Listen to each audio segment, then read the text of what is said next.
Otatsikahkio noakumagantik, nitutimak, ntaisinimak, Randy Moore nitsihason, mstaisi piuhtian, Pamaiskimatihtayan, nanaskumauksimantu katakiskaipimiguah, nanaskumaugigawin oaski, pisoimguah, mstaigigueustia. Anuskagiksi kihte gospoagan ohpiniwag, pigagisimuag. Kuiskapis paigan ohtsumutaga pi mamopiah kumuta. Pikskuyon ka pi mamskutamah. So greetings everybody. My name is Randy Moore and I come to you from Big River First Nation. I currently live in Saskatoon, Saskatchewan. I am your MC today. I just want to acknowledge the Creator today and Mother Earth. Also want to acknowledge the elders this morning who lifted the pipe for us. So we come to you here from the Prairieland Park in Saskatoon, and so we're going to start it off. Right away. So, ekose. So, welcome to the 16th annual Saskatchewan Indigenous Cultural Centre's First Nations Language Keepers Gathering, brought to you virtually from Prairieland Park on Treaty 6 territory. SICC leads with ceremonies and protocols. Essential ceremonies were carried out prior to the gathering, and the pipe was lifted this morning with the prayers to start out the day in a good way by our lead elder. We had hoped that this gathering would be live this year. However, with the ongoing pandemic, SICC maintains the position that we need to continue to protect our elders, who are a large contingent of attendees at our gathering. So at this time, I'd like to welcome Mark Longjohn, Plains Cree, to provide the morning song. To follow protocols, it will not be televised, and the screen will remain static for the duration. So thank you, Mark Longjohn.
Thank you, Mark, for that beautiful song.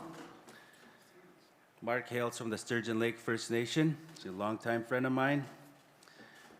Well, we're going to do welcoming remarks. So, bringing greetings from the Federation of Indigenous Sovereign Nations, please welcome Vice Chief Heather Bear, Plains Cree. Thank you, Vice Chief. Thank you, and good morning, everyone.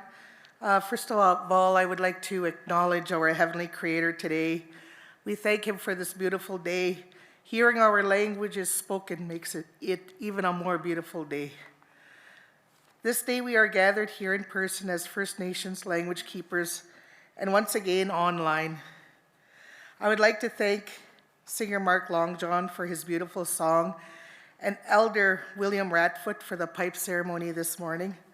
I would like to say on behalf of the First Nations of Saskatchewan and the Federation of Sovereign Indigenous Nations, welcome to everyone to the 2002 SICC First Nations Language Keepers Gathering. This event first began in 2006, and it is so important that it keeps on going. We will be back to full in-person gathering next year. Please stay tuned for future announcements. We gather today with a full agenda. It is good to see that one of our featured topics for this year is land-based education. This is the way we used to learn in the old days. It is not a new thing. It is us getting back to the way our ancestors taught and learned. Throughout this gathering, we will continue to work to ensure our beautiful languages are upheld now and into the future. We must uphold our languages just as they have been since so long ago, since time immemorial. We cannot lose our languages because they are the essential to the preservation of our cultures and identities. Our languages fill us with purpose and knowledge. There are so many things about our ceremonies, our worldviews, and our very spirits that must be told in our beautiful languages. Otherwise, we lose the true meaning. So often with our languages, when we try to translate the words into English, the words lose that beauty, they lose that strength, and they lose that wonder. Because of the residential schools and the multi-generational impacts, so many of us have lost contact with our languages. A deliberate act of genocide of the residential schools was the great effort made to eliminate our languages. But those of us who have lost contact with their languages, it is always possible to make small, consistent steps to regain this contact. For most of our languages that are increasingly helpful, resources online and books along with recordings that you can get. The SIC has resources for beginners and this gathering, at this gathering, and they will be available online. It is so important for our children to hear our languages spoken as often as possible. Of course, we want to have full access for our children to First Nations language education in their schools. This gathering is an important part of the work to achieve that access. We know that First Nations language education strengthens our children and makes them better students. As language keepers and as parents, we know our children are working hard to get their languages back. As communities, teachers, and leadership, we know we have to work to support our children in getting their languages back also. Our languages are their sacred inheritance, and they have the right to learn their languages wherever they are. So many of us grew up listening to our grandparents and elders speak their languages so beautifully. Our children want that sacred gift of language. We need to remind ourselves in our schools, our workplaces, our communities, and our homes that our languages are wonderful and strong. So that our prayers are taken up to the Creator, we need to keep speaking our languages. To keep faith with our ancestors, we need to keep speaking our languages. To ensure our future generations are whole and strong, we need to keep speaking our languages. On behalf of the FSIN and the elders and the language keepers, the educators, the language champions, to President Dr. Jesse Sylvester, and to all of our staff at SICC, we thank you for once again putting this important language gathering together. This gathering is one of our jewels on the calendar of Saskatchewan's First Nations and the FSIN. And I just want to say that one thing that had resonated with me this year is a comment my youngest son made when he talked about truth and reconciliation. And we talked about the languages, and of course, he's working hard, really hard, to get his language back through the university. And he said, well, you know, Mom, we went to residential school. My dad went to residential school. My miss went to residential school. And he said, I never went to residential school. And, you know, I'm going to do my best, you know, to bring back that language. And that's the young people's, sadly, that's their effort. You know, that's going to be their struggle. But that's the young minds these days that they really do want that language. And, you know, as I guess a different legacy, right? This new generation going forward, I'm excited about the future. And I'm excited about tomorrow because, you know, with these gatherings and the work you do at SICC and the elders out on the land, your teachings are going a long way. They are reaching our young people. So with that, again, we want to say that your language, your culture, your traditions, your ceremonies are there for you. You just have to pick them up. So with that, thank you so much, Master of Ceremonies. You're doing a good job. Thank you, Vice Chief Heather Bear, for those beautiful words. Thank you. Next, bringing greetings from the Saskatchewan Indigenous Cultural Centre Board of Governors. Please welcome Chief Alvin Francis, Plains Cree. Thank you, Chief. Can you hear me? Yes. Oh, okay. Well, good morning. Nas kamawa nas nitawi no imugis rakanos. Nistami na wit malagoin peas. Tme ta ne hewe kista. Wit malagoin. Nas kamaw getem no openat na spaganon anos. I'd like to thank the Creator for a good day today, and I'd like to thank all you, and I'd like to thank the elder for lifting his pipe. And on behalf of the Board of Governors of SICC, I'd like to welcome you all for attending this virtual conference. I wish that we could all gather today to make sure that we continue to have that good feeling of actually knowing that we can have that good feeling of seeing each other again, and greetings and all those things that come together when we gather, those good feelings. We need to make sure we can carry these on in the future here. But during these difficult times, it's important that we keep every one of you safe. And I wish that we could gather more. As soon as this is done with, we can gather soon. And as the Board of Governors, we want to make sure that we keep you safe, and we feel that this is the best way to do things at this very moment. So thank you very much for attending, and it's always important that we represent ourselves as First Nations people to keep our language and our culture alive, because those are very important. Because I'm from the southwest of Saskatchewan called Nigani, and we managed to try and carry on our culture and our language the best way that we can by teaching these young ones today of where they are being supported at the family level.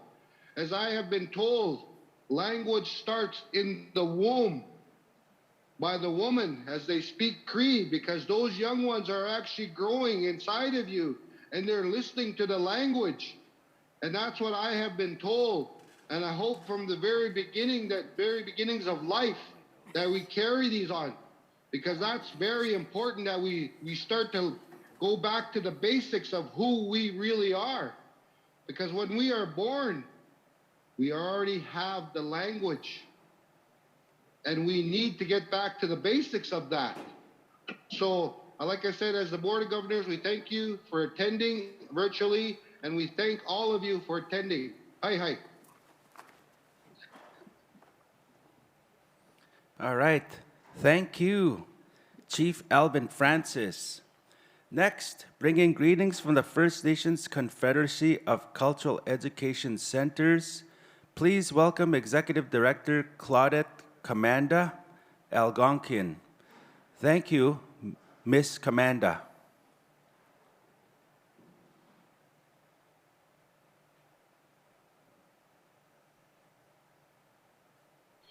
Kwe kakina. Kani mich kishgun kinu nedishnakas kitagan zibi donjiban. Hello, greetings. My name is Claudette Comanda, and I am an Algonquin woman from the Kitagan-Zibi Algonquin First Nation. I am the Chief Executive Officer for the First Nations Confederacy of Cultural Education Centres. I'm very honored and I'm very proud to give words of welcome to the Saskatchewan Indigenous Cultural Centre's 2022 First Nation Language Keepers Gathering. Your theme, Our Sacred Languages, Walk With Us, is powerful, it's beautiful, it speaks about our creation since time immemorial, it promotes who we are as First Peoples of this land, it speaks about our ways of knowing and our ways of being and the importance of our languages for our children who are here today and tomorrow and all of our children who walked with us every day to give us the strength and the inspiration to continue doing the good work, to ensure that our languages, that sacred gift of the Creator, continues to be with us forevermore. We all know that First Nation languages are the first and original languages of this land, called Canada on Turtle Island.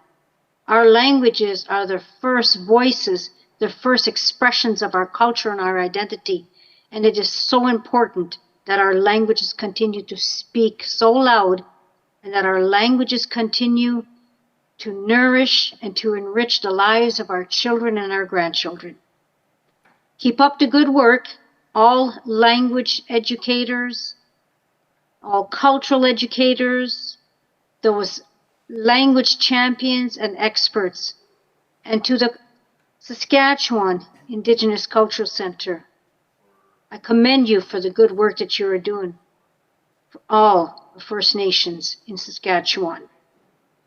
Keep up the good work, and I know that as you come together this year for your First Nation Language Keepers Gathering, so much wisdom will be shared, so much knowledge will be learned, and we come together with that one mind, one heart, one spirit, one determination to ensure that our children today and tomorrow will always have their languages to walk with them. Chimiigwech niwichkiwe dug nigawa min ayangwamisin kizagiyin miigwech. Hi. Thank you, Miss Comanda, bringing greetings from the First Nations Confederacy of Cultural Education Centers. Next, bringing greetings from SAS Culture, please welcome Chief Executive Officer Dean Cush. Thank you, Mr. Cush.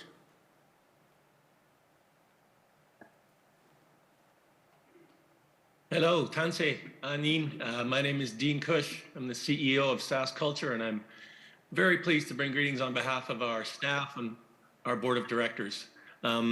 I want to acknowledge the elders, the organizers, the knowledge keepers, the educators, language learners, and all the supporters who have made this event possible. We're extremely proud at SAS Culture to be a partner and have been for almost a decade now. And there's nothing more satisfying and gratifying to facilitate these types of events, knowing that you, the people involved, the experts with the knowledge and the passion and the care can make a difference when it comes to Indigenous languages.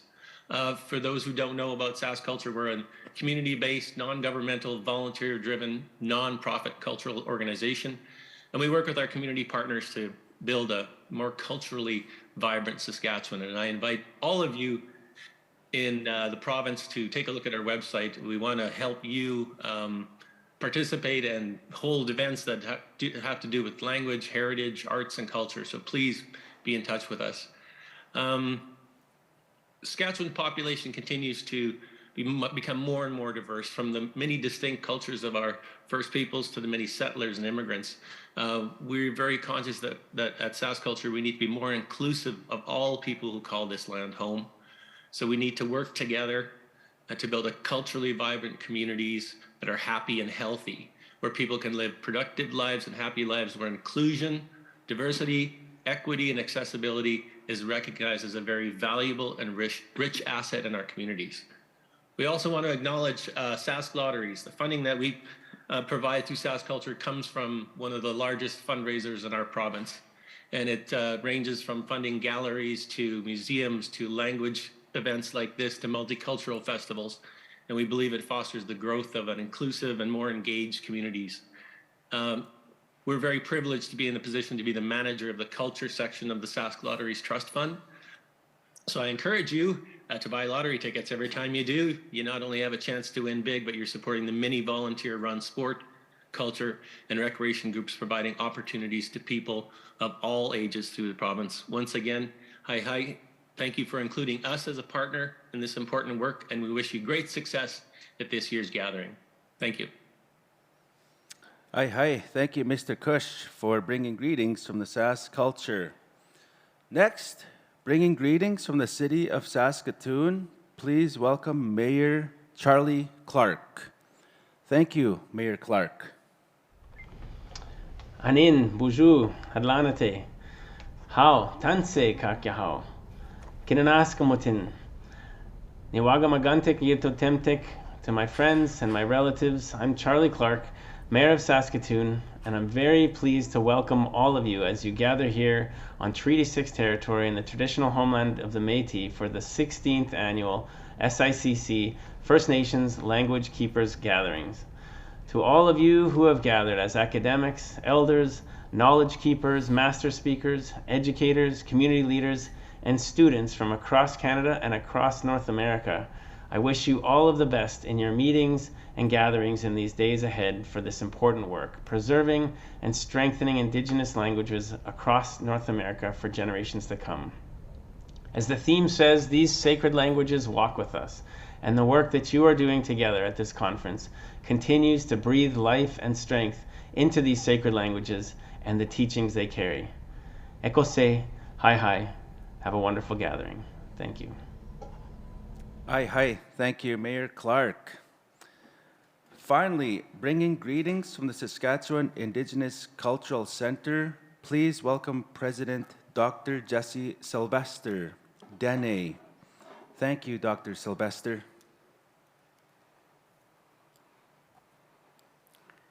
Hi, Masicho.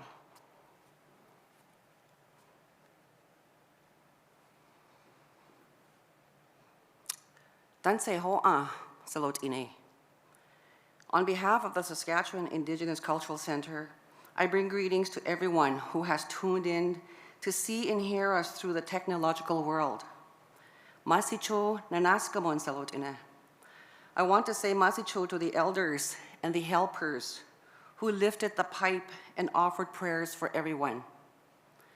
We are live from Saskatoon Prairieland Park on the homelands of the Treaty 6 people. This is their territory, Masi.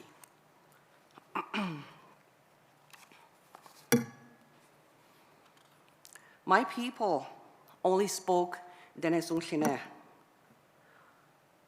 Today, the numbers of fluent speakers is down, and the settlers' language has become the dominant use of communication. Colonization has made its way to our languages, our culture, and our ceremony. Complacency has to be stopped in its tracks. We are in a state of crisis. I began teaching the Dene language at a young age of 24 to students.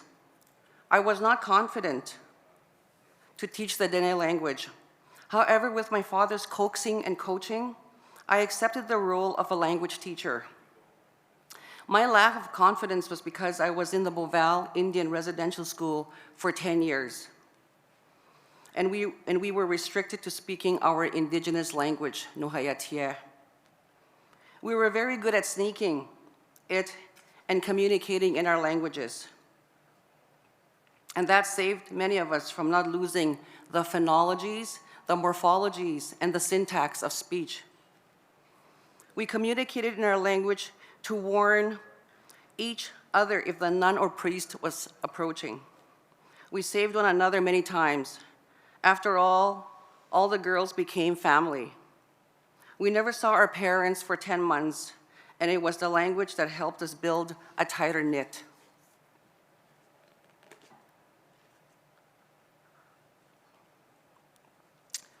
However, with the fear that was instilled in us, it took me many years to confidently speak it and to teach it, Sayatia. Why land-based education and why the teachings? As a child, before being apprehended at the tender age of 6, I was raised on the land with my 3 other siblings. All the teachings were natural and all spoken in the Dene language, Dene Sultine Yatieta. My family, including my siblings, were all monolingual until 1967. The repercussions of leaving the land were severe and traumatic. We have passed on the colonial impacts of trauma onto our children. It is the resurgence of understanding the benefits of reclaiming what the land has to offer through education and proper teachings. And we can begin to reconnect with who we are, with our language and culture at the forefront of the teachings. Land-based education and teachings have lifelong values.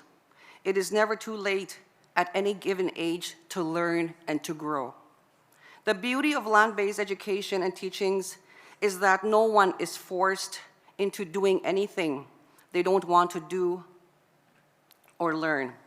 The teachings are right there from the time you step out of the 4 walls and into the land. Land becomes text. It is immediate, and it helps us to understand physically, mentally, emotionally, and spiritually. Sylvia McAdam, C.C. Waham, tells us, without land, ceremonies could not exist. Land provides all the necessities needed to conduct a ceremony and to provide the materials for sacred items. The land has all the sacred areas and sites that have profound meanings to the First Nations. The history and names of these place names of each place is intertwined with culture, traditions, and language. Unquote. As soon as we set foot upon the land, protocol is immediately observed, which may be done in prayer or making tobacco offering, an offering to give thanks and plea for everyone's safety. Teachings about harvesting and sharing are part of our law that are part of our obligation of being on the land. These and many more teachings are ongoing throughout land-based experiences, and the entire lessons being taught. Land-based teachings may happen in any subject. For example, if you are teaching science, depending on the month, you may teach the migration of the animals, and this would allow the students or learners to see and hear firsthand which animals or birds are migrating. There are many lessons to learn about how plants and animals prepare for winter. If you are teaching math, you may take the students or learners and teach them about the circumference of trees, the types of trees, etc.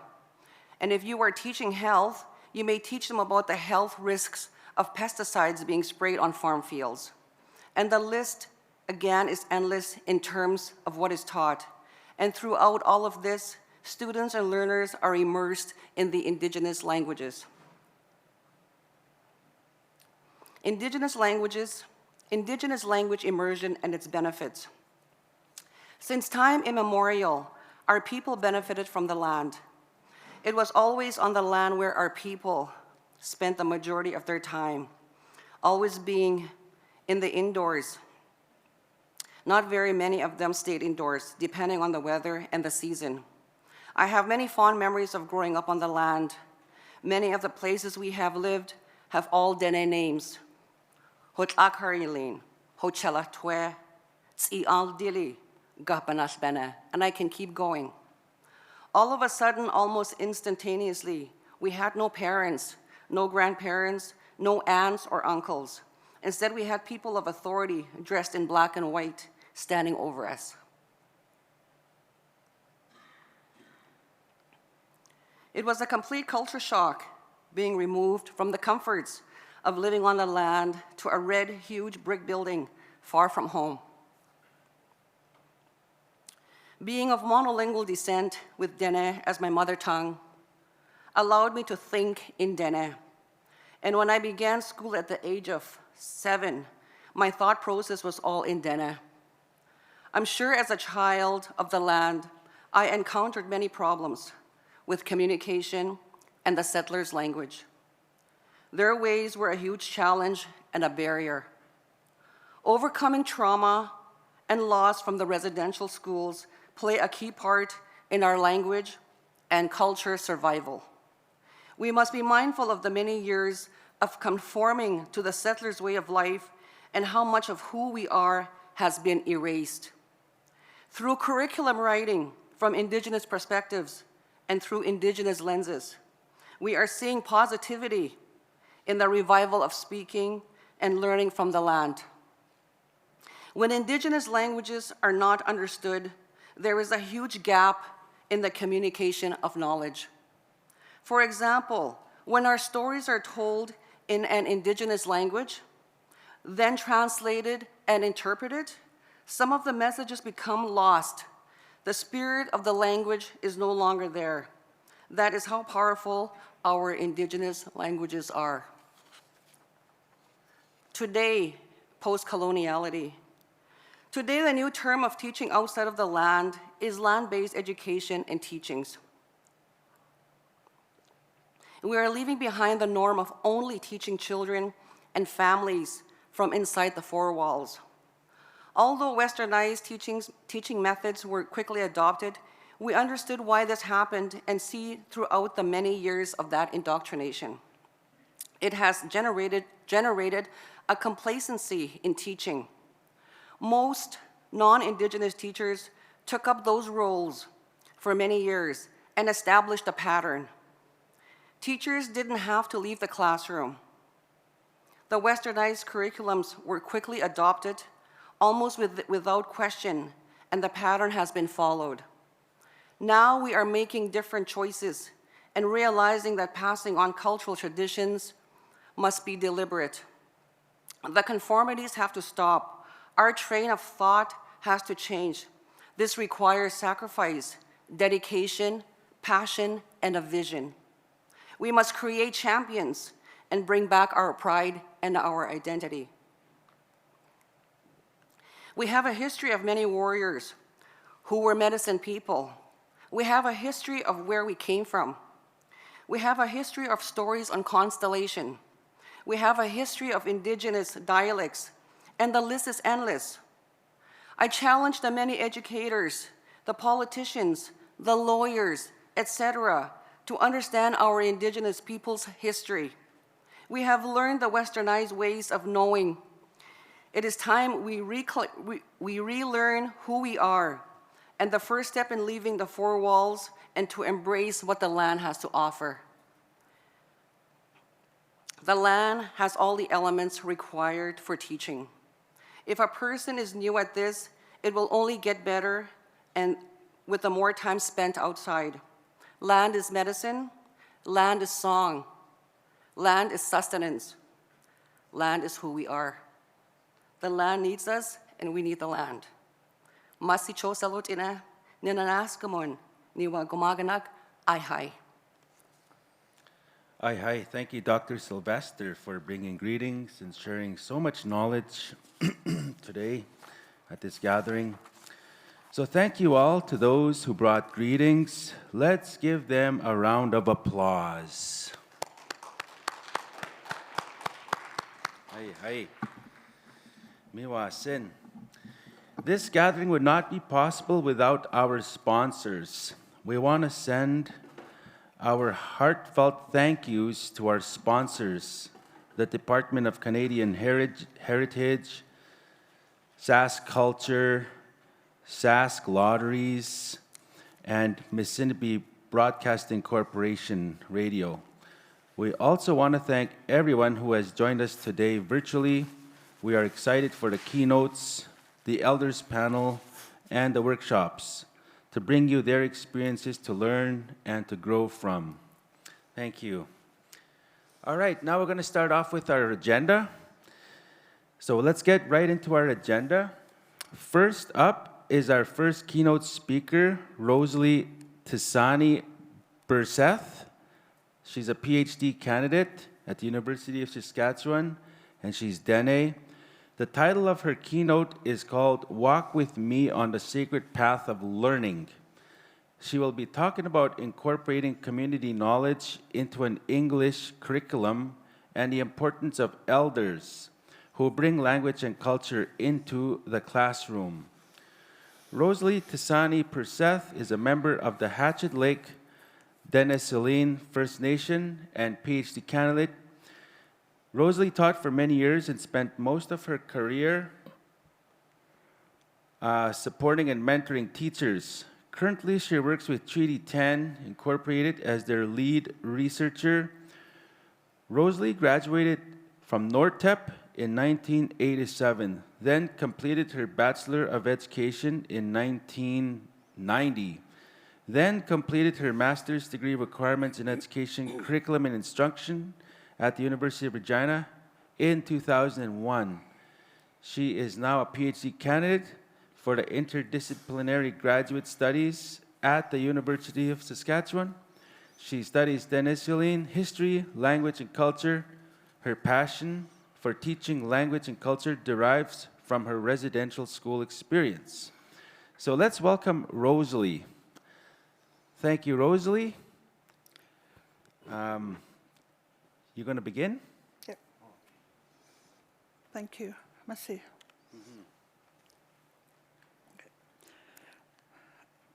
Merci chose hello Jenny. John. Dan we need see ni thoughts see merci for the pipe ceremony this morning, also for the singer Mark Longjohn, and also to the elders and the educators, the scholars, knowledge keepers, land users, and the membership of all First Nations in Saskatchewan. So the majority of my talk will be between English and Dene. You can follow along because it'll be captioned. My talk today is about walk with me on the sacred path of language.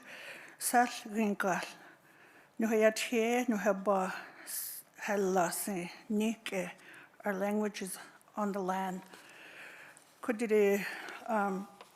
The reason why I chose to go in the field of education, language, culture, and history is because as a young girl in residential school, aged 6, my sister and I used to whisper. And I've always said no child should whisper their language. So that was a driving force for me, my lifelong career. So an elder once told me, we were talking about land, ni, but or ni is, we need the land, he said. And you will know when you walk on the land, hene.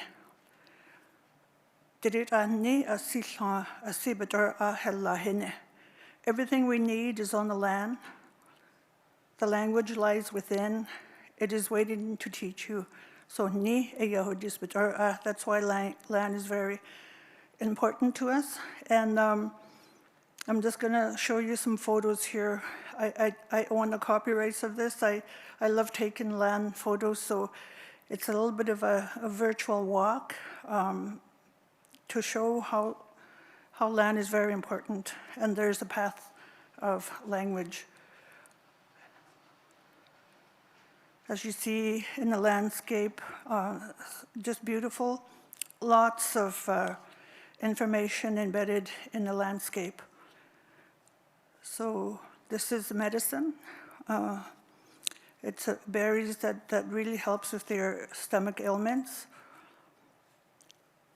Beautiful photo. It looks like a beautiful sunset, but it tells a lot. There's so many concepts, so many medicines, so many stories, and in the clouds, in the wind, in the water, on the land.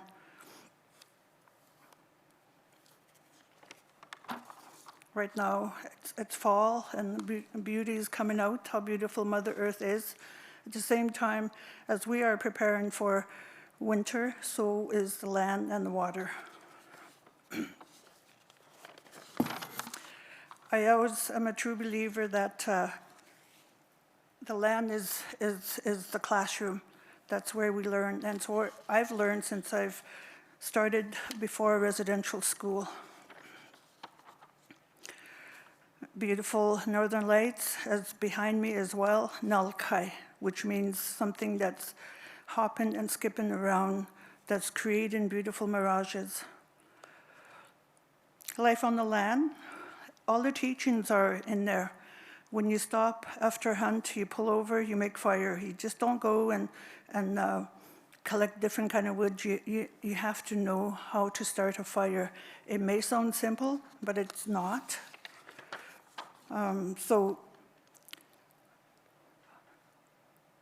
So what did you see? You've seen a path, you've seen summer, you've seen fall, all the concepts that are put forth for us by our forefathers.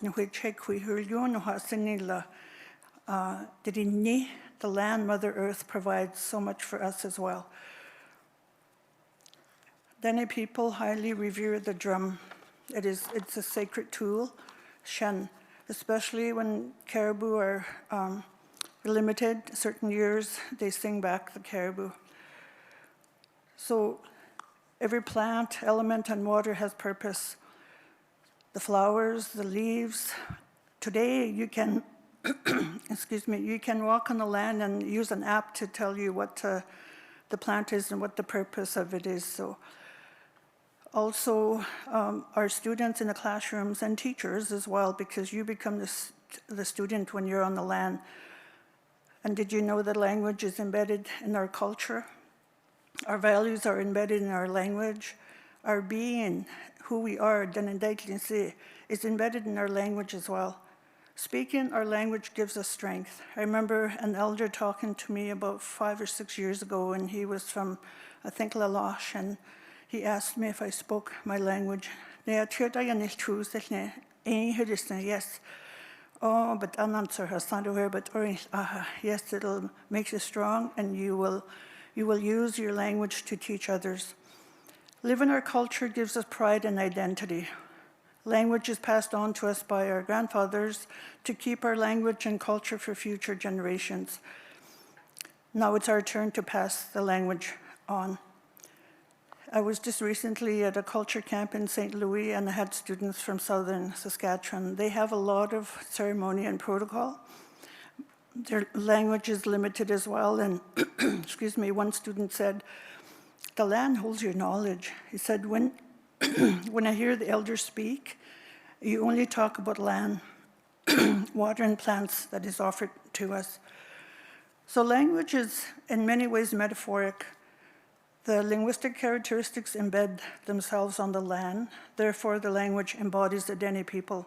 It's a way of life. It's not traditional. It happens every day. The life we live is based on who we are. Our language is still quite strong, but recently it's starting to lose a little bit of track, but all in all, it's still there. And if we need to do language work, we need to do the strengthening part of it. I'm speaking on behalf of Northern Saskatchewan and Manitoba.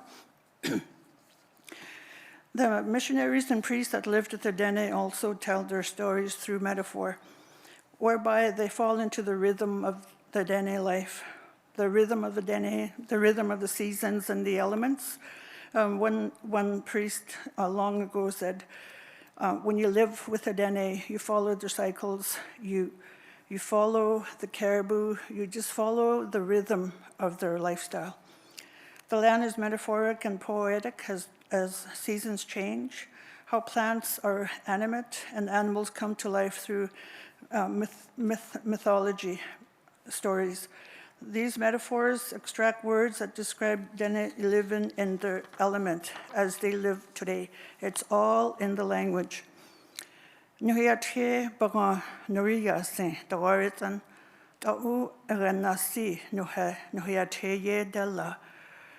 Our language is really important. It's also a phenomenon where everything about life is in our language. Our way of life is embedded in our language. It's a spiritual language. It's therapeutic. Again, when I was teaching at St. Louis, the Southern student said, "Oh, we just love you when you and the cooks are talking in Dene." Not once did they say, "Are you talking about us?" Nothing like that, but for them it is very spiritual. Ceremony, it is sacred. It's our cultural reality. Paraphernalia lies in linguistic tools. It's within the tools that we have that we live our lives. A life, a childbirth, right from childbirth to life after. So when a child is born, the child arrived on our Mother Earth or on our land. So that's what I mean. It's metaphoric. It's poetic. Segments of land and language and culture are rooted on the land. Ecological concepts enhance language and cultural knowledge. So all the stories that I've heard growing up is all about land, water, the air, and how we live as Dene people.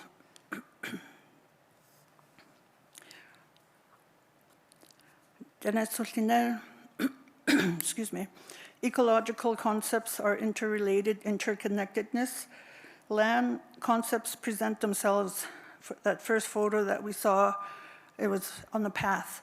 It would seem like it's just a path as you're walking. However, there are many things in front of your path that maybe you are not aware of. But it's in the language when we begin to speak. For example, ni nirindil, the mirage in the horizon on a hot day where it looks like the islands are rising up, that's a mirage. That's metaphoric, ni nirindil. The berries, nantlari is cloudberry. Cloudberries, blueberries are animate. They're rich in life. They also seed, they grow. But for a very short season, it's at the end of July, toward the last week of July, maybe 2 weeks in August, is their season.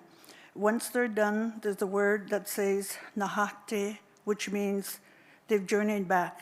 They'll be back next year.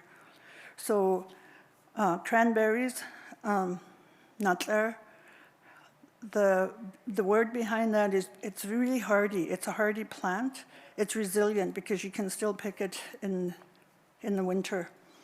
So all kinds of medicines, naidi, plants, berries, bark, ceremonies, protocol lies within.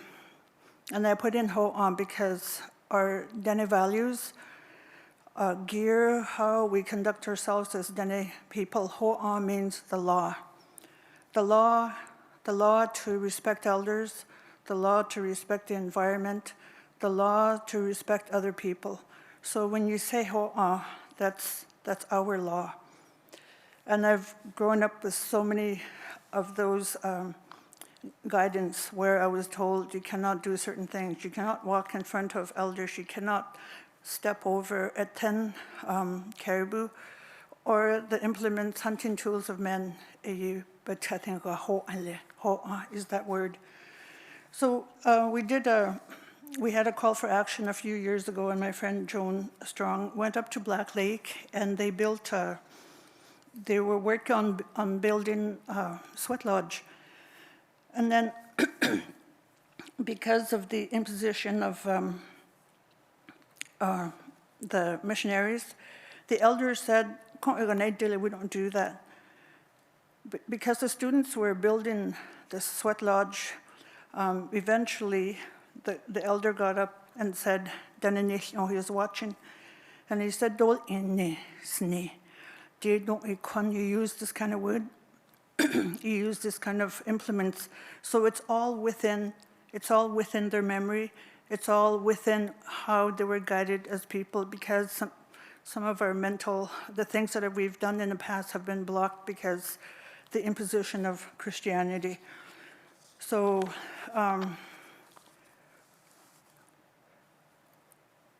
as we keep walking the natural elements, we continue with the language path.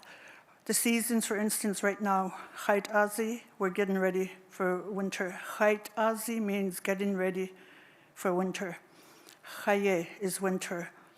SICC is in the spring, where the season that we are on ice, as it was today too. Sini is in the summer, is when all the plants grow. Excuse me.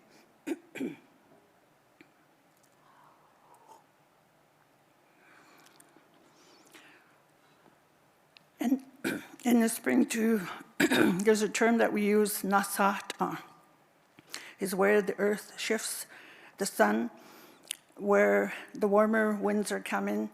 And then long ago, I still saw that when I was, well, I would say 20 years ago, which means they're preserving meat, they're preparing for preserving meat for the summer, making dry meat, making pemmican.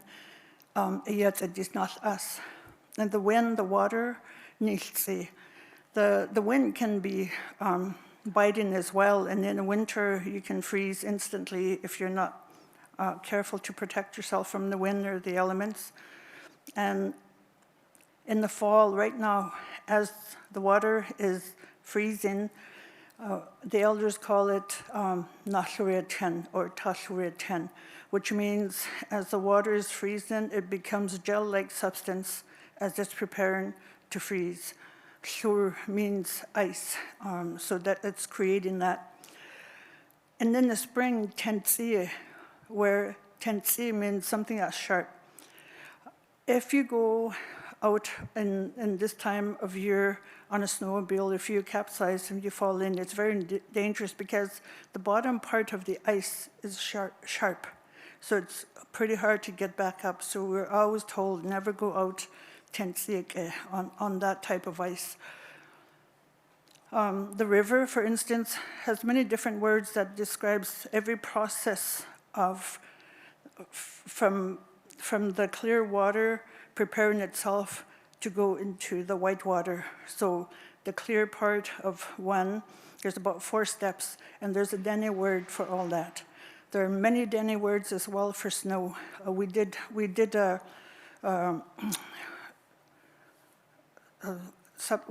gathering with elders, and we came up with 52 words just for snow, because we live on the water and we're snow people.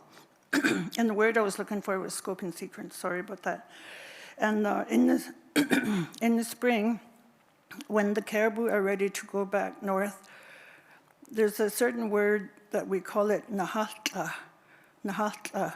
It's a spiritual word that they're not, when they start traveling on the ice and you look at it, it's like a mirage again.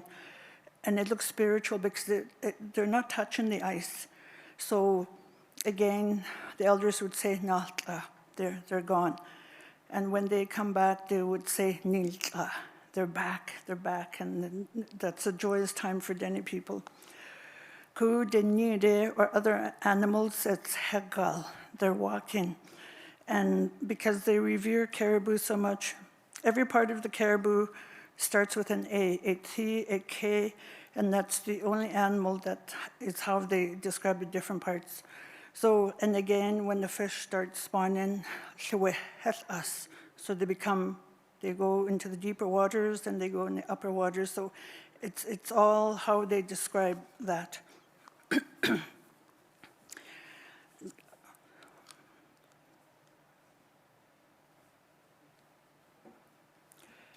Dene worldview will transfer knowledge through language. Masi. Nuhets anye is our worldview, how we think. And our language transfers that knowledge through, it will help inform and shape school curriculum used in Dene history, language, and culture.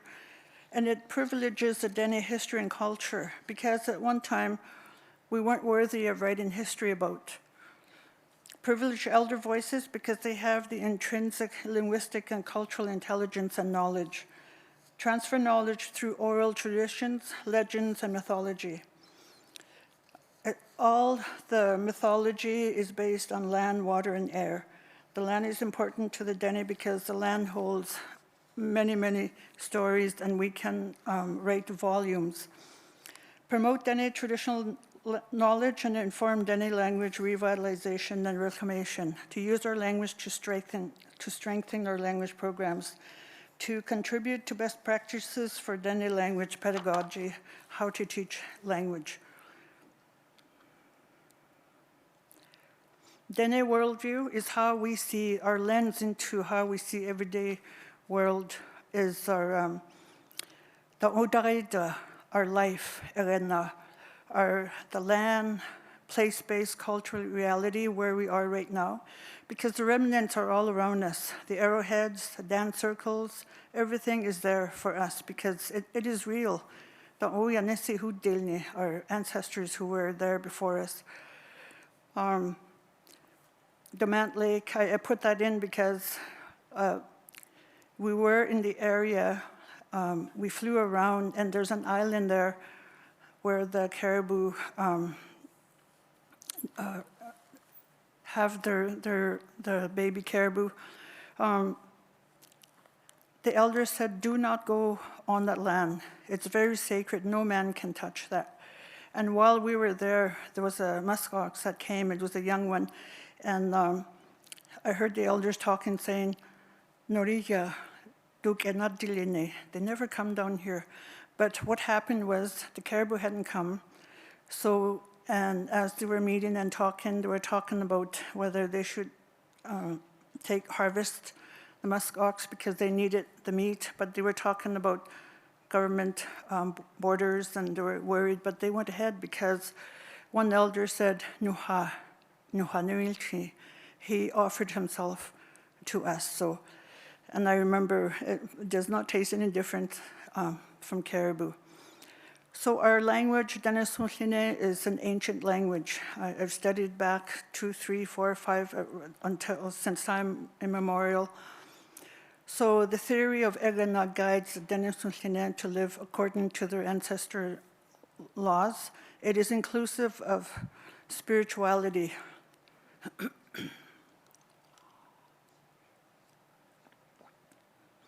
A lot of research has been done in our language. It started about the mid-1840s where the Methodist missionary James Evan developed a writing system.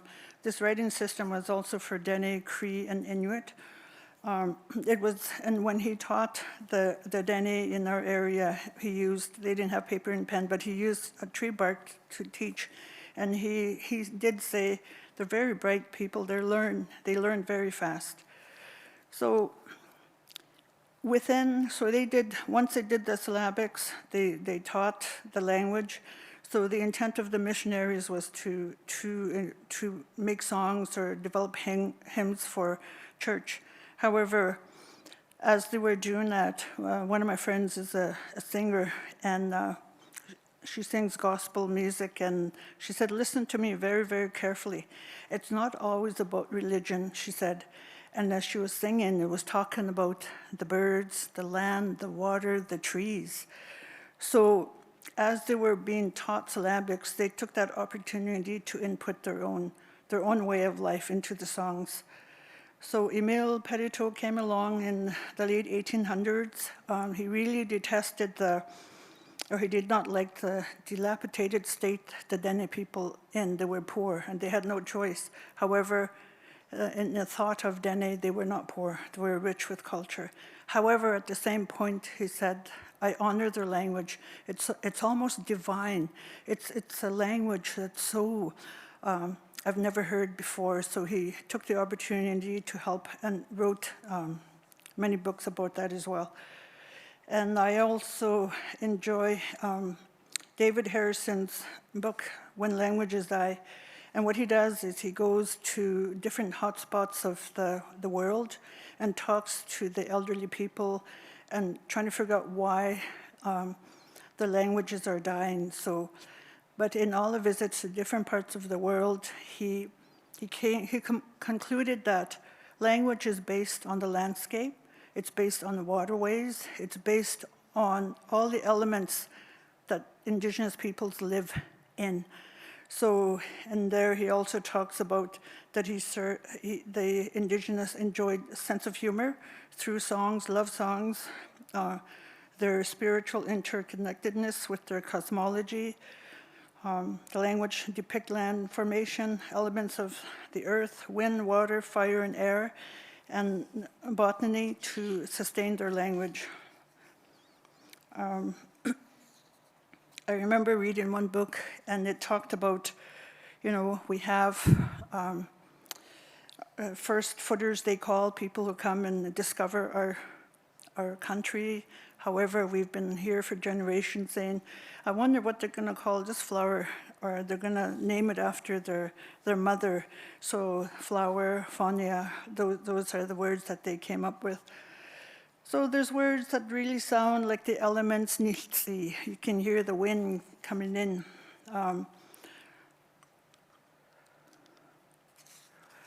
So language also holds rich mythical concepts. The dreams, mythology. There's one lake in northern Saskatchewan which is called Natsilkai. Twe Natsilkai means when you let go of a paper plane, it just flies across.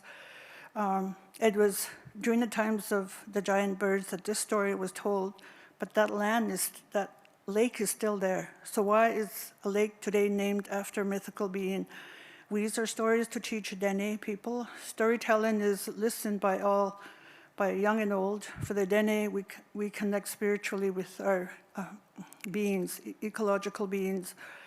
For instance, in Fond du Lac, where the sand dunes are, the creation story there is they had giant beavers fighting. As they were fighting, they were swishing their giant tails, and it created a whole area. Very interesting. One must see the sand dunes because they find flowers or plants that is not seen anywhere else in the world. So I haven't been there. We're close, and yet so far. Also a book that Pelly wrote, Mythical Beings. Knowlton Lake was a gathering place for the Inuit, the Dene, and the Cree at one time. So, and this island, Nuhetki, Knowlton Lake, it looks like a man sleeping. So, and what is connected to this story, Nuhetki is the mother of all the Dene. An old woman called Nonucho walked south with her 2 children to escape from the ice-covered Arctic, and she escaped from the Inuit.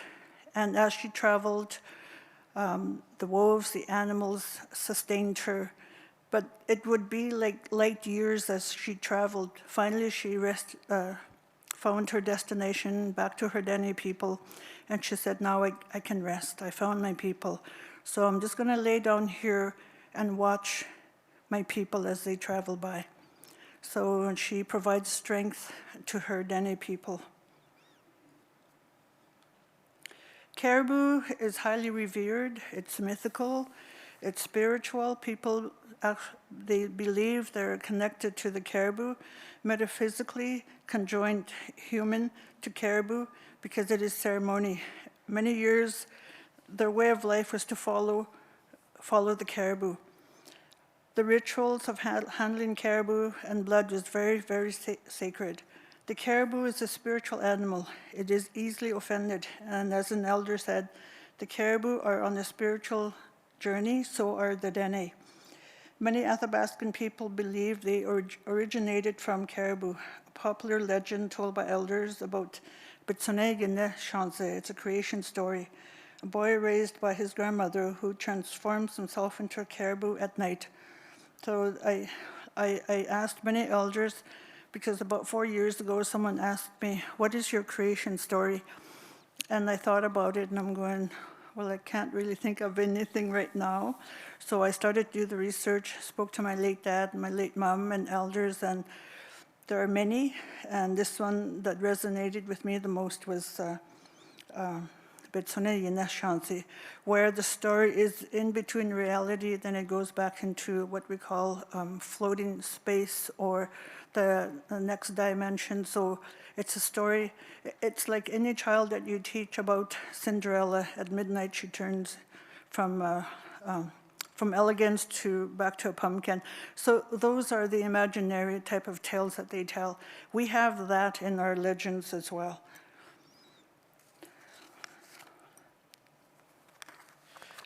This next photo I really like because I had a friend of mine, Victor Tizazi, paint that. because we were out hunting years ago, and at night we don't shoot the caribou. It was at midnight. It was beautiful, and in the winter they sleep right on the lake, the caribou. So we came upon a herd. It wasn't a big herd, but they were lying exactly as you see it here. It's almost like a mirage because of the midnight, the sun, and just the beauty of it. And we stopped, we looked, and we moved on because we're not supposed to shoot caribou at night. There's that word again, ho'a. And then we have what we call supernatural powers, or it's not a religion, it's emcee, which is the powers that you have. And in the Western ways of knowing, they call it superstition or magic, but it isn't. It's superstition is also what it's called. So all the knowledge that we have is based on the animals, the plants, the environment is based on the natural and spiritual world that we live in. Everything has spirit, as I was taught. So dreaming, healing with plants, ecological medicine, dreams are for real as well, where it guides us. It guides us into the future. It guides us to help heal people through medicines. And Dene philosophy, which is a theory, spiritual and natural powers. So a lot of researchers, European researchers, have tried to figure out how Dene thought and how they're thinking. However, the majority of them discovered that, no, we cannot go into the mind of Dene people, but it's when they're in their element that you see who they really are. So, and it's not magic, it's a way of life. So there's different programs that are happening regionally around, and some programs that I looked into. I really liked the Cumberland House where my friend McKay Carrier has done, where in the elementary grades they bring in elders and they gather stories, and then they write a book about the elder, and they invite the elders back in. And then the elders are really happy because they're saying, I told that story in my language, and now I see it in the book. So honoring elders as well. Cree culture and language programs in Saskatoon in some of the schools. And all the programs that happen now, elders are involved. They're key to anything that we want to do, anything that we want to teach to youth. Clearwater Dene have immersion kindergarten to grade 3, and they're debating whether they should when to transition. However, it's a decision of the local Dene people there. In Dega, Fort Providence, they take the students out on the land because they're having some retention issues. So once kids are on the land, they learn a lot about their ways and their language, and they said it was really successful. So in one resource that I read, what they do is they brought in archaeologists, and they help the students go on the land to collect artifacts. And so when they picked the artifacts, they brought it back into the classroom. And based on that, the elders came in and they started telling stories about these artifacts, which was really, the whole community really liked that idea. And from then on, they're going to move further with that and maybe have some classes in archaeology, and students are going to major in archaeology. So, and also the UPIC immersion program, where they've done the language planning for about 2 years before you actually go into the classroom. Because right now, we want to teach a program, we gather teachers, not necessarily teachers who are trained to go in and teach. They hire them because they know the language. So that has to change as well. We need to sit down as a community and really think it out. So I like Dr. Batiste in 2013. She quotes that learning a language means, among other things, to learn, to use a language, to socialize. Socialize is when you tell stories, to learn, to query, to ask questions, to make believe, to imagine, and to wonder. So with me, when I speak my language, it helps me delve deeper into my language. There's more than just a word, it's a way of life. Taking students out on the land is very important because they learn, they feel, they touch, and the weather doesn't bother them at all.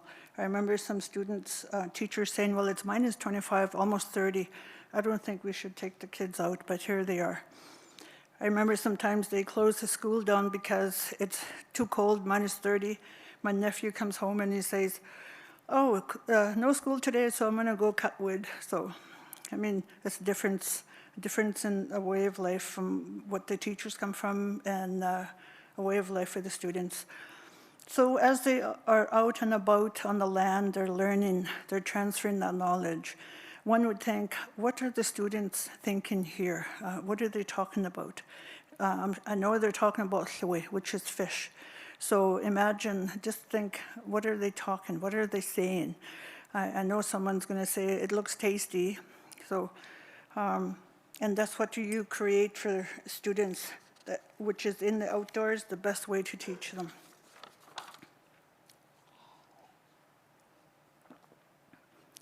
The elders are key. Here they went fishing and they're talking about how they're going to prepare this. He will eventually show them. Sleeping out on the land is therapeutic. Healing, land is healing. I was just at St. Louis Culture Camp and I had an issue with one of my arms, and the time that I was there I did not feel it at all. So I really believe that land is healing. And the aromatherapy that goes along with it, spruce boughs.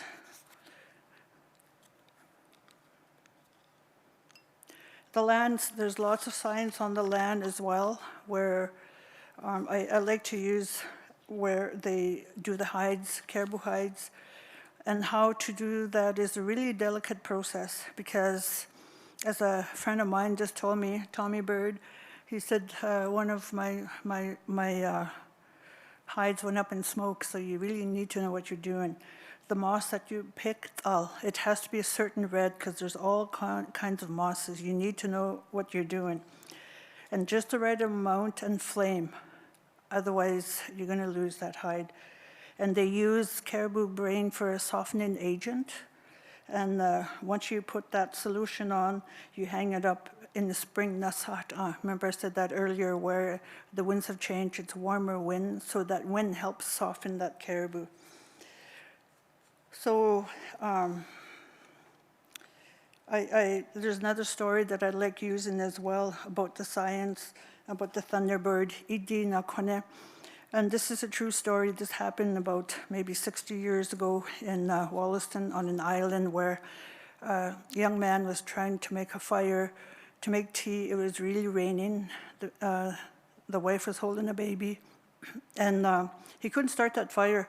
And an elderly lady was watching, and he said, so Nagaze is my son. It's an endearment to anybody, elders who talk, to address people. It looks like you're trying to make a fire. But you're finding it hard because it's raining. And in the future, I'm saying this in both languages. In the future, with the thunderbird, you touch the wall and you'll make tea right away. So that's a prophecy. They knew what was happening. So just so much knowledge in them. The language is verbal. If you really want to hear stories or want to pick up a language, you have to have good listening skills. Honor the stories told by the elders and grandparents, because they're relying on their memory skills as well. And do some of the Dene words come easily to you? If not, it doesn't matter. As long as you can write a word or speak a Dene word, that's the process of beginning, as said earlier. Storytelling guides us, our moral stories guides us as Dene people. and the words, the rhythm of the words, the flow of the words. Also, if we have books and magazines and word games, computer games that we have now, apps, that should all be in our languages right now. The ability to memorize and remember stories. So how do you remember best? So you think of it that way. Sometimes I take notes.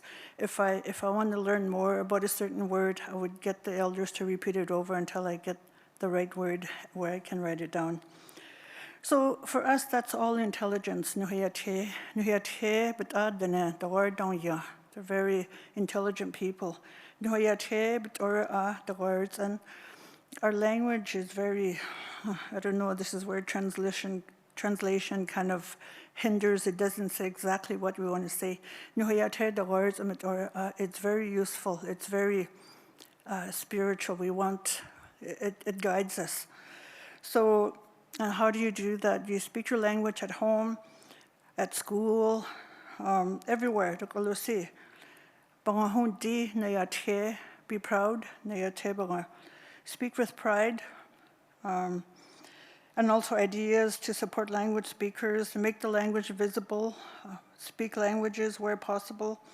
Posters and Dene elders must be present at all times. I know I was in La Loche and their signs were all, as I was driving, was all in Dene. The stop sign was Hinta, stop. Fill up your libraries with language books and material, language information for teachers, administrators, and parents. Teach the teachers who are coming to the community to learn about your language and the culture, because they are teaching very intelligent students, children already, so they need to be equipped with that beforehand. So if you listen as you speak, the values, what guides us morally, and philosophy will expose itself. When you look at that word very deeply, it guides us, our language guides us. So, and we're always told as Dene people, my late parents told me, never let go of your language and culture. And I held on to mine. So, but and nothing, but don't listen, always have pride. Start, be an advocate for languages in your schools, in the community. Because I received my teachings from my late parents. These are the source of my knowledge and source of everything that I do. Live as a Dennis Ullene. They also taught me to be very strong and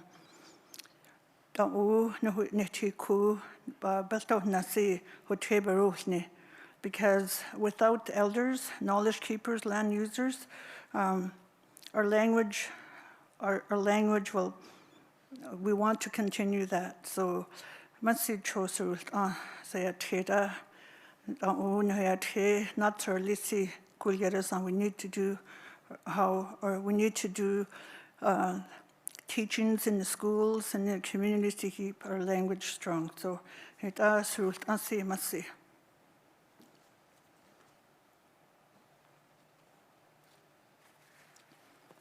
Thank you very much.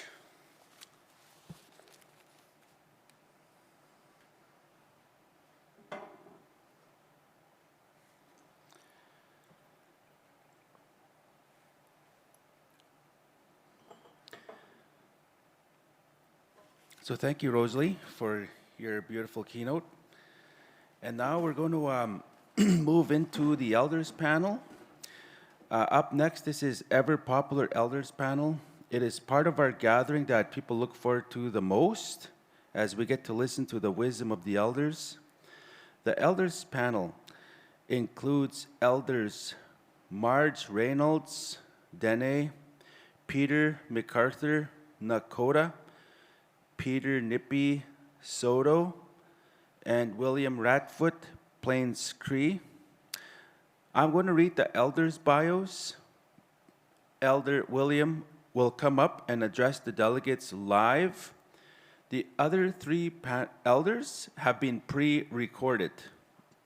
The title of this panel is our sacred language walks with us.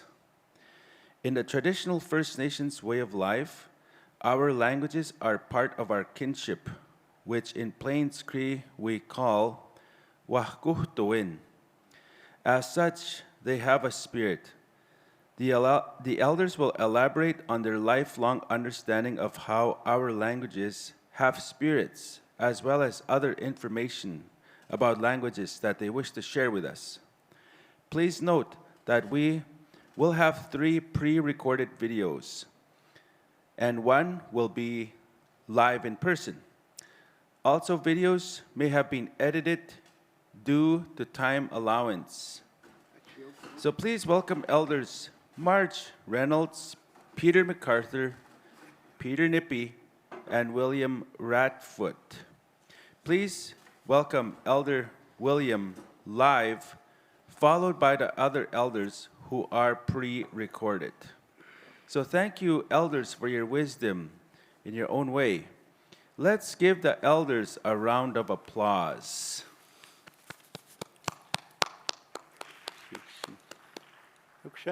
Eikö Aptamaatio, numakumagantik, naskumuyan anuskagiskak. Mina ja tamskataguk. Iti kukutawanua. Apius pasuig. Kagiksipak. Ananaskumuyan. Minasa minapiago uhtaoima savimguya. Kawanska tutama kutakiksipa ja uigo kama mahtaugotik kisik. Mina tahuma kiskauma asa kantutamoa ja savimguya. Miugiskanson. Iwan mio astisnia tipsku. Stay women as common. Mago Sagaigani Niuche William Ratfoot Seacarson. The Nash Command Homa Oga up and by Tachuga Utahoma. Big Skona who hoche. Mina can you hear with town now? Hitting Chakik, Kitia. Ike pinto tawa chikitwe. Iko kana naskumuani iwa wiita chik koesse. Tan sige pise. Kiwa ike eitu kikihte emno. Kismanachi tahkiwe. Mina. Pugopitama. Katutama kiwe pomeis. Muskachiptama po piksquatama yogichigumaga kiwe. Kustugan gehito ogmana. Higagwes kise hisinekahta mihkiwe muinahtami upain kiwe gehito ogmanoma. Ahpo pogo kihustamak pastahon. Kapastaho hawassak. Iegoan mootsa kuna naskumuan inigani tatsigiego huipnasuna igiastats kus pogan inigani hats. Iegeskistik. Egonuogagi iniganu taguakik. Chapan nogan giton. Jogun gogana oyotigano gustigoma. Tigasti paichigani. Egonani hinigan gahkio. Tipahan gewega tutame. Hame iski go yksi soma tasika muska chipta meke go isogi chigumaga. Yego megi pi siksno magi chigo gihte ek pichnawe. Apstugani cheki notu apstugani pitigutta. Uyo nagahkiogi go higi piwitamago cheki piwit pik swima chiko gisigo. Kahkiogi go higi piata yohkatamak. Tansi cheki sigo gihti go tansi kismanachi tahki go. Yego goma sawim gon manto sawitaukson kaki paktingosia homa puiti homa. Vikskona. Mamahtawa no. Kiitomana sinu. Ieguan mahkahki oma mahtaano pikskuuna kakis pakkingua hujuhtaimau. Tipahani ko piegoni ko tagihtioa kiisuko. Ieguan muutse. Managaitu itsik mau mustikiugamko nuitsihtaa sunnia. Ieguan tahkihtiek pikskuatamuk tanssi. Tanssi tagihtiguma pikskuun. Tanssi sin stohtatuun. Puagan gani hihtukisuko. Ieguan tahkagi estamaguja hujuhtaimau. Puagana jokisukohat. Se hikuttaa kiitua kihtiä. Vapahtama se hikäyvi nihtauja. Hikäyvi nihtau ituutta. Toasimissa huutta. Aski huutta homma. Kaki skiup matsuun kaki jävi haittuutta homma. Ieguana hokisuko. Kamamsia mana nien mamsin tahtu kiskau iguana. Kuoppina kuspuagan. Usamia on asioijan. Hikä ei nihtaujan. Hikustamaan kikoi kapastamujan. Kovan uutamuun toasim snussim nuo kumagan upaksi tamuun. Manatsihtään pikskuun. Usamiksi kiihtämään. Jokissa kumaga.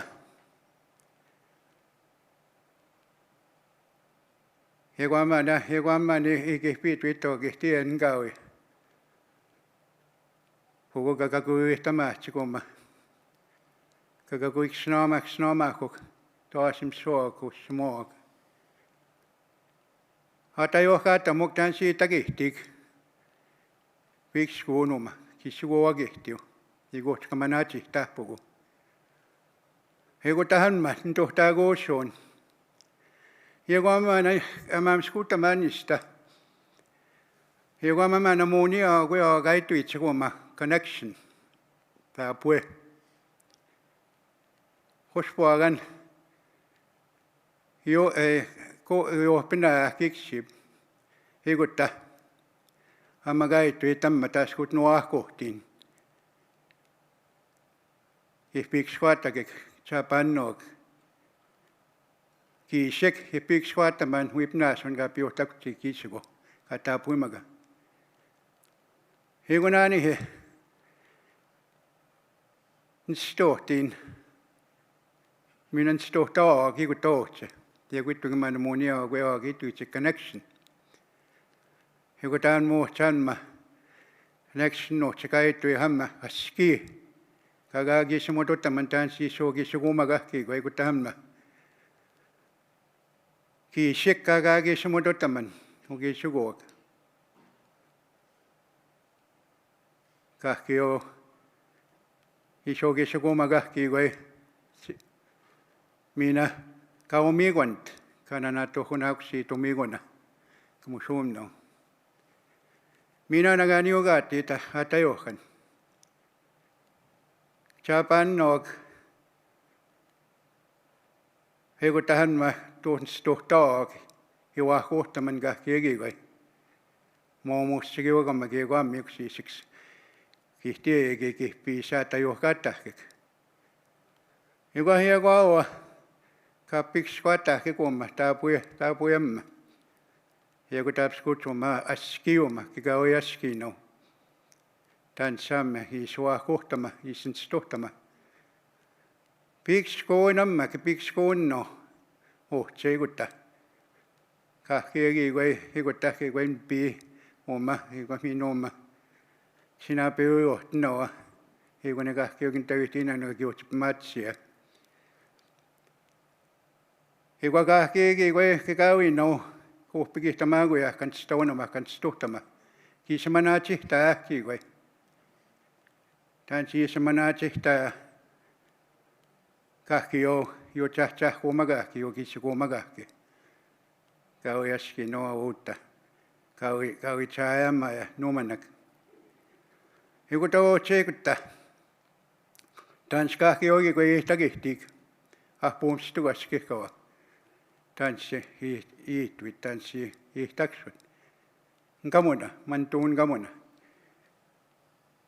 o mo mustikion ngamuna tan san higuni tui magaki kan quinch tohta mippugu hiego magaitu itsikasmina connection kaitu tapskocho gotta hoga kanu gustugo chapannog tapui mama tawan higagi simututama kuyoani ganjastamaoyakik higagi gwe kawanikia higagi gwe kawantunamuya higagi gwe kawanuhtahayak tinimno hawasis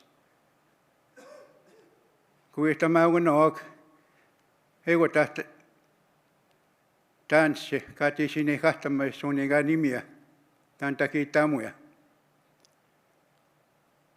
hego amma stay Mantoniitin mä numma. Iks kiittämään niin mä mahtaa oikeasti kuma pikskun nussa magahpu. Ipi pihtoogik. Mutta onko skaaja vuokottakaa pikskuitsik. Tän siis mä mahtaa oikeasti kuma kiikoi. Puhpukin suihtamaan kuusikkiikoi. Puhuika nuomakaa pavattamme. Hekotta. Musum. Pavattamaan tipsko. Mä mahtaa pavattamaan. Mä kiikoi nuutta kuokaa pikskuas, että muinkin stohtaa. Ja kun mamma. Ja kaikin stohtaa, että niin hiau itomi yhtä mä kut kiikoi.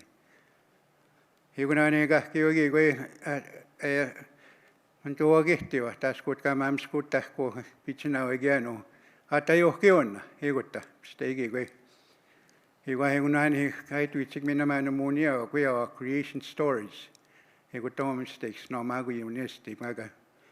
Ja kun tämän siiki sai. Kaki semän oma, että johkattaa kikikoi. Niin hiauitsikka, joten kitää puhtaa tsikkiiko emmakiikoi. Isuukissa kummakaan niin kahkyykin, että johkattaa kielko. Anut kai soa pahtama, anut suomi vain. Ja kun on kahkyykin pian, että johkattaa kihtee, pitsnaui. Mä kiikko suomanis tuomi. Ja kun tuo ei nyt saamaan. Oma, ja kun ei nyt simiään, ja kun asuuna mookin. Tinimnog katapatista tuku tehnikan. Yksi manisti sinne naskumoja anuma. Naskumoa kuke. Kapiks kuattahki kuma. Tapuin stohtaa kama kiitan samma. Vistaagi kuki pisvistä maukutsi kukihtii mua. Mä tapuin nuakuma kantakia kuma. Mui kuoni tänään oma. Piks kunnu. Taima kaki miikua ahcha kumakan no kisu kumakan. Kana imguna no kana apnguna no. Moama kuanihtano pukanma. He kutahamma kia pitchastu kuaisi ki kaki nihtaugia. Ki sawimguya huyu taima pikskun. Ja cha kumakan. Ja kun mä puhun kakakui koskaunamme, kakakui ja kiitoa niitä kuja. Tapskutsin pamaka, tapskuts. Kakuskuptama puhun. Hienoa. Kakihti EU jähi kun hienoa puhuiko. Ja kun mä kapikskutama taptuu. Ja sikskama. Kata joo kata tanssi takihtii kohuhi. Tanssi hiki pisaata joo kata pitsnaui. Ihtiä. Ja kun kahki hiki kun emma munioga semmin kaituitse connection. Pikskoona huuhi.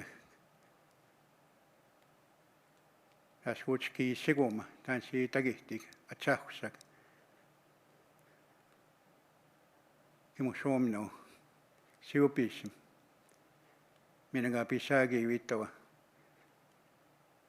Tahto keksipää. Ja kun aina kahki joku tästä jo hänen mä oon muistikin jo kamka. Ja kun tämän muutsi niistä kun stuhtamaan tai kaitu itse kamma stuhtamaan nämä. Mä oon muistikin jo kamma tämän siitä pitää näkö mun suomno kuhumno. Chapanno. Eogama pagunisti apsisiginuhti pikskataman magagahkio tatamskat no mina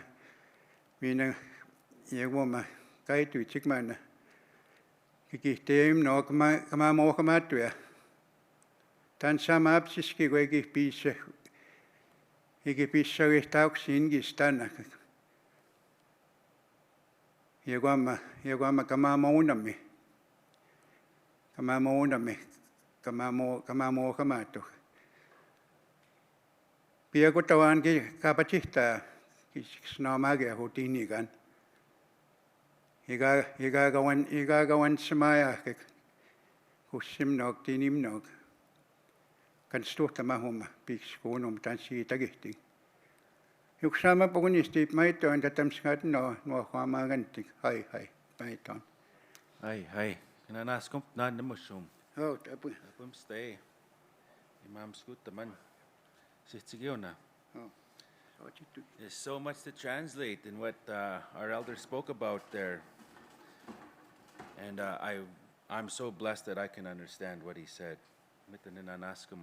So we're going to continue on with the elders panel. So now we're going to listen to a pre-recorded recording of our next elder. So we could probably get that ready.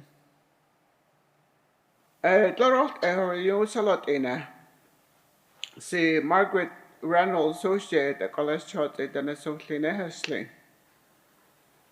Did you know a language conference? I thought Selena was here. Kolu nak at the Nestle no in the island. Si nahi tot in ara si han. Do anzi. Say at here, then ayas tile ja a residential school neither or say. Clue, see near said to who nothing die.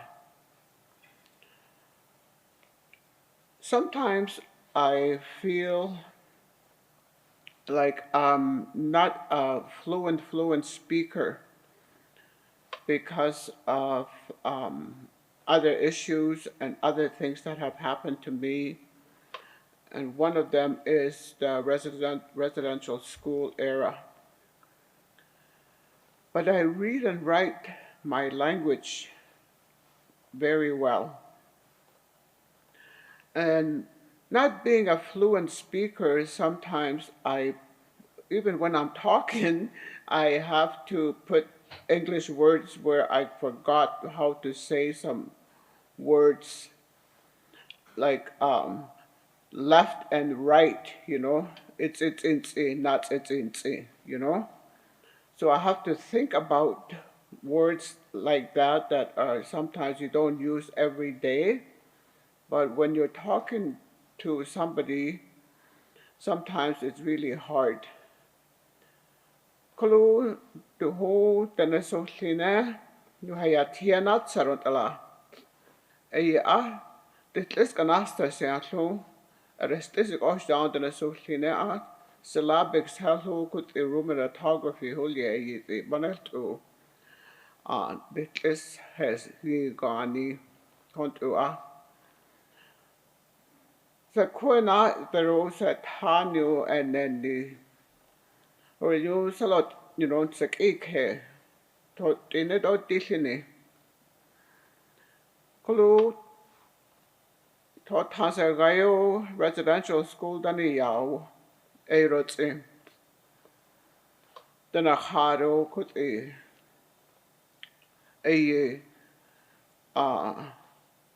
no child eight to azi no had a tear dial teacher there. You don't need to speak your language. You have to speak English. And so, if we spoke our native language in the residential school, we used to get punished for it. And so it was really hard for us young children at the ages of 6 and 7 and 8. Only thing we knew was our language, But not then, when that happened, many of us, even our parents, started talking to us only in English so that when we went out in the workforce, we would learn to speak and communicate with the Western way, in the way that we did things. Kalo se niese se atia klubek osja. O te as tile kalo dana so llina. Kalo kont e kalo atlo seto kaza. Beljas tin dies in that dana so llina.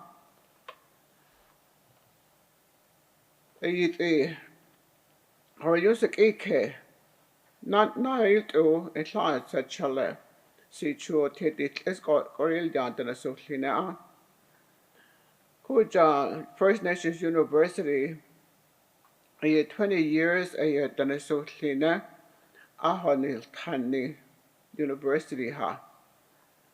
Kolo the ho sa kwenasaro sa eke belasti da danaso llinoini abalasti. Kolo nak don't u dayalti sa den nalant Kolo kont udekolo yastiet katlotan. Eyant ese de ho tot ina nahib nalyasti. The Dene language is such a beautiful language. It's really, really a language. Sometimes people say it's really difficult to speak or learn. But like any other languages, you just spell the way it sounds. So it's really easy to spell the Nesohlina in Roman orthography. Just like when you say planet, and so you just spell it the way it sounds. And some words, they are spelled the same, but if they're high tone, and tsa, T-S-A, tsa, they do it la. Kudu a T-S-A, high tone on the ladder, bek a tsa, will yella. Kudu T-S-A, a nasal sound on the ladder, the little C on the ladder under the A. Tsa, tsa, cap like Kutsa beaver, Kutsa, you're full of shit, ina, ayat is it. Do hayat here, don't do an LT. Or here, brilt are there, Beth here, kontu, yana so llina da yo tijade, do hayat here, sin near an answer. Ayat is it the whole, nothing die. Say near sin. At the language conference, si Donald O. Hait azide et hadarilti, si niese. Gut e horelion, salot e na cozina nanet anote. Nus canu no to caso, hot et no hayatia bet ayon tinole, e yoir in rescase. Gut e. Nu hayatiet in atsad. Hitari yepri keo kont u night de ha. Night de horelu nus canu nus okazet kut nanit ho aslunok any dele yepaparait is into ho. Nu hayatieta adayal tiha. So with everything that's been going on, I'm so happy and so appreciative of Saskatchewan Indigenous Cultural Centre doing this language conference every year for everybody across the country. And it's so wonderful to be able to have this center so that our languages will continue to grow, to be preserved, and to be protected, and to practice it. If you say one word in your language, you'll be able to have 365 words in a year, which you will speak eventually really fluently, and which I'm trying to do every day. Eyiha, Marcina Sense, Salotina, the Hunelti die. Ya nide, the Nanest Ilosa, Marcy, hoi hoi. But the Saskatchewan Cultural Centre, I recently got a scene, at that last. I have written Yanisoti Honi with a legend, so yeah, that then a legends as John that Lao could a syllabics are the is a Jathan Lassie. Could a thought it is as the read garnish said Chalachu. Johnny goes hunting Hulye. Not all say her you then a so clean out it is a Lassie John. The Hannes Canon to Kaza Bajan Eltide it is ga. So wahala there. It'll be so nice to be able to get some of these Dene language books that are available at the center, which will benefit all the schools and all of the institutions where we will be able to be interpreters and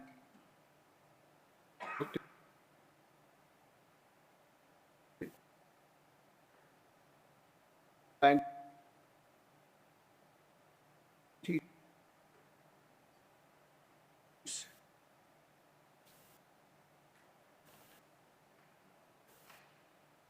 But the First Nations University, a university, a Bachelor of Dene Language, Holye, they'll, if you take those classes, then I saw Linea, a this is connected here. The whole 4 years at N Korea and at Ede, when you're done with the course at First Nations University and then I saw Linea, you'll get your Bachelor of Dene so Linea teacher. Who are you gonna lade? You knew what asa, will you school? Is a Kodanil Taniha. Mercy, Salotina. Thank you so much for listening to me. Mercy. Around that time in the late 90s that we started coming to Saskatoon for language meetings, and then and I also went to some large gatherings on more specifically the Lakota, Dakota, and Nakota languages in South Dakota. I think 2003 we were down there, a group of us, and there was the 3 language groups were there, but there was like rooms, like bigger rooms, like besides the conference room, there were side rooms that were full of books and CDs and videos of Lakota and Dakota and another one. And there was not one book on Nakota. So I was wondering it gave me more of a chance to think about what was really going on, and not because of them, but because of our own people. We've had and I continue to have a difficult time of focusing on preserving and restoring the language. we've come to this language keepers conference quite a few times, and some people, some staff have made attempts at doing some work like pictures and names, numbers, colors, but there's no real effort, a concentrated effort on restoring the language. Nobody's out there teaching it day in, day out. And I noticed that I went to a conference at Mosquito a couple of weeks ago, and basically it was the same people from all 5 communities that have Nakota speakers, the same people that been gathering for the last 10, 15 years. And along the way, we've lost some very good, most of our fluent speakers have made their journey to the other side. And our last speaker has been gone now for a little over a year. So at present, we're I guess, in dire straits of preserving or restoring our language. And there are some people doing little half-hearted attempts, like what you would call little skirmishes in a war, you know. But it's very sometimes you get anxious, you know, just thinking about it. What's our grandkids going to think? And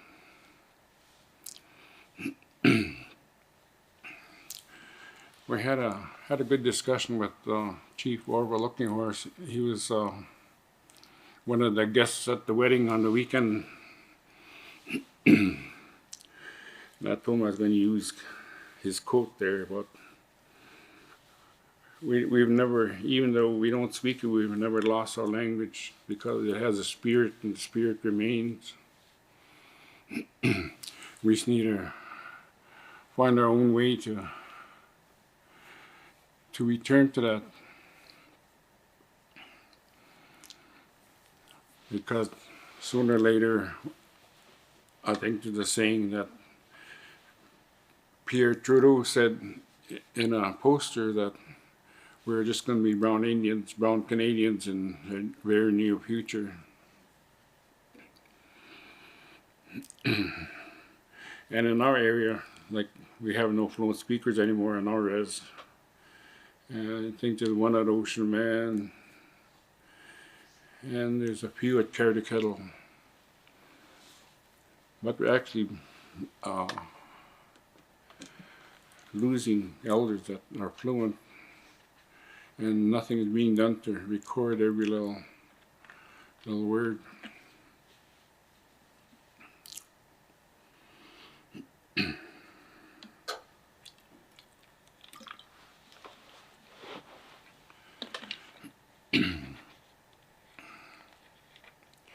Two of the ones that were really working at it, there's a little Frenchman that was teaching in Regina at the university. He helped create one of our dictionaries, and but it was kind of a little hard. Like, I sat in on it and I said, shouldn't we be doing something before this? Like, shouldn't we define and learn what the actual terms of words are? Like actually verbs and nouns, pronouns, adjectives, all those little, what is the meaning of everyone, and then how we use it in our learning our language.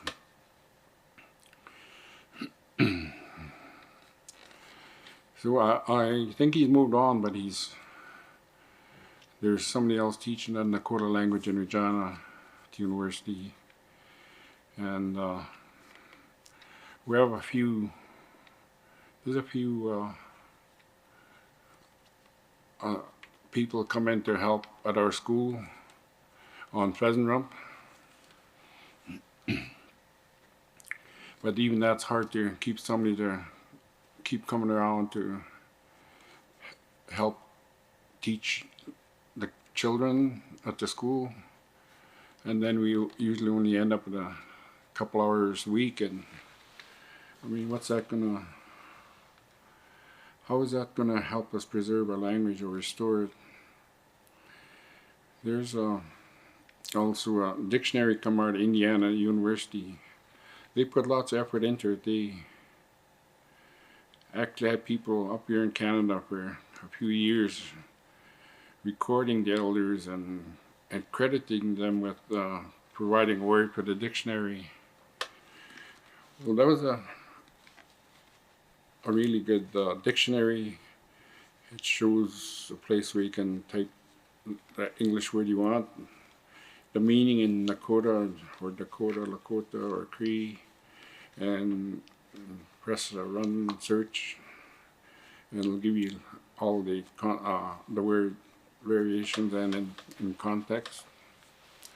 So I thought that was good, and we brought that to the center here a few years ago, a few directors ago, and we showed them how to use it, and loaded it on a lady's computer, and after chatting a bit, she told us, well, that's nice, but we're going to develop our own, she said. So it was kind of a disheartening experience, I guess, knowing that somebody was, because there was almost $1 million already tied up in this dictionary, that somebody wouldn't just hop on board and tag along with it. But since then, we've had 2 dictionaries made, and I think the final one is just about ready to come out any day or any month. They had mentioned February 23, but I think there's a few copies out there already. And like for our community, once we get to know the words, the little marks on each letter, then our younger kids found it quite easy to pick up that pronunciation. And then we come to conferences and people say, well, there's nothing like listening to a fluent speaker. All that sort of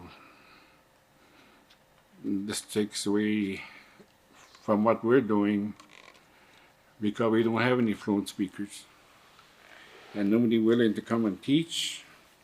So we have to go by the written word as best we can, and I guess if we use it more often, then I guess it would just be easier.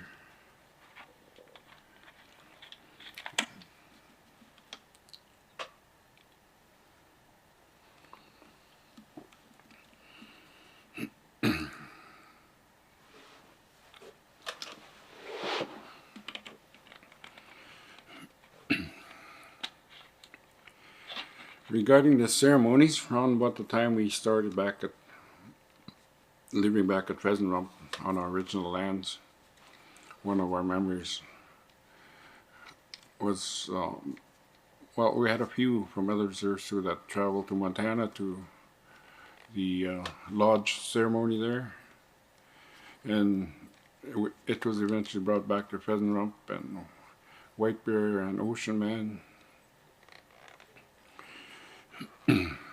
But in the meantime, we had some of us had already Sundance, Lakota Way, and we spent like first 4 years we were sundancing with the Lakotas, and then it was time we asked elders about what to do, what should we do, and because we weren't comfortable with the Lakota way at the time, the elders told us, well, do it the way you know. So we got a Lakota elder to come and be our intercessor at the Sundance, and we stayed there for 4 years at our place. And we learned to dance and pray that way. And along the way, we also found that learning the songs and the meanings gave us some semblance of knowing the Dakota and Lakota language. An earlier thought of mine was, when I first started this back in the 90s, we were coming here for conferences and going to other places for conferences. In the 25 or so years, if I just went somewhere and learned it myself, I wouldn't be having these anxious times about if our language and our people and our way of life is going to continue. Kita na may kunem, mas kutebs yung kis kunen Disney kas kibab kang doon si, danis sinabem nakawayon ninyo, utaon siyan kibab kang nakawayon niyo, men so kuminata so etikete, giginist no mog man me som sinanig no kuminanig, man diskunigan nanga aon siyan. Pagan saya ganing ito siya umpigi ko. Miminik ko ay ta kito ano nit misaga na sim. My name is Peter Nipiav. I hail from the Kiniston First Nation. I grew up in a Yellowquill First Nation, and I'm Soto, but I also want to share with you, I am also Cree. Our reserve is Cree Soto. Our ancestors were Cree and Soto that originated from my band in Kiniston. So, one of the things I want to talk about first of all is I'm very proud of the fact that I'm able to speak Cree. Because kung sinahiwa niyo ako magansig, numasum panigay ko na no kum panigi nehiwa at tas kinagot se kinistina sihatek kinehiwa at ketayag ikimiwasan nagdansigi kaya giswita magwang notago pikskonan haksenyo pikskonan ayat samonan ayata tsuke wat kaya skota hakseni panig kiwawita magwang imtsmetamang pikskwemwang.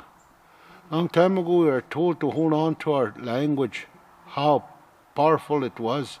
And I'm very grateful for the teachings of the old people, the old ladies, and the teachings of the old men, and how to be proud of where we came from. So I wanted to share with you that I'm fortunate I could speak also Cree, and I was encouraged by my uncles to speak Cree. I've been asked by the Saskatchewan Indigenous Cultural Centre to talk about our language. And I want to mention to you, kitnoyon nan, kikimin ko naman to. Kipinasi, ni ski na magawing. Kichikchine de mga ninjinohing, kitnoyon nan, ayat sa ako magak. Kinoem nang manto. So kumino ya, kichinoen tamang. Apachisuongan, gigo, ispinkiskitun, sinakawen. Ayat sa akong, may I suit the magwan. One of the most important things I was told in the Soto language I just explained to you is in the Nakawe language, and this is not Wemun language, is that our languages are very strong. Language is very strong. It also gives us an identity who we are. The most important fact with the language is how powerful it is. It's creator given. It's our inherent right.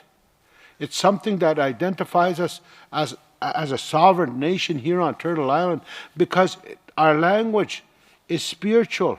It's connected to Mantu, Creator, Atipetsikit, Mamustagan, and, as the Crees call it, Kotawinan.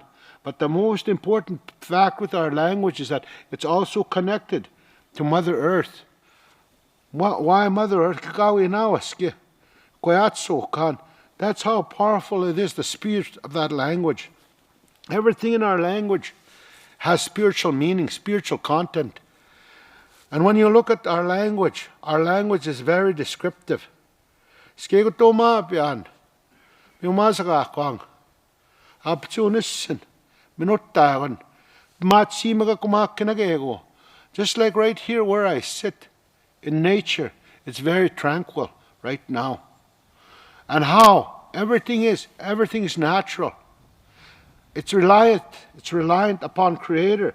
It's reliant upon the thunderbirds bringing the water for all these plants to grow. That's the same thing with our language. Our language is reliant on the belief system we have. And how grounded are we? Grounded to our ways. Today, we got to keep in mind how important is our language. If we want our language to be important, we got to encompass it in everything that we do. And how do we do that? We got to use what is available, technology. Always keeping in mind, Creator first. You got to remember with the teachings,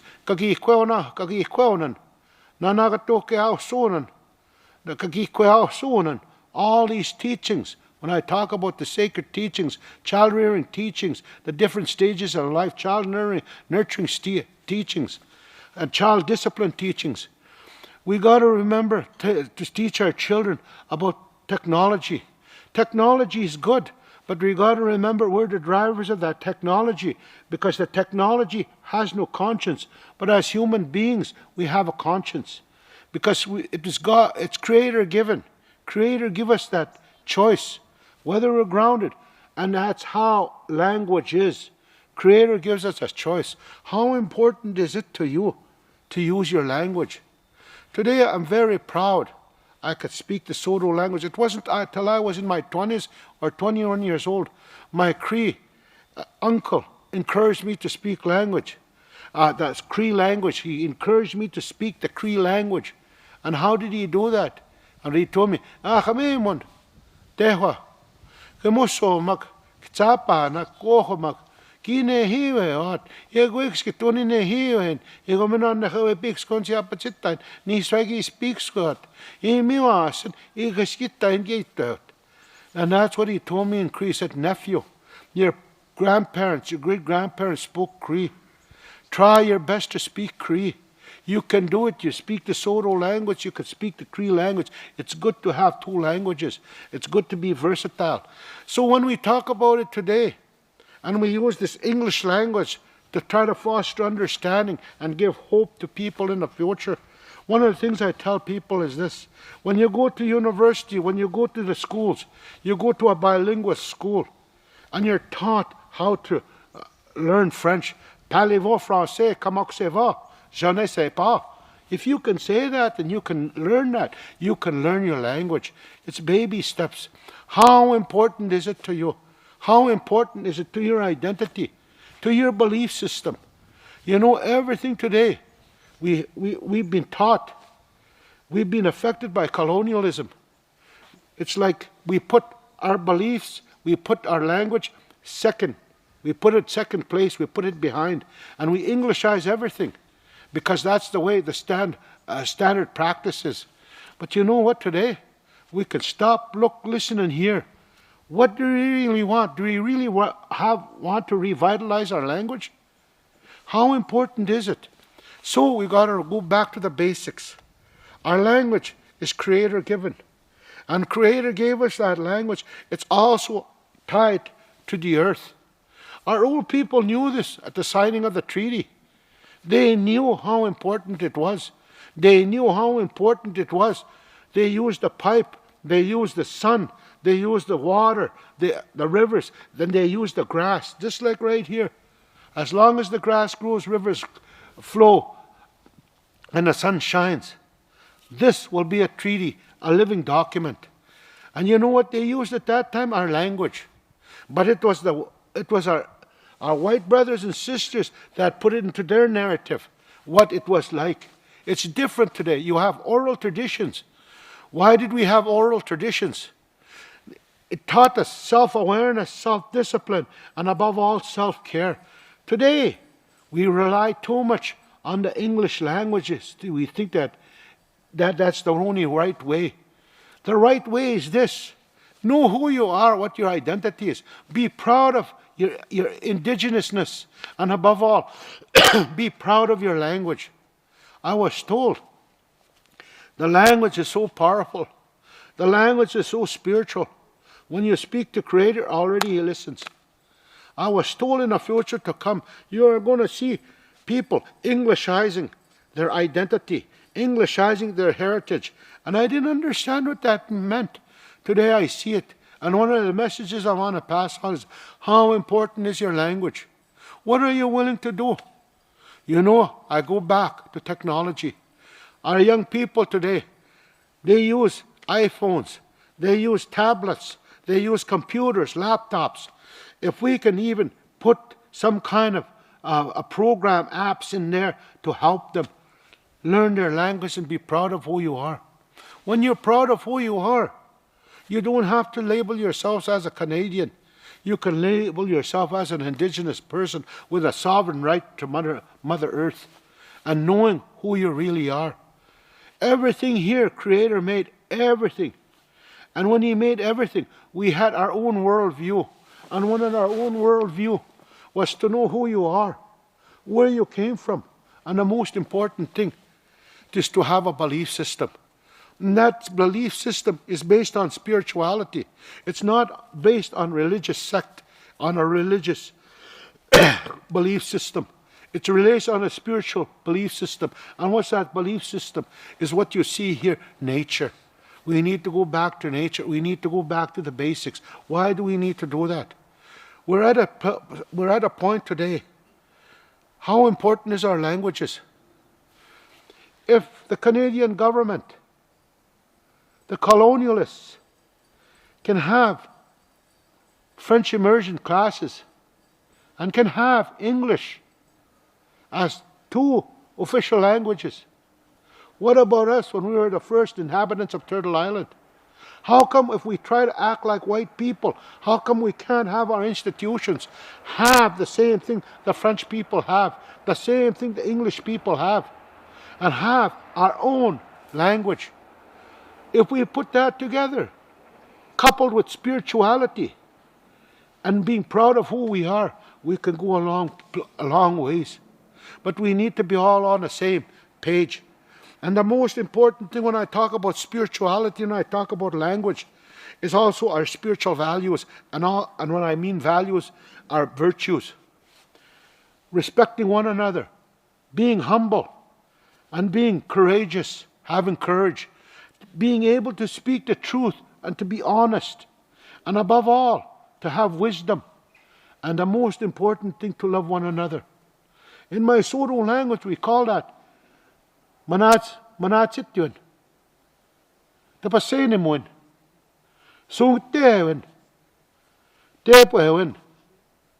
Kwe katis yun. Naas yun. Sawenti yun. Those are the 7 principles today. They call them the 7 grandfathers, 7 teachings. But they were so familiar. Everybody knew that they were so familiar with everyone. It's the same thing in Cree. It's no different. We all have to stand side by side. You look in the background here. You see all these trees that are standing beside here. You see the different grasses. They exist because they believe in Father Sky. They believe in Mother Earth because their roots are really deep, and they rely on Father Sky to nurture them with water for them to grow. So what I'm trying to say is this: we need to rely on our spirituality. We need to rely on those things in order for us to foster. And the most important thing is, how important is your language to you? How important is your identity to you? How important is your belief system? It's so vitally important to know how important that language is. How does it make a connection to everything that you see in this nature? Everything we talk about here is about nature. Everything. When we pass on and go to the spirit world, where will our body go? Back to nature.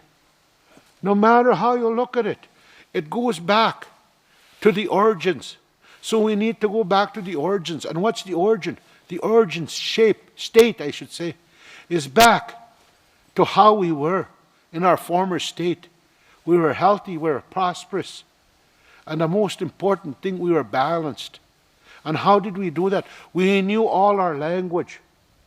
Every language group there is, whether you're Dene Sotlene, whether you're Cree, whether you're Soto or Ojibwe, Plains Ojibwe or Anishinaabe, or whether you're Basimo, Stony, or Pot, Lakota, Dakota, every one of those languages started off with Creator. And they had Wisketsak, Nanabus. They had all these tricksters. And when we look at the world view, every one of those different tribal affiliations all had the same world view. It started in water. And they all had a trickster, as the white man calls it, but Atso Kanak, they had helpers. And who created those helpers was a being that had spiritual axioms. And the most important thing when I talk about all of that, all of those creation stories are similar. That's our worldview. Our worldview starts with our language. How important is it to you? If it's important enough, what are you willing to do about it? If the willingness is there, how honest are you with yourself in moving forward? In what do you want to do? Besides being involved, but what's your commitment to learning the language? Pugugego. Siya ba chito yung jaga gwen srutati? Ima minika ikito at no ema kantuk. Minanakotam. Ab mega ganon. Naganon nako. Ab mega ganon nako. Nana nagaya ko nagawin nakawya at no ema kantuk. Usamo niya obito at simi ko iskip main minanako moan. Itami ego tegap mi. Ay tehan yung ako makan sikama ka. Inisruta megi ko yapsi sat maitoan. Hay maito. All right. Hi. Thank you to our elders for the elders panel for sharing so much knowledge with us. That concludes our elders panel. Let's give them a round of applause, our elders that shared all their knowledge with us. Yeah. All right. Well, it's lunchtime. This brings us to our lunch break. We have 1 hour for our lunch break. So please, if you're at home, the office, or anywhere else, bring out your lunch. Our lunchtime entertainment today is power dancer Dennis Beamer Morrison and his daughter Davika Morrison. Dennis will perform the traditional dance. Danica will perform a jingle dress dance. Then Dennis and Danica will dance a song together, and we'll round it out with Dennis performing a hoop dance. So thank you, Dennis and Danica. Let's give them a round of applause for coming up and entertaining us today with their dances.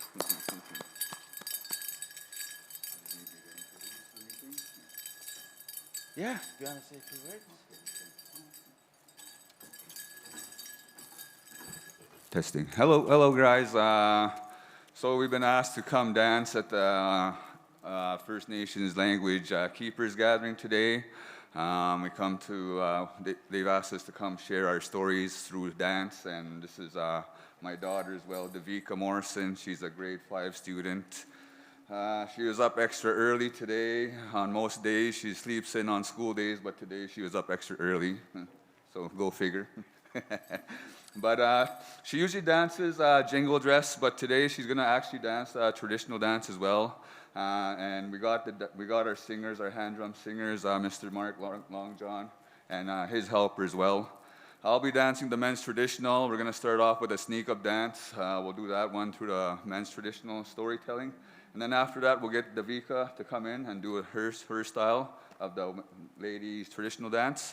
And then after that, we'll do a quick dance together, and then and then I'll get ready and for the hoop dance to finish it out. All right? Okay, thank you very much.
Oka, beautiful singing, beautiful dancing. Wow, let's give it up again for Beamer. Good job, good job. All right. Now, Danica will perform the jingle dress. Oh, no, is this, oh, traditional, sorry, traditional.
Awesome dancing there, Davika. Let's give it up for Davika.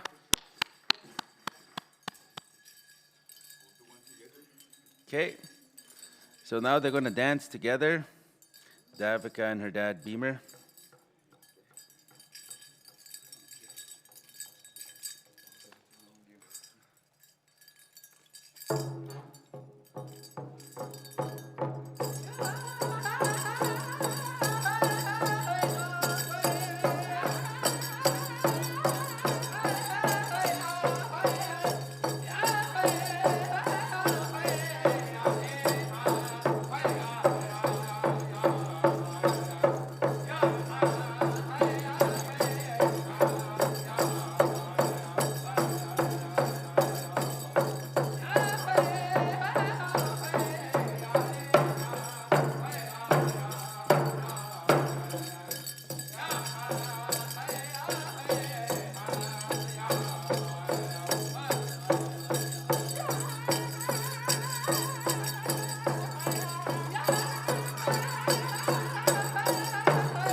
Good dancing, good singing. Right on, Biwa, Sin, Dennis, and Davika. All right, so Dennis is going to get ready to dance the hoop dance. While he's doing that, I'll just give you a little background on Dennis here. So Dennis Beamer has been dancing hoops since he learned to walk. So I guess, how many years is that, Dennis? Many years, I would say. He uses the colors given to him by his kio, his name giver, on his hoops. So he uses blue to represent the sky and water. White, the color white, he uses that to honor life at all times. And was taught never to play with hoops, but to look after them. And in turn, the hoops will look after him. So Dennis has danced for the Queen twice, first time at Saskatchewan when it first opened. And the second time was to open the KCI High School in Kamsack, Saskatchewan. The hoop dance has helped Dennis to travel internationally around the world, to share his story of the dance. Some places that he has traveled to with his hoops include Italy, Switzerland, Germany, and France, and all across Turtle Island. The story he tells when he dances is of a flower beginning as a seed and blooming into a beautiful flower. At the end, you will also see a boy come out of an eagle egg to represent the next generation of learning. So this is a little background information on the hoop dancing and Dennis's story. Again, it's a real honor to be here as your MC today, Randy Moore and Big River First Nation. And I want to thank the singers here, the organizers of SICC, all those in the background, Melody Wood, Mason, Medemski, Ernest, and all of them that are here.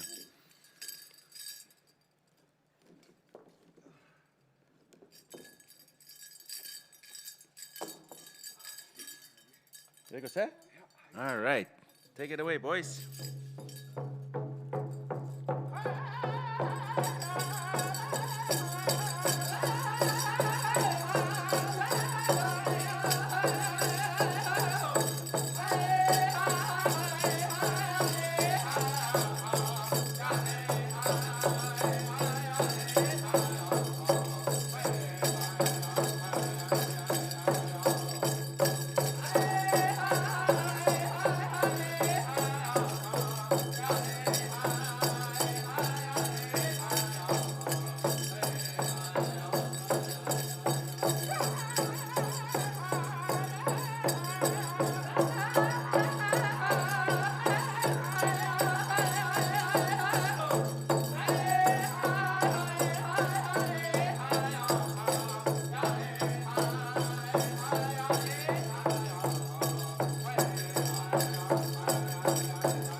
right. Wow, that was amazing. Miwa Sin, good job. Good job. Taka, yeah.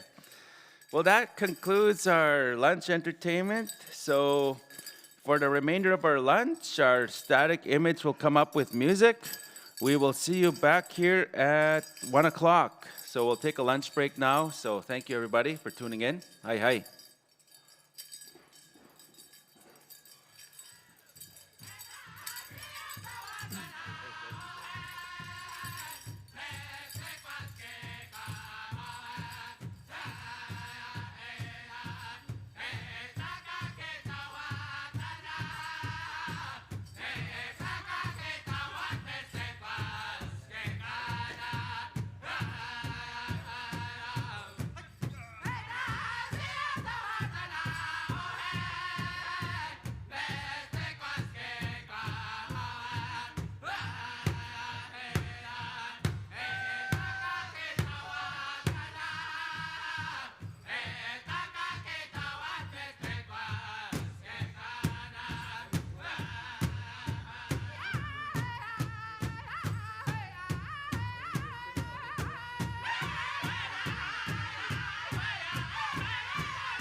Okay.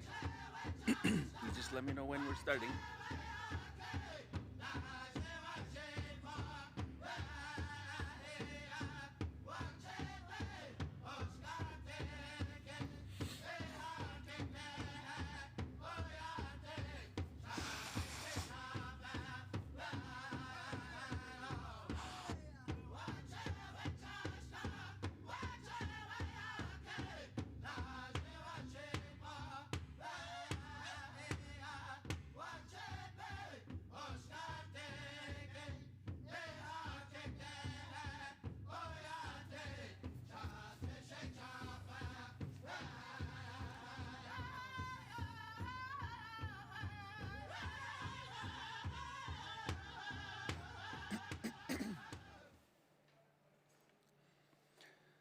All right, welcome back, everybody.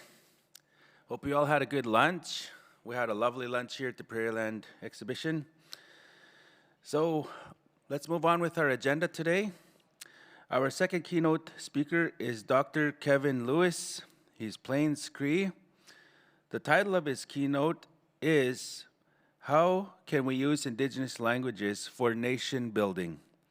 He will be talking about self-care with the ongoing pandemic and the importance of reconnecting to language, culture, kinship, history, and identity. Dr. Kevin Wasagayasu Lewis from Ministiquin Lake First Nation and Nihio Plains Cree instructor, researcher, and writer. He has worked with higher learning institutions across the Prairie provinces in the areas of Cree language development and instructional methodologies. His research interests include language and policy development, second language teaching and methodologies, teacher education programming, and environmental education. For the past 15 years, Dr. Lewis has been working with community schools in promoting land and language-based education and is founder of SICC Culture Camps, a nonprofit focused on holistic community well-being, and co-developer of land-based Cree immersion school, SICC Migawahpa. So let's welcome Dr. Kevin Lewis. All right, thank you. And I greet everybody, and I thank the ones that lifted the pipe this morning. So I'd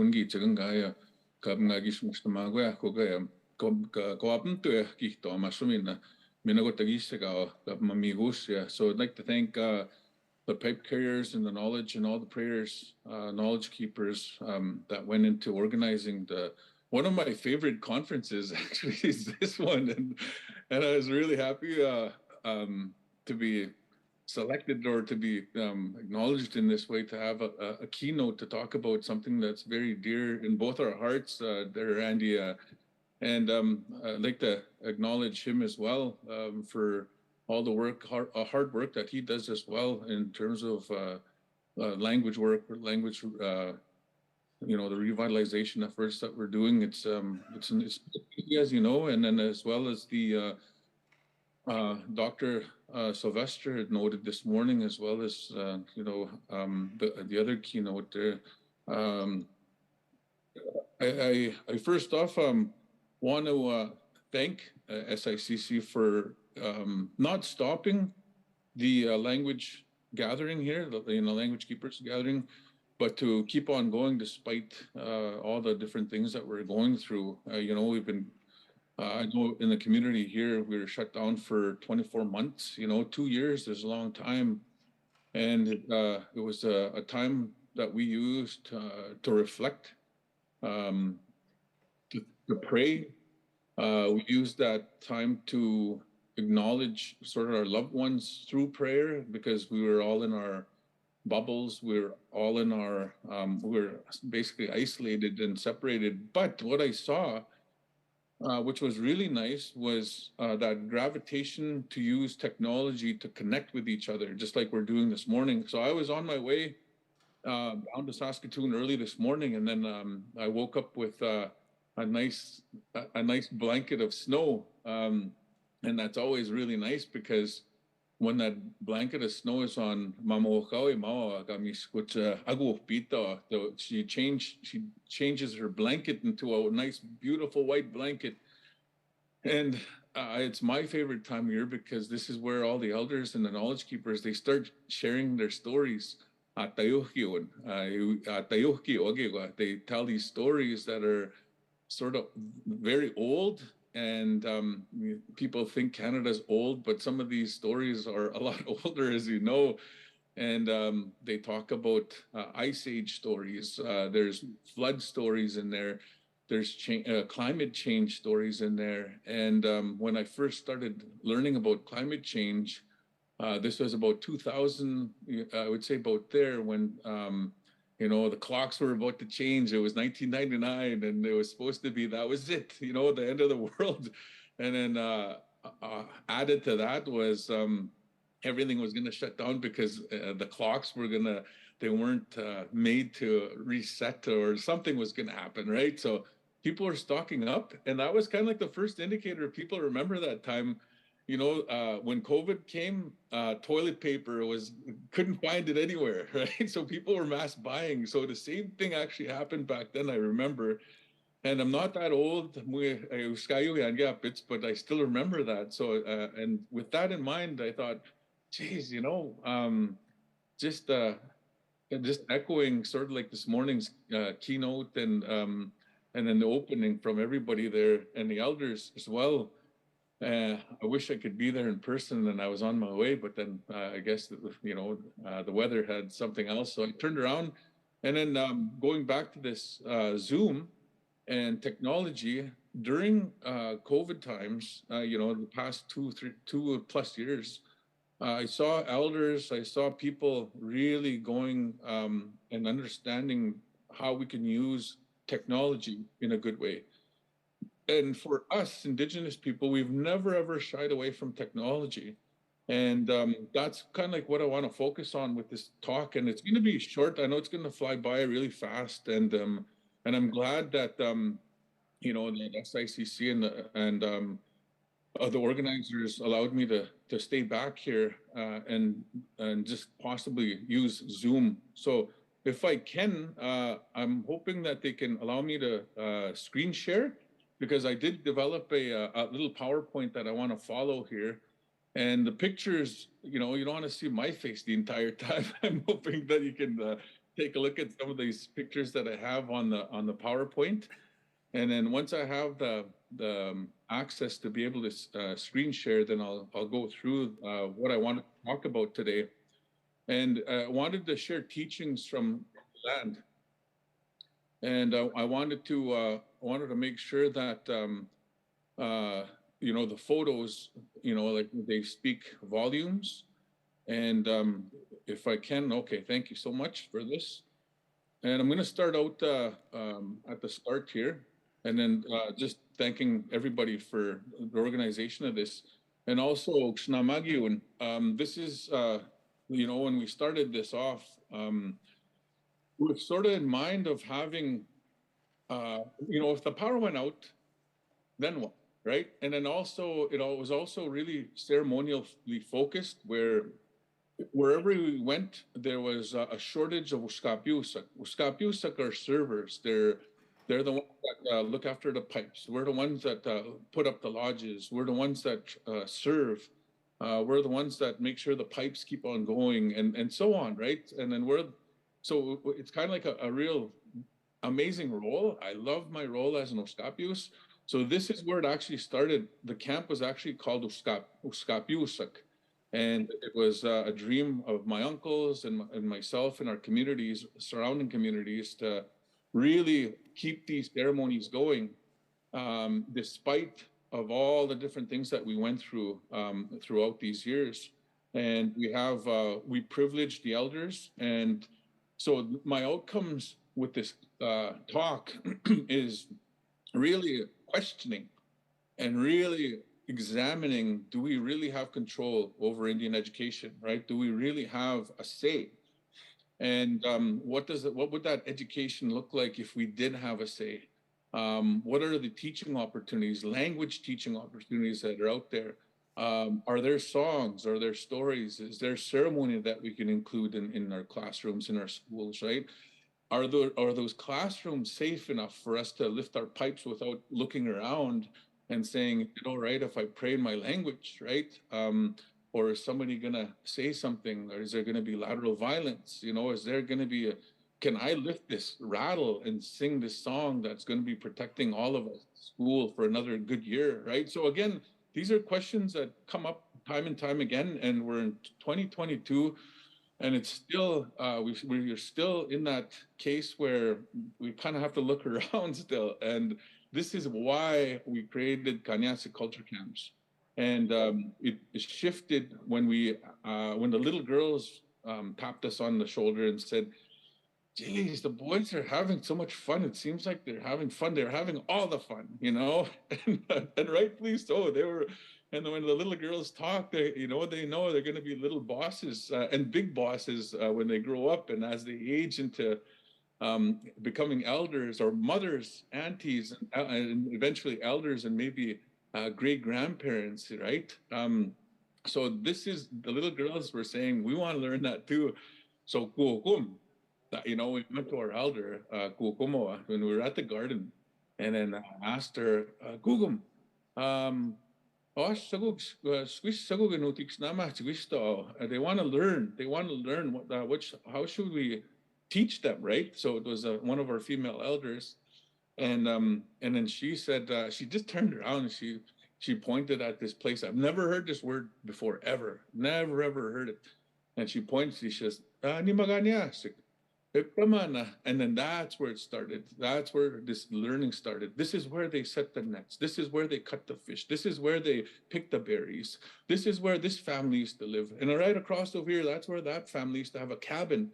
And they used to have tents over here. You know, so she was just laying out, right, boom, boom, boom, just laying out the curricula that become our curricula. And it's community owned.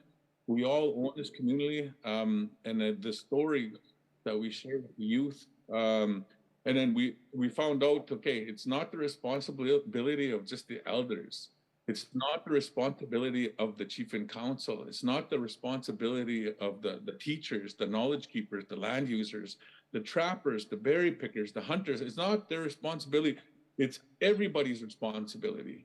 We need to all take an active role in this to reverse this language shift, right? So again, we need to ask who we are as First Nations people. And again, we need to also, and I can't stress this enough, self-care, right?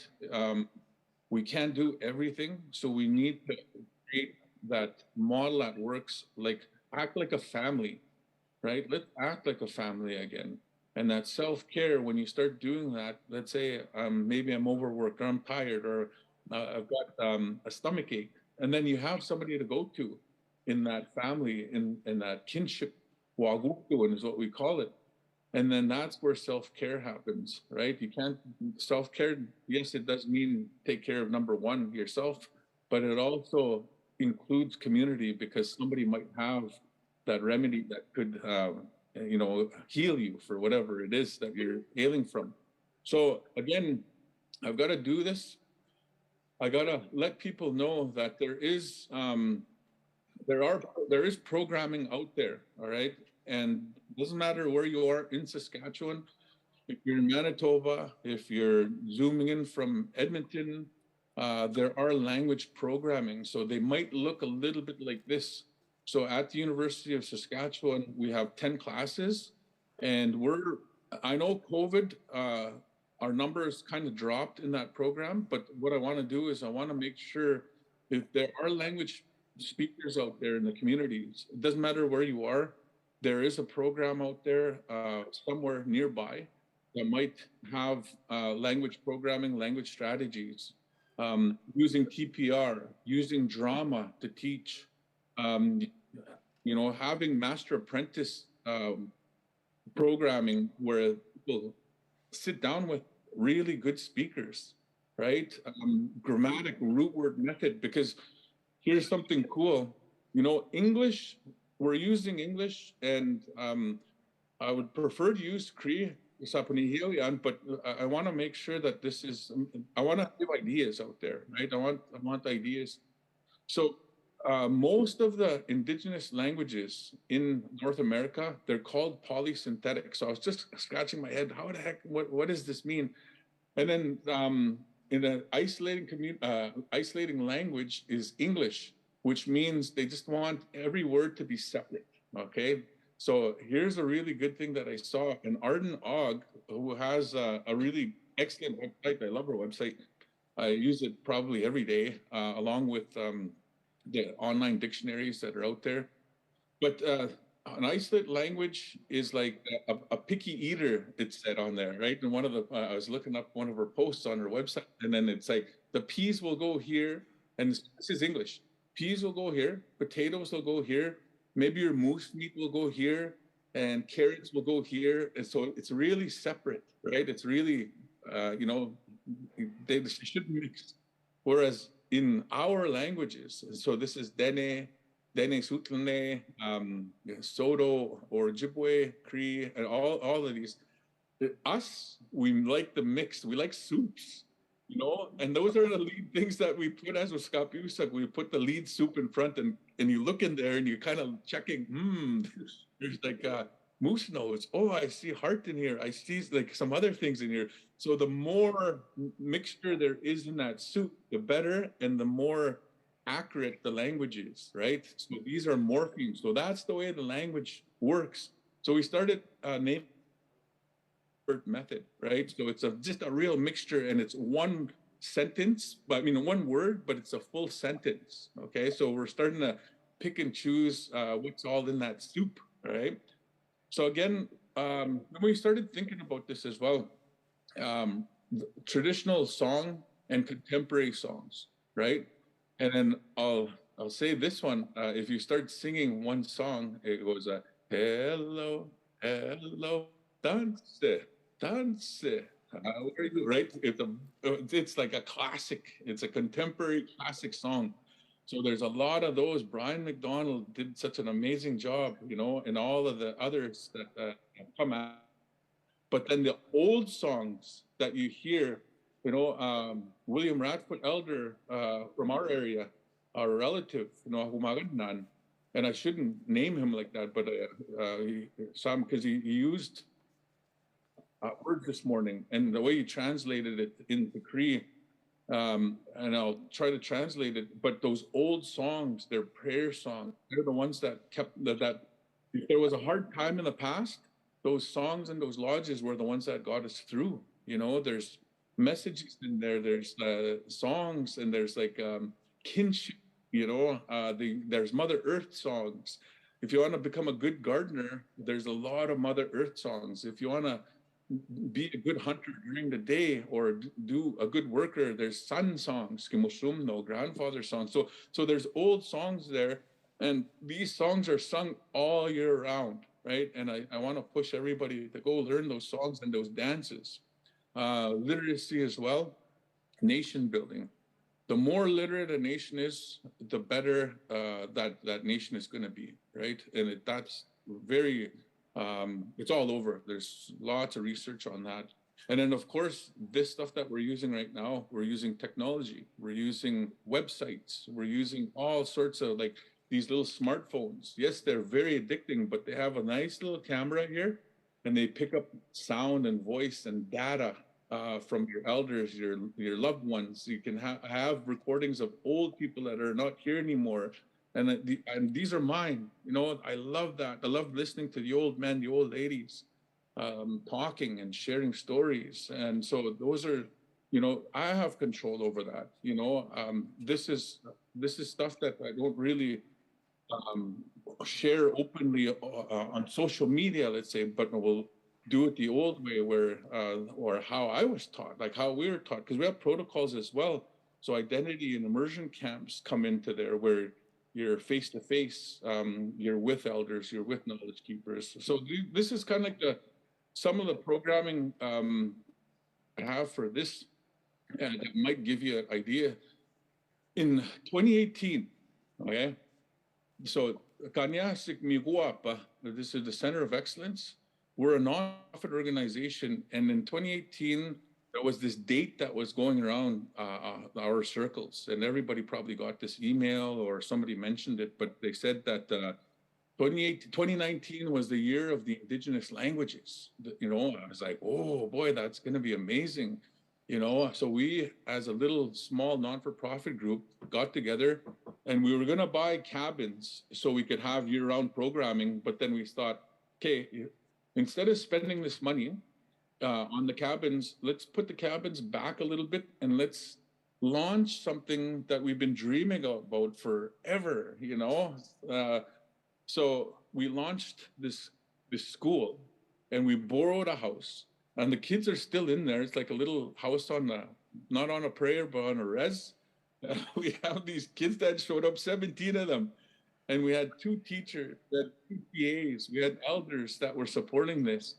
And so curriculum needed to be developed, further development needed to happen, partnerships needed to happen. Land-based learning was working for us. So this is why we connect land-based and the Cree immersion program, because yes, you can teach language in the classrooms, but then what happens there is, it's just like, you know, all of you are listening there. I always do this. If I'm presenting here and I turn around like this and I start talking this way, that's what we kind of do to our relatives, like the sun, the thunderbirds, the wind, the buffalo, the moose, the Mother Earth, the sun, you know, all of our relatives, our grandfathers and our grandmothers that are all outside, you know, and being outside is so healthy for us. So we found when we take students out, our issues inside the school lower, right? So if there's somebody that's really just can't sit still that day, you know, if there's something that happens inside the school, you don't send them to the principal. You send them, you know, outside to the camp and then to us, to our elders, and then they work with us. They're plucking geese, depending on the season, right?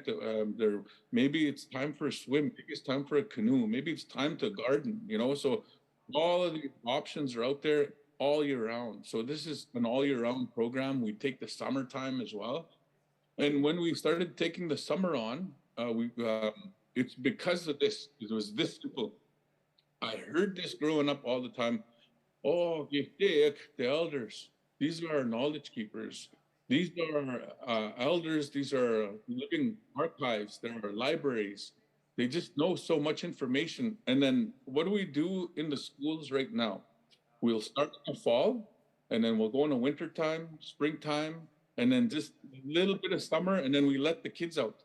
And then what I saw working with the elders was the elders will stay back in the wintertime because they're scared to get cold. They're scared to slip. They're a little more fragile. They don't want to go out in a cold weather too much. So and we don't want to push them as well, right? So they miss each other. When the summer comes, that's when the elders are picking their medicines. That's when they're singing their songs. That's when they're praying with their pipes. That's when they're singing those awesome songs. So we were missing. So what happened was we started incorporating those ceremonies in the summertime. We started incorporating berry picking time. We started incorporating powwows in our, you know, and the kids, a lot of these kids are dancers. A lot of them they'll go to ceremonies. Our one graduate this past summer, Sundance, her first Sundance this summer. So that was amazing. And she said, oh, that was the hardest thing I've ever done. And I'm like, wow, really? You did it? You know, that's amazing. So again, they're taking part in these ceremonies, and it was like, it was for us. It was for herself. It was for her family, and it was for her school. It was for her future.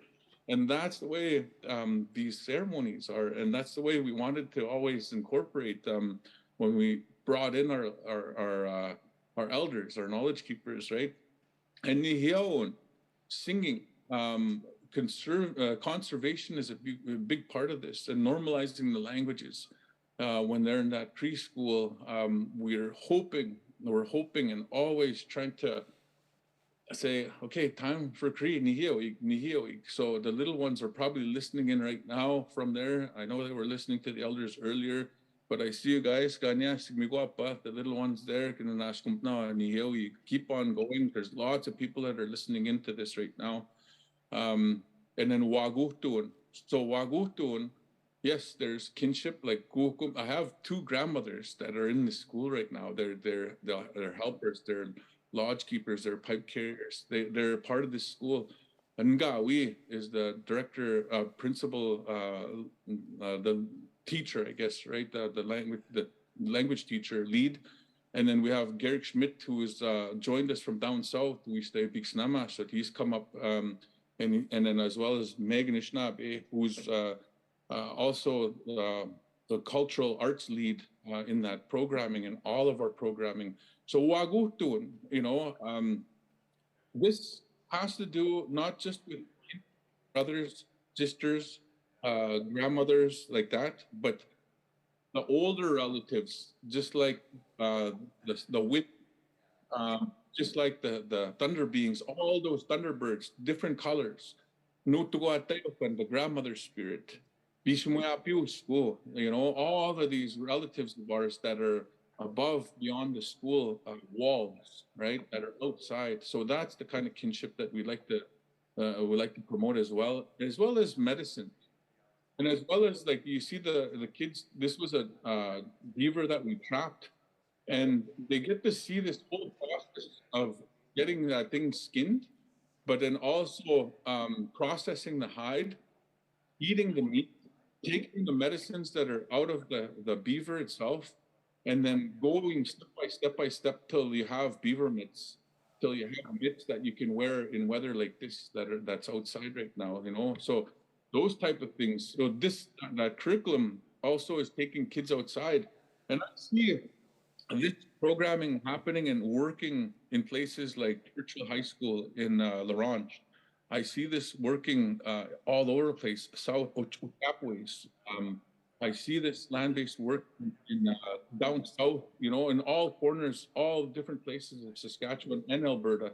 So, and it's localizing the curriculum, but also we're taking sort of like the climate change to another level as well when we're promoting this. We want to make sure that our languages are kept sacred as well. And also, there's a couple of words in there that we're not even teaching very much in our schools. Like, it's not even regular anymore, but I used to hear it lots when I was a little guy growing up. These two really sacred laws, pastahun and then uchiniun. Those two things are very, very, it's like karma. So if you're mean to somebody, watch out, because something will be like, somebody will be mean to you again. Or if you're respecting water, well, that water is not going to be healthy for you to drink in the future. So it's like those type of things. So those two teachers, those two laws from the Creator are very sacred, and we need to utilize them. We need to teach them in our schools. We're forgetting that now.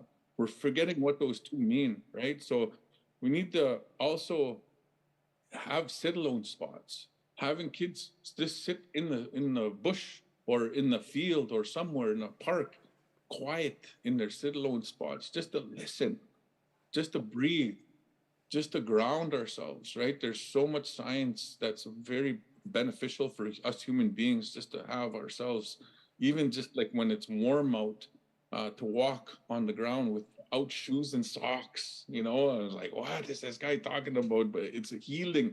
That Mother Earth, that's a part of us, she'll heal us. She's there to heal us, right? So now, 2015, we're looking around. We're trying to figure out, okay, how can we organize ourselves so we make sure that like it's not like a money-making venture that we're after, but it's like we're accountable and we're transparent. We started researching, and this is where the nonprofit side really was. We loved that idea because we have to report to the Saskatchewan. We have to report to the bank. We have to report to our own members. So we started creating a non-for-profit organization. We went through signing up as one, and that's where Ganyasik Culture Camps came from. And people, like, when we first started saying camps, again, people were just wondering, like, what the heck is this camp? But what it is here, yes, we had main places that we stayed, but the idea was if the moose were rutting, the moose don't rut right here, right where we are all the time. We have to move to the place where they're going to be moving, where they're hanging out, or where the fish, when they're running the rivers to go snare or to go net those fish, we got to move our camp and move it over there. To berry pick, there's no berries here, like not the ones that we really like blueberries or, we have to move our camp to the berry picking spots. So that's the idea of that, moving and using our traditional territories like that, right? And mapping those out, because what we started finding was with the students, we're gonna start getting drone training. These kids are amazing. They're just flying these drones and they're taking pictures and they're mapping our traditional territory and making sure that, there's too much clear cutting here. What's gonna happen? So, they're starting to think like that. They're starting to think about changing environments, changing, seasons, seasonal change. So from a different perspective, and then bringing them into language and slowly them developing like little TikToks, little YouTube videos, little vignettes, of them just conversing back and forth.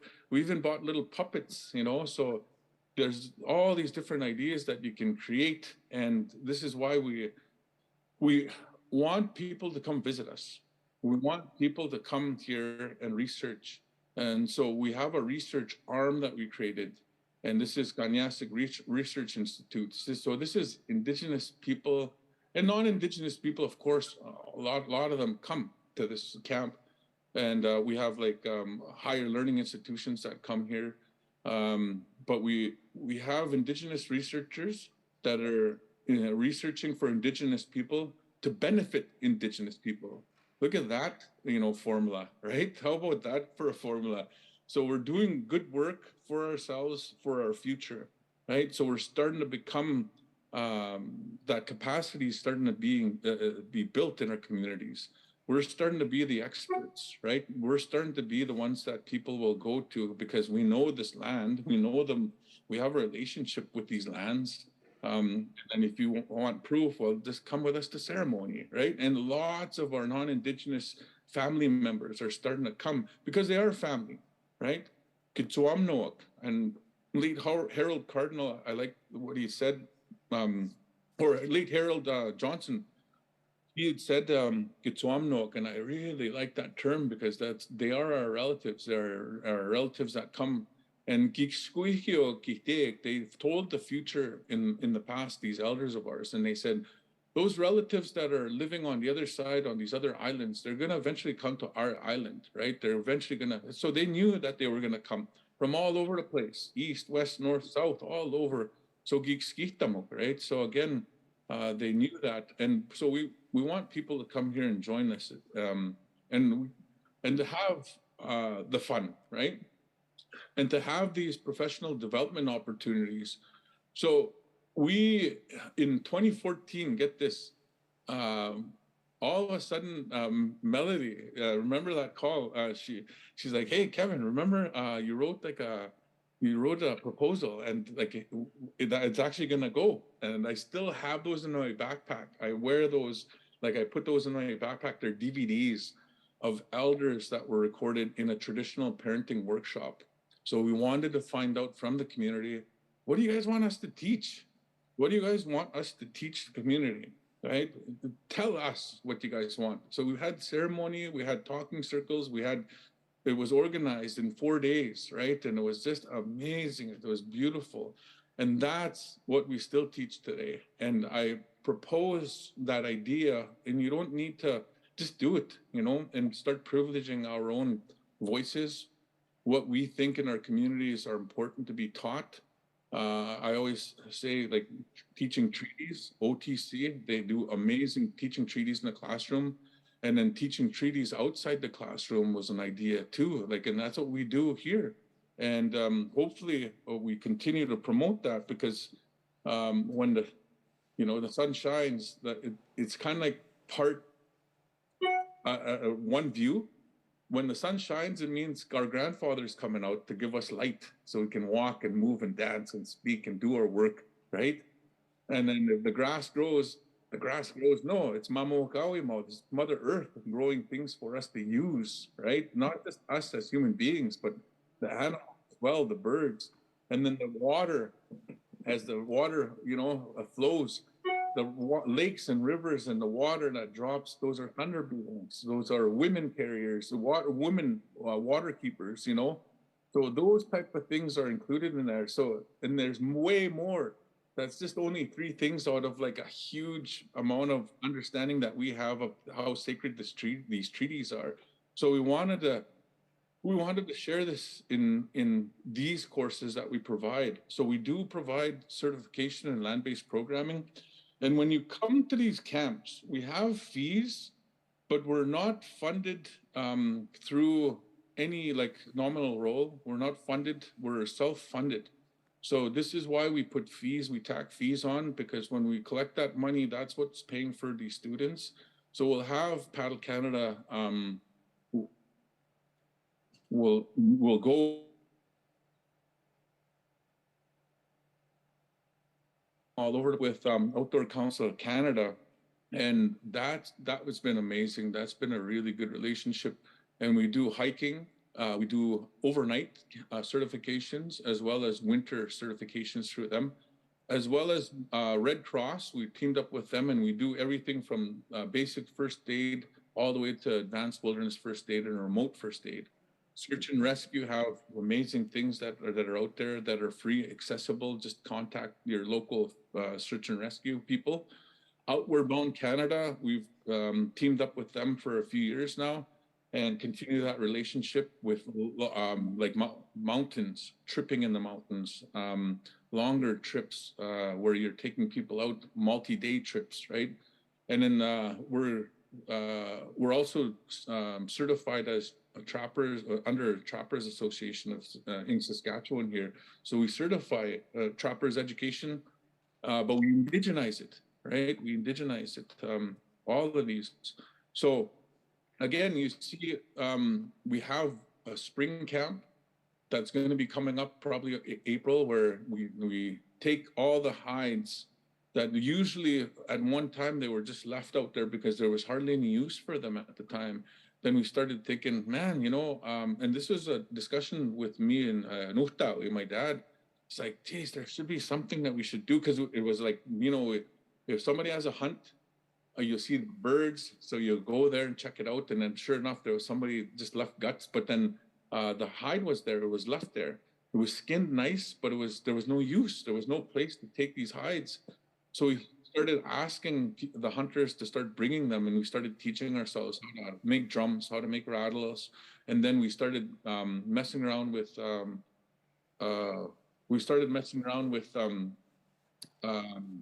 making snowshoes, and then hide tanning.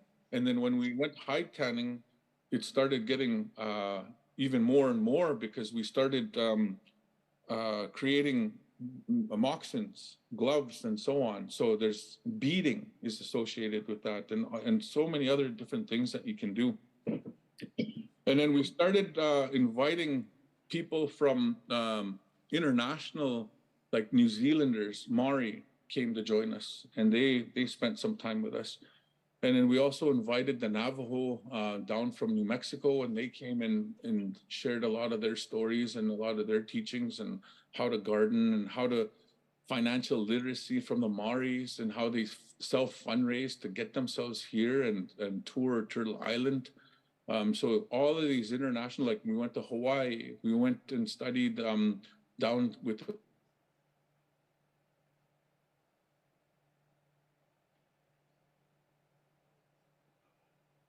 language, the Education Act out there, and the amazing things that they're doing out east, right? So I always promote, just like Visagi Chak did, keep on like traveling, keep on going, and make sure you bring those lessons back, right? So I always want to promote people, our families, our loved ones, our young ones, to go international and go look at how vast and how different cultures eat, how they act, how they speak. And then that's how rich people are out there. And then when you come back, you start looking at our own like beadwork. You start looking at the way we speak, the way we point with our lips. Why do we point with our lips, right? So those type of things. And we joke, we use humor, we use story, we use a lot of our hands, right, when we tell story. Why? You know, that's part of our culture. It's part of the way we do things, the way we communicate. So those things are beautiful when you start traveling. A little bit of the stuff that we're doing internally right now is the administrative stuff, right? And we're really trying to figure out the best way to communicate with a lot of our internal like leadership. I remember going to Onion Lake had this SILDI. This is the Canadian Institute on Literacy and Language Development, or Indigenous Language and Literacy Development Institute, SILDI. And in 2000, they had this was a couple of classes I think they offered. It was Onion Lake. So I would do the work during the summertime, and it was summer class. And then I would just cut across the back road and then end up at class and then come home. And, you know, but it's not that far from here. Onion Lake is south of here, and used to make it there under an hour. But I would go there, and I got to hang out with, you know, late Frida Henneque. I got to hang out with, you know, all late Donna Paskiman, you know, a lot of these people, Dr. Heather Blair, you know, a lot of these people that became friends with, you know, so again, like-minded people, they're doing amazing things all over the place. But we started reaching out to places like Blue Quills. We went to Blue Quills. We went to University of Blue Quills. And we started partnering up with BEd programs, social work programs, Indigenous Tourism Canada, Saskatchewan Tourism, Alberta Tourism, because people started, they wanted to come to a place that was doing authentic things. Like we eat moose all the time. We eat out of our garden, but we also eat out of like Mother Nature. Minsa, lots of berries. Beaver tail, you know, I actually don't mind beaver tail. Smoked beaver meat once in a while. Muskrat is really good, you know. Ducks are really good. Geese are really good. Chickens, rabbits, all the different vegetables that you can grow. And these kids that are in this school right here, this picture, they have gardens. They've been gardening. They're green thumbs.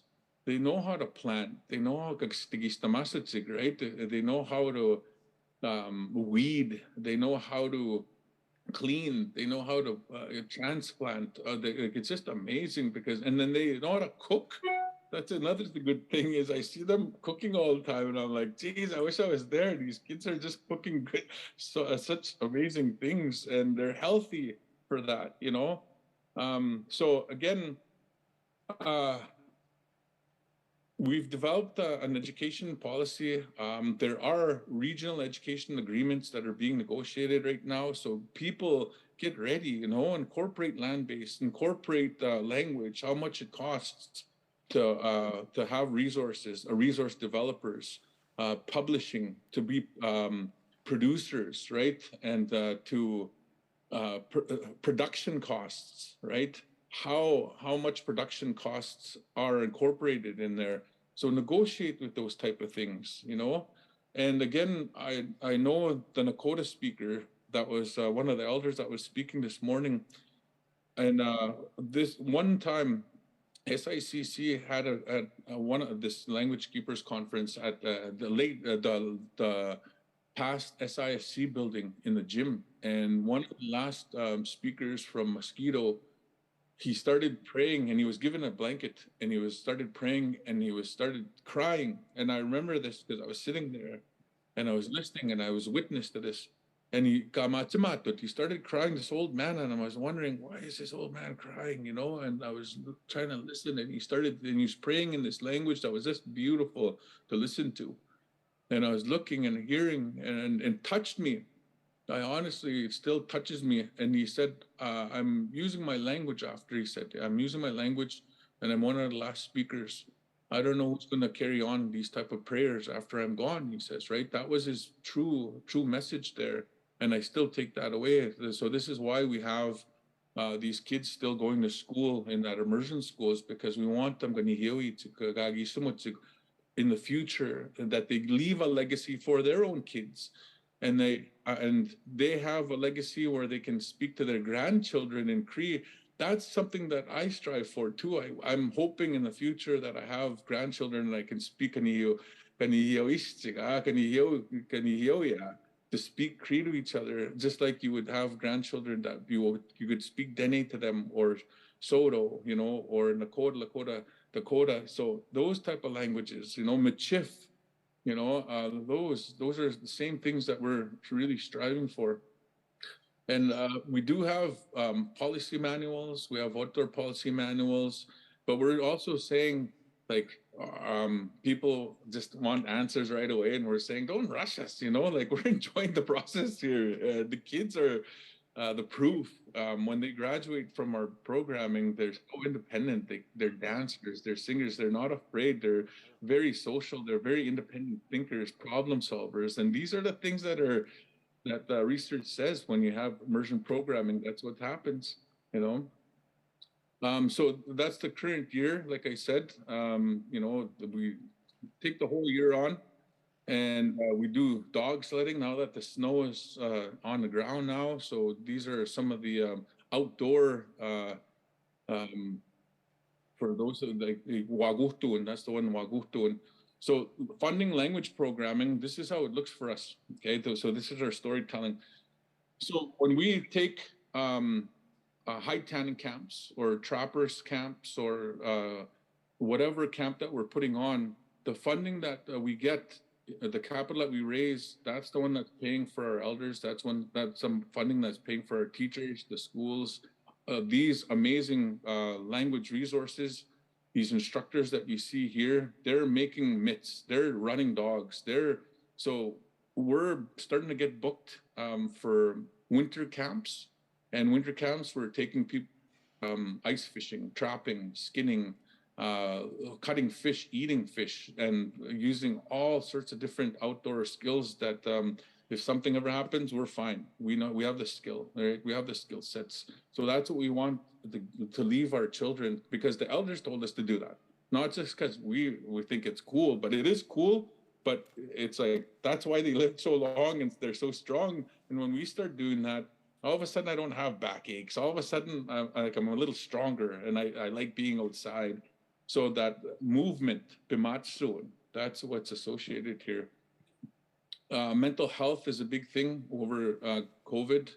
We're starting to realize the importance of mental health overall, individually, and then we're starting to say, yes, there's Western therapy, but there's also traditional therapy, inner child therapy. Well, you can do Indigenous activities as part of inner child therapy, using ceremony, having pipe ceremonies, teepee teachings, land-based activities, having more traditional parenting workshops, but also grandparent workshops, right? Maybe great-grandparent workshops, who knows?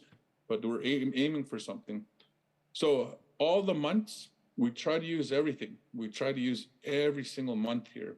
And the turtle, right? And these, I could spend the whole, so much time on, the dopamine, the rush that we get from having a like on whatever. If we share something on Facebook or Instagram or snap something, and it's like somebody sharing it or somebody comments, and it's like, boom, dopamine, feels good, right?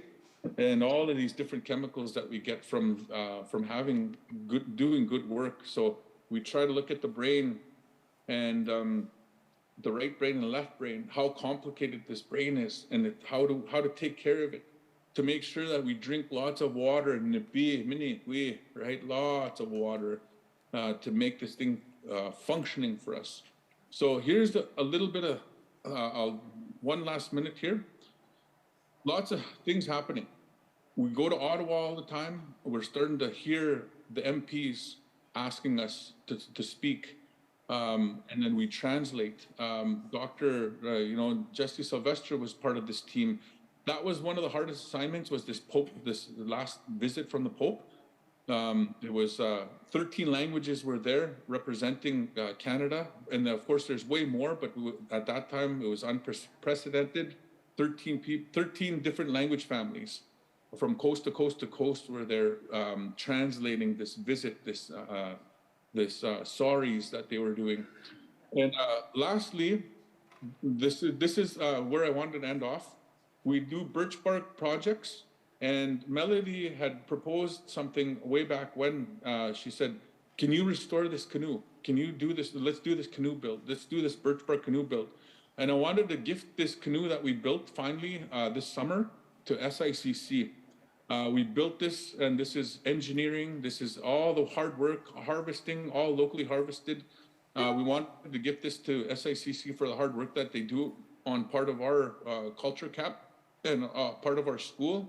And hopefully they can hang it and display it, because this represents our canoes. This represents our engineering. This represents our mathematics. That's our information, our languages. And please contact us. Thank you, SICC. All right.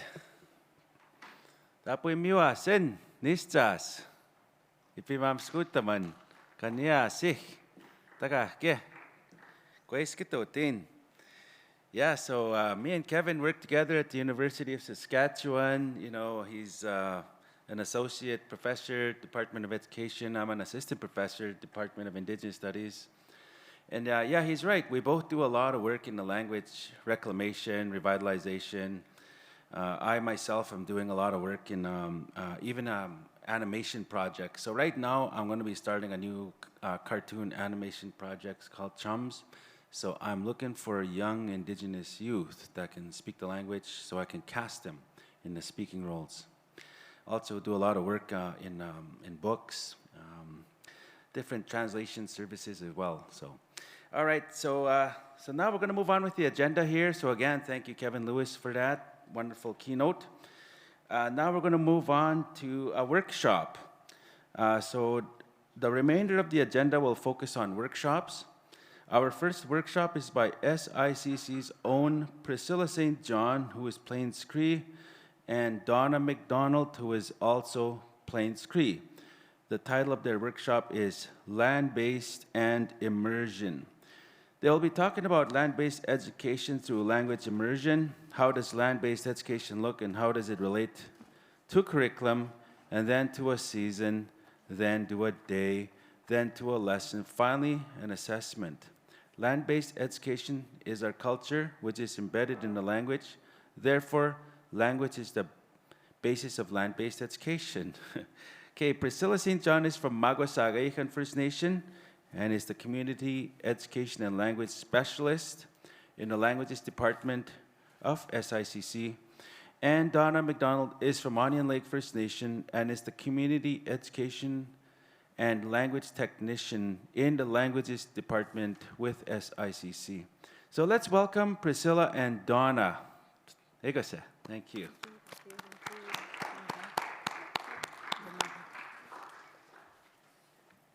Danse Donna McDonald Nyensigasun. Priscilla St. John Nisigasun. Aiba anin kittina wow. Edlanete. Kinani gan gamatsi tan.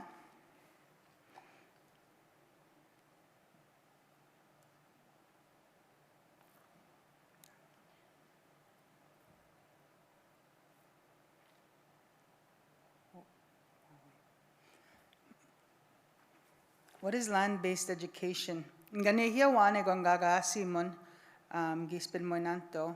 What is land-based education? Egumotas keep matsu in mangamam skutama. It's living on and living and learning from the land. It's spiritual. Some kaituyaman pikskwo no mayam eatsagumaga. Our language has a spirit. Every day, tatagisigaw, ego matatao gamis ko tsipay kitaskino, mstay ko tagagya patsita no gakskautsik snamagya. Every day has a purpose, and every season has a purpose. Mstak daw tsagagyut nga no, egot kitwasim sinog minik daw tsagagyut ngewag wistawa.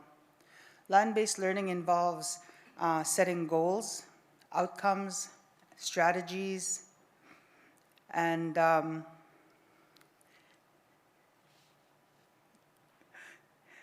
egonan hega gata skutama. Msats mo istas mi nagwapate na wawatayam tikaste paitsaganum video that I had, and all of those goals, outcomes, and strategies that we have been working with Kaupiginawa, especially as we're raising our children. We use all of these outcomes. Outcomes kitsigate no Kaupiginawa. They are just raising our own, our young. Land-based learning enhances traditional and cultural teachings such as identity, kinship, language, and ceremonies. Kakyogo nenewo, egom stemi nagutaga ta astewa, kaksnamagyamuta aski pematsuin.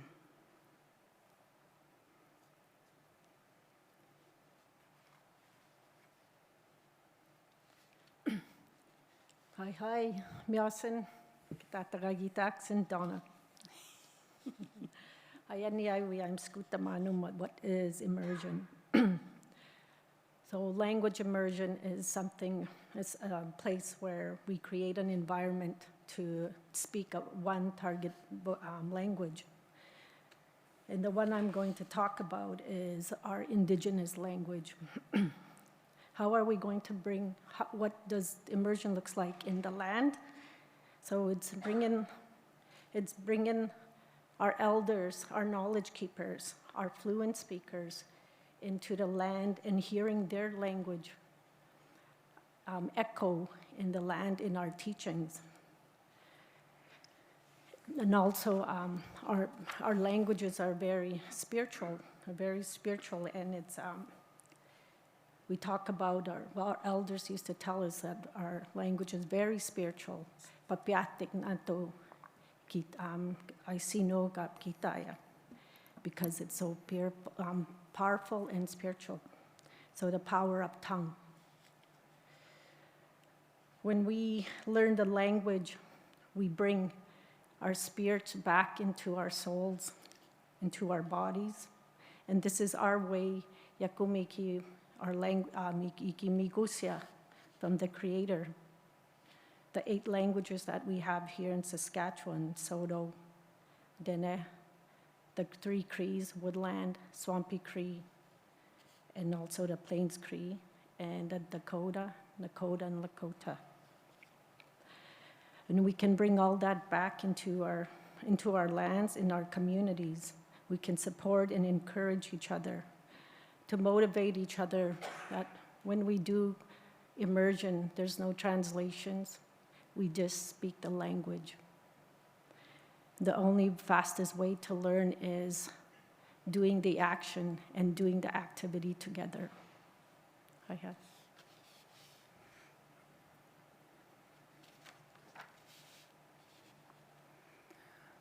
Omega, what I talked about earlier, notes, we don't plan for a lot of these activities. As they come, as the seasons come, the day comes, we always have teachable moments.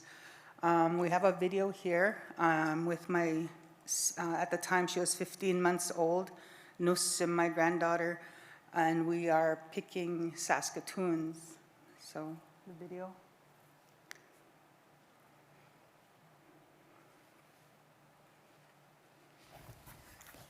Leah, you here, Minsa. Umsuta hi kamu sabi naman.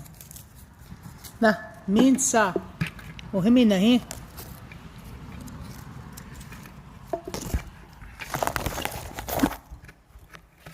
Na. Good needs it.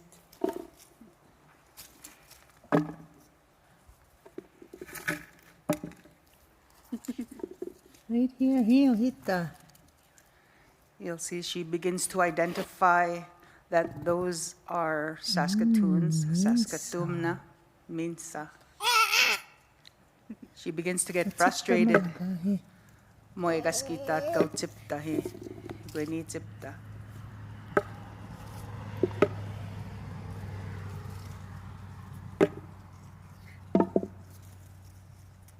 Moso.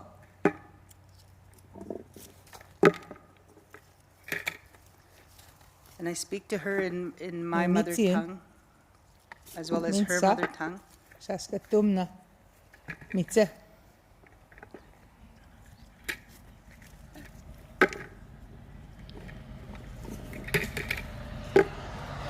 Ja, Mosa.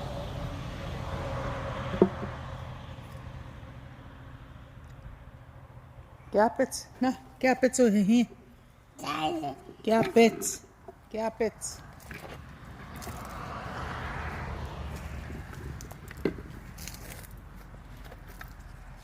Miksi kamitsu ko hi. We got sina. We got sina. I think that's the first time she tried Saskatoon berries. Kigani mitsin She's matesa. very intrigued now.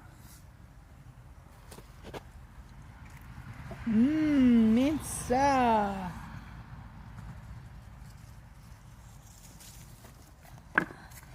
Minsa. Minsa tse mitsin. Esqueses. Esqueses. Minsa tse mitsin. Kigan he. We got sina. Moso maga. Gapets. Gapets moso.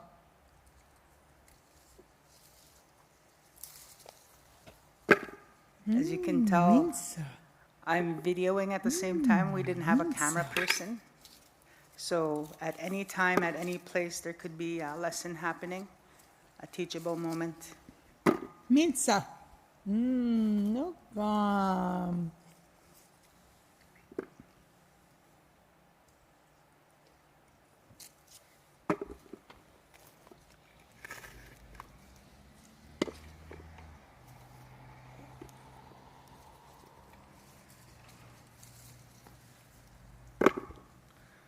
So about the first 5 minutes she'll eat, she'll glance at the bush,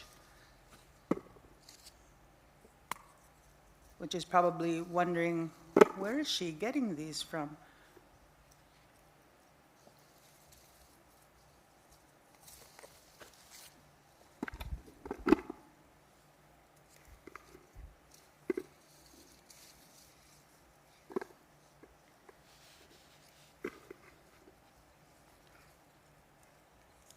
Means that's in here. You got sina. She glances around again.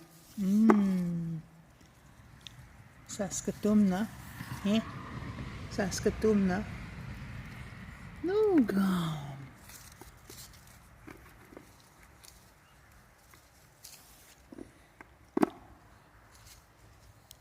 Vi mitt sving, det bär inte mitt sving. Det bär på mumnin. Skik suce. Uh-oh. Uh-oh.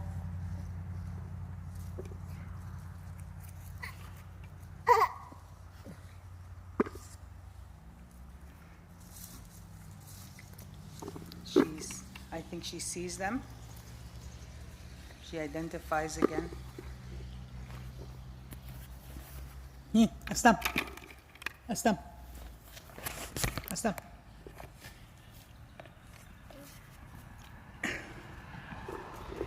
Motesi tutetan. Ka.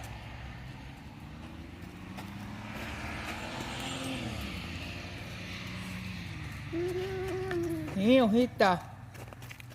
I'm looking for a branch where low enough for her to see. Utasota hi. Asota. Esko na utahi mun kamoso yenuma. I'm telling her you need to pick Oh he berries. musagid na. Ha moso. Astam pasigo. Pasigo ni po. Ohita hi. Ni kunin na away hi. Hi ohita hi. Jeez. Mau segota mumne. Mo yao he. Now hita. Ibune gastega.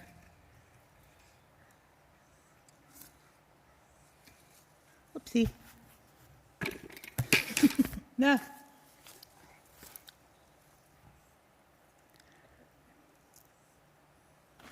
She's getting frustrated with me, but I keep telling her, pick them. Means, Gap to Moso. mum. Oh, good job. Gapits. Gapits. Most so good. So she mirrors me. She begins to pick berries for the pail. One by one. She's picking one by one. Oh, we meet in. Gapits. Mom ne. Uh-oh.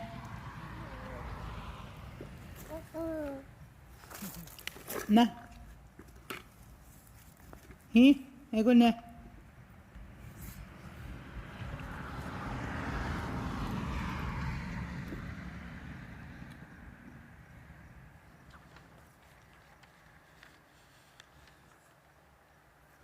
But we got to that it.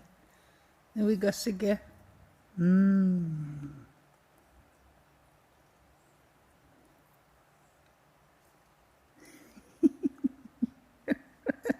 And you notice I don't stop her. Even with her dirty little hands, she's picking them off the ground as she dropped some. I don't stop her because language, that's how language is. When we teach, we just continue and we allow them to taste, feel, Except the way they pack a mom ne. and she'll continue to eat. I take them away from her. Look at her Ito reaction. mom She's ne. not happy. She'll tell me, no, no, no. Moya. No, no, no. She's not happy. Namaga. Na.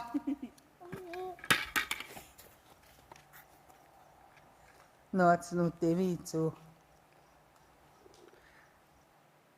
So that's an 8-minute lesson of, to a 15-month-old.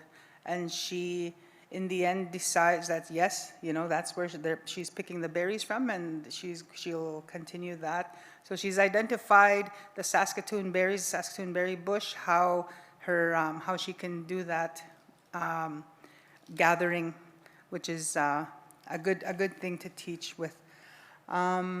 It may occur at any level and at any time. Involves passion and commitment, and that's what we have for our children and our grandchildren.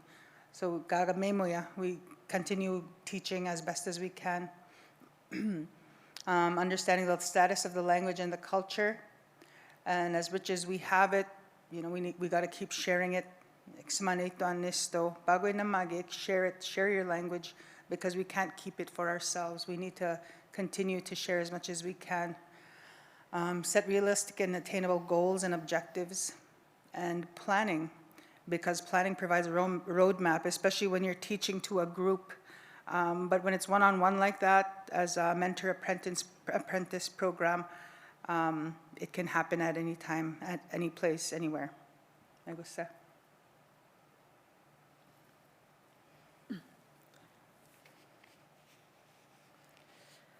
Okay, thank you for the video. It's a cute little munchkin you have there. What are the benefits of land-based teachings? Something I grew up listening to is Gasman kitea kahituitik. Uskaya koguti we yuik demaxitik. Sami we yuanitats tansuma kisa matsuma. Makakianom kapik snamoyaki. So our elders used to say, it's our youth are going to get lost because they won't have no knowledge to know the culture and the teachings of our traditional ways. But our job is to teach them, and land-based is part of that. Is bringing back our culture and bringing back our language. And what are the benefits? It's because that's who we are. We have our own ways of living, and the way the Creator wanted us to live. He gave us the medicine. He gave us the animals. He gave us our kinship and the teachings for us to to teach our youth and the protocols. We will also know our true identity, our true language, and there'll be healing. There has been a great trauma that happened to our Indigenous people. But with our medicines and with the land, our reconnecting with the land, that will bring healing. Going back to connecting to the land is going back what the Creator created for us. Most importantly is we learn the protocols how to connect with the Creator. To get up, learn to get up in the morning, to use Him, to talk to Him everywhere we go or everything we do. And this is what we need to bring back to teach our youth, not also our youth, adults, and some elders that had been lost. Kamamo kamatuya.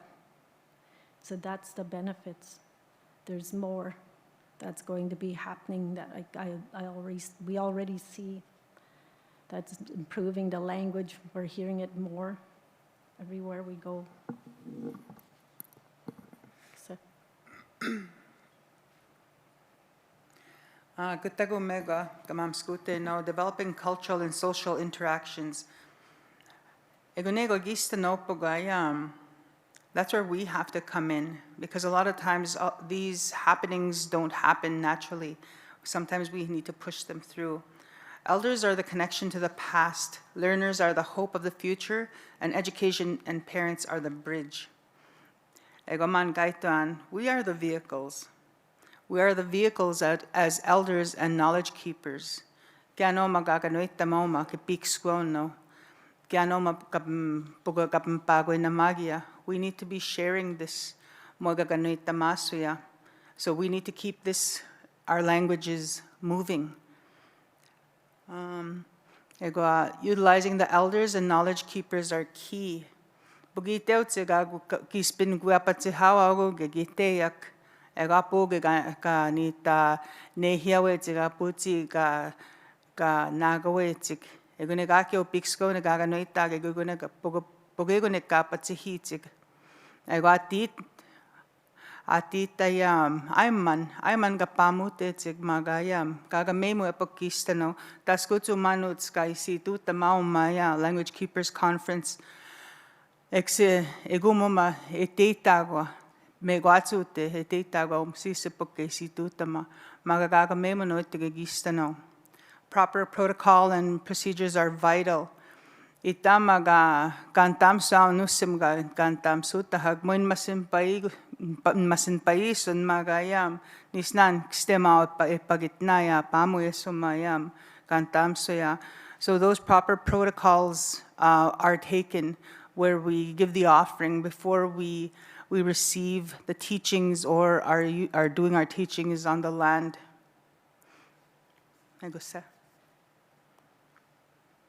And the last one is, the most important, is assessments.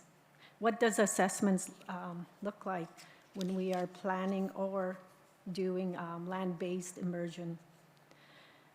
So in the education world, we call those, a few of them I will mention, are scaffolding, sequencing, anecdotal records, verbal, language immersion, and there's a lot of rubrics out there that we, education world, usually use.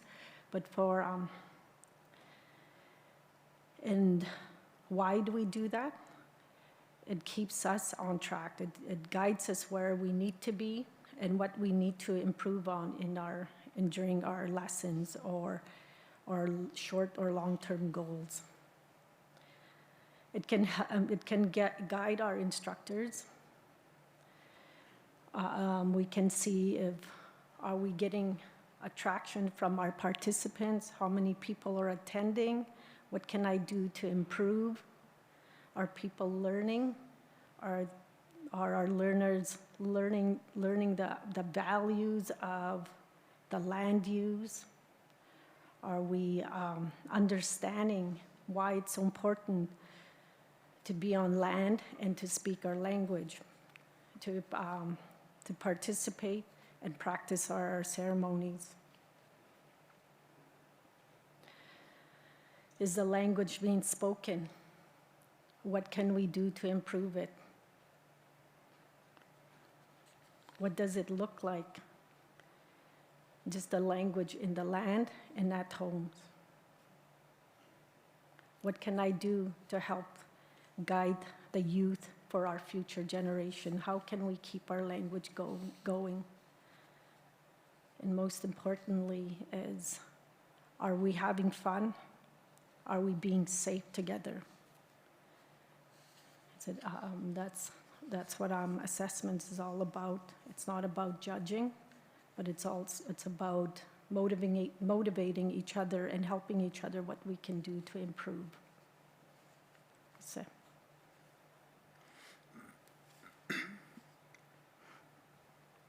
I got my assessment and it's so true. Language immersion, it's a win-win situation. Land-based education is a win-win situation. Every time we use our language, it's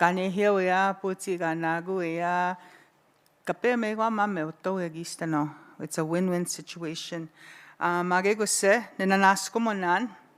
Nalaskom tenan gakyon wago magan na kape ntutawya Marcicho Salotine. Hi. Hi.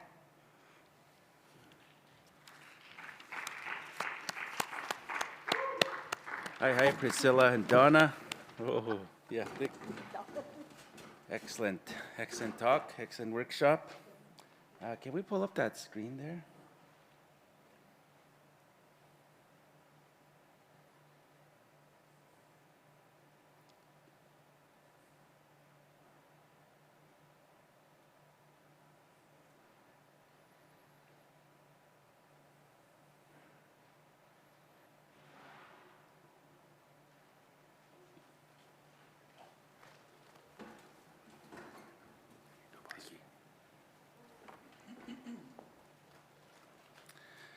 All right, let's move on with the agenda to our next workshop. Our second workshop shines a light on a community who has land-based learning in their school and features Elder Margaret Rabbitskin, Marcy Whitefish, and Paul Ledoux are going to present this workshop, which is titled Chief Atakakup School Land-Based Learning. Their classroom is about revitalization of Nihiawiwin, Pimatsuin. They teach about who they are as Nihiawak, the history of how our ancestors lived off the land, and they have elders who share experiences to build character in their students by showing them how to be respectful, generous, helpful, understanding, and hardworking. And Elder Margaret Rabbitskin is an elder at Chief Atakakup School. Marcy Whitefish is the female TLC catalyst for the school. And Paul Ledoux is the male TLC catalyst for the school. So let's welcome Elder Margaret Rabbitskin and Marcy and Paul.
Good afternoon. Paula Dunya, Musqueam Lake Cree Nation. I am a male catalyst teacher here, working with Treaty Language and Culture here at Akakakup School. This is my second year here. I come to you with a vast amount of education and experience well over 30 years. And I chose to come back to education. I worked in many areas, office education, areas like that, but I chose to come back to work in education because I love working with children. I love working with my culture, my Cree culture.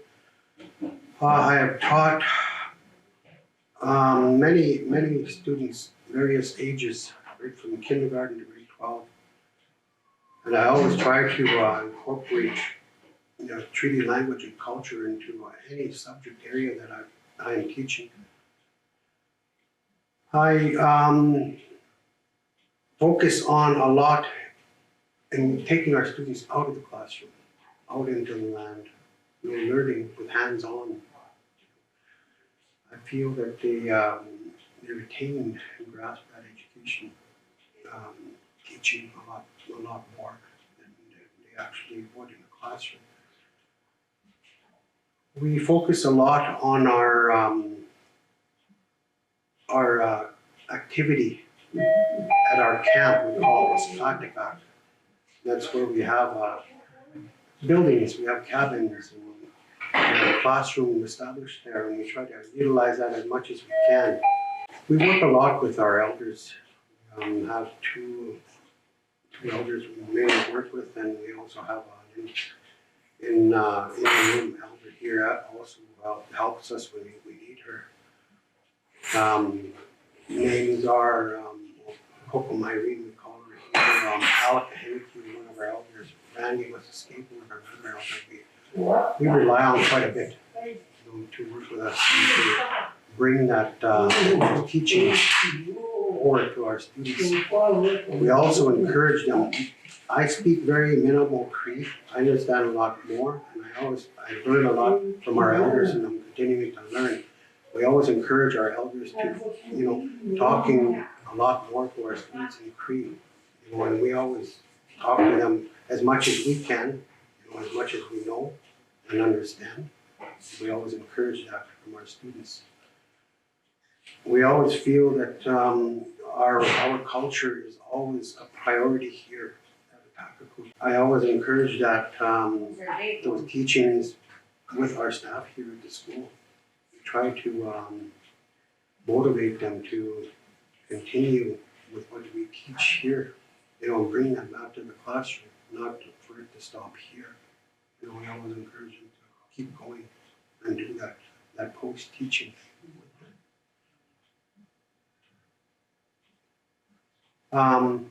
My father was a big inspiration in me learning more about my Cree culture, because my prior years, my early years, I never felt it was important to me.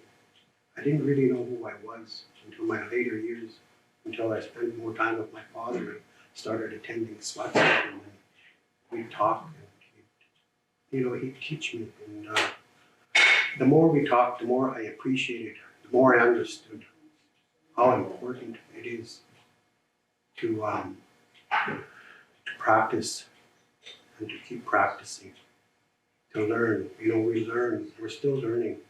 Our elders keep saying that, and I'd always think, okay, said we never always know everything. We as elders are learning every day still. We still learn. And we always encourage them to talk to us and teach us. Even though we don't ask for that. A lot of times we request them, and I feel we shouldn't have to request all the time from them. We need to have them just talk to us and tell us what they've been taught at maybe a conference they went to, a gathering they went to. We like them to bring their knowledge back to share with us. We always encourage that from them, and they're very supportive in any way we ask. And that's what we always. That's why we're such a strong team here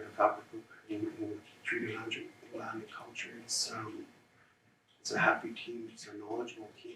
And, we take great pride in that. And we hear a lot of good comments and about our program here. And we always want to share with other schools and other teachers as well.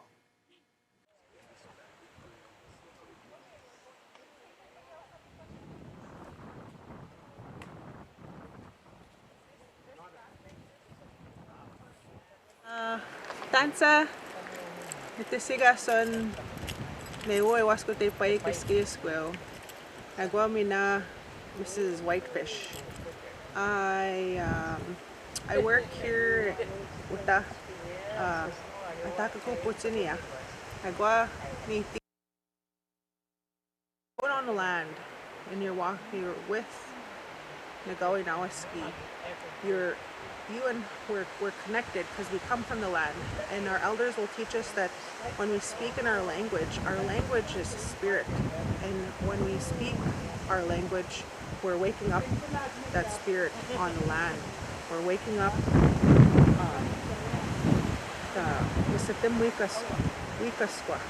we're waking it up, and we're because that's what it's there for.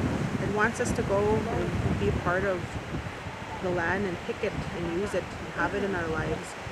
So we really tried, along with myself, I'm still learning our language, and I try to speak it the best I can, but I can understand it a little bit more, and I've come to understand it, and our kids have come to understand it way more. Now they're using our language in the school. They're using our language, and now they're using our language in our school, and they're talking to each other, and that's a really big step for us. I think that what we have going on here is like the best. It's the best teaching that's ever happened. And when people come to our school that are grown and have gone through school, they'll say that. They'll say, man, I wish I would have had this when I was growing up. And I was like, don't you wish you would have had this when you were growing up? And they're like, yeah, I wish I did. Can you imagine how much better we'd be? So we always want to promote Nehia Wayward, because that has a spirit. Our language is a spirit. And we need it, I need it in my life, and I like to promote that to our kids, to our students, for our future.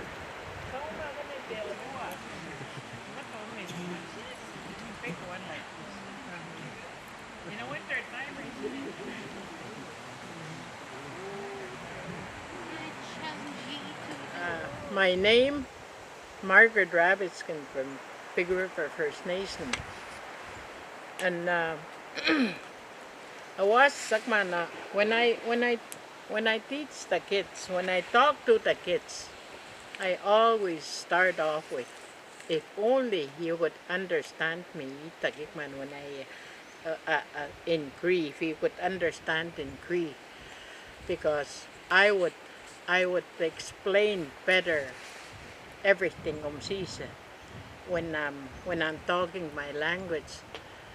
But some of the kids, yes, they understand a little bit. Maga akamimuk, talk your language, because our language is really important. Yagutami yu tsoka pawin, ksuksen kani pawin, your language kap time. Itakikman, I always tell them that. But what I'm using this language, I'm just borrowing this language. I do a lot of work in my younger days. I do hides. I used to do hides. I do a lot of sewing, and I make everything like teepees and beaded stuffed fish mucklucks, and I make dry meat me naman exisa. I teach them. When the school, when they want me to do these things, I come and teach them how to cut meat. And one time, well, last year, they brought a skunk, iguta, and then I teach them how to make that skunk, how to prepare it.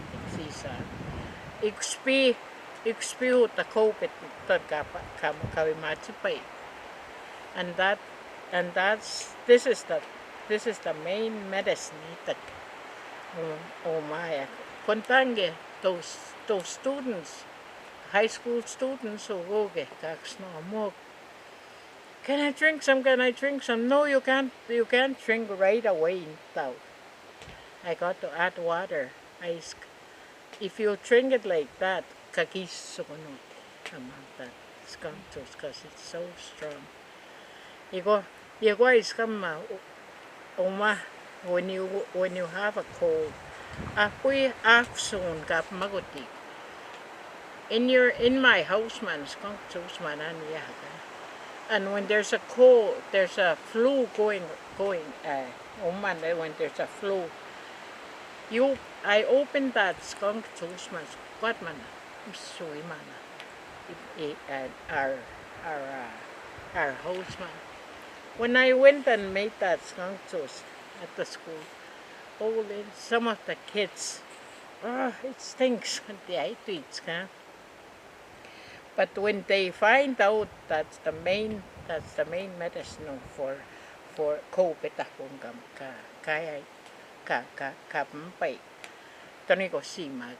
they didn't say that.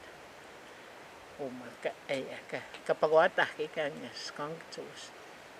Iko kakiki ko exist. Ayak mi naman aya. When I'm kikway exist kawi. Mamsi Sutagawa. You gotta smart, you gotta thank the Creator for every day. She's man, I smart. I thank the Creator for everything, for all my blessings. But I used to go with my no kum. She used to go and pick those birch bark. I was just a little girl. She used to put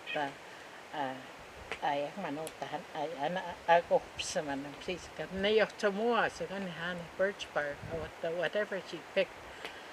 And then that's where I learned from too, because she was picking the roots of the spruce, little spruce trees. So those are the ones that you use for birch bark. But nowadays they don't use those those spruce. They just use that red tea. But in them days it was hard. I know, and she used to pick those willow trees. You would to make them round.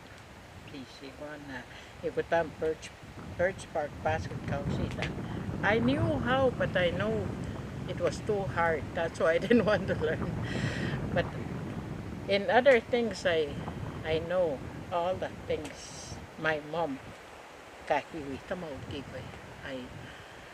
I know everything from to make try meat, to make namisti. Those are you try ayakan guy suckers. You make try meat out of something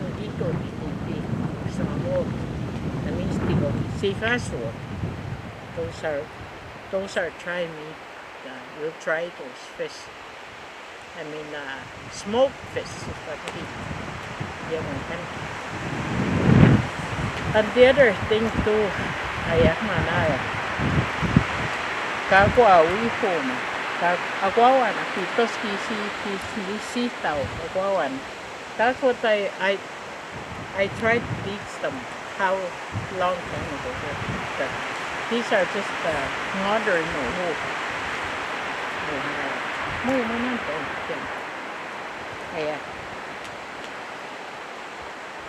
Aquawa na pitos may Saskatchewan. Nowadays it's different. This Aquawa na kay Saskatchewan. What I was trying to teach them over there at our cultural camp this year. My mom used to make those, like what I was saying, long kan emcee kita sawati na try me, and you just put them over that emcees the Ikuan ha those ribs of mimi nego na gut no. Tibiak you just have to smoke those ribs, and that's it. He's been when you're gonna make a tier height a little height, umatuik man o tamanigi umatuik man on a tree my mom. It was kipohat. Ipito pohato he utamanas te kum sinam. There's two ways you can make a tima he can utamin ko hiwa mam kamsa ko paki can Kakiegi go ngi piosi tanana. Tas ko man taki paki ngi ai. Iguta hi uchat ma che huin gisn moi go iksno man iguta hom ko uchat ma che huin sim ko gata you're gonna learn the hardest way gisn moi gino iksno man ipitat man. So the first thing you want mama Tipiak ik muy mi naman ipak ng kawitse. Ni pa uta, stop me ni pis mana. When she's doing the height. Tamani ni pa yan stop mo. Utaw sigwa. Kagisto taki ko higwa ma. Kutak mani sikip takap stigin o yapsas kaya. Yung musay. Ham higo tos. Ki ay mehke. She used to say and then after it dried up manama that had it would take off some to scrape the head. I'm not gonna tell you how to sharpen that matakan. You're gonna do it because you've seen me do it, you're gonna do it. Oh, lehon tamana all day man man. Piman okay. Pimpia ito tamago iki ko kami so exist. Taman itatako tapianan ta hay ta. Tan so mito to taman. Iko man tan kita toy pero mo mangita sa hin. Pero po ka sama tanto. Ex itasa ito sing exquisite. That's how Iko min koesme tan ka koes kita tam nama hay.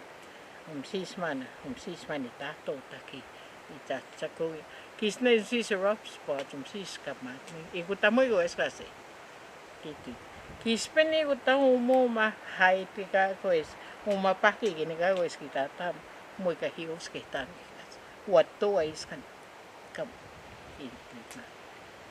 so that's how I learn. I learn from my mom. So that's how I learned. But you know, as the time went on, right from when I'm gonna beat, kasi take them off. I have to do it the right way. See, that's how I teach my grandchildren. My stomach Kawai system na ngiti exam ito tamana.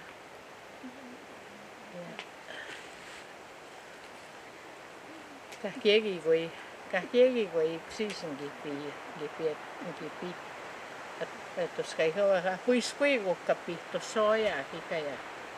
When my dad brings the beaver, ipito sa wataya, sis sa kapaya, beaver, kakiyaw sis man, kika sa makonan. If I teach you, kisniks na kinutiks kiti na, I'll teach you, titak man, tipya ka na nipaw yan. And then I started that like 2 years ago. No siman apik. Kokum, I want to learn how to make a height. So, okay, Ako taga mapahigan.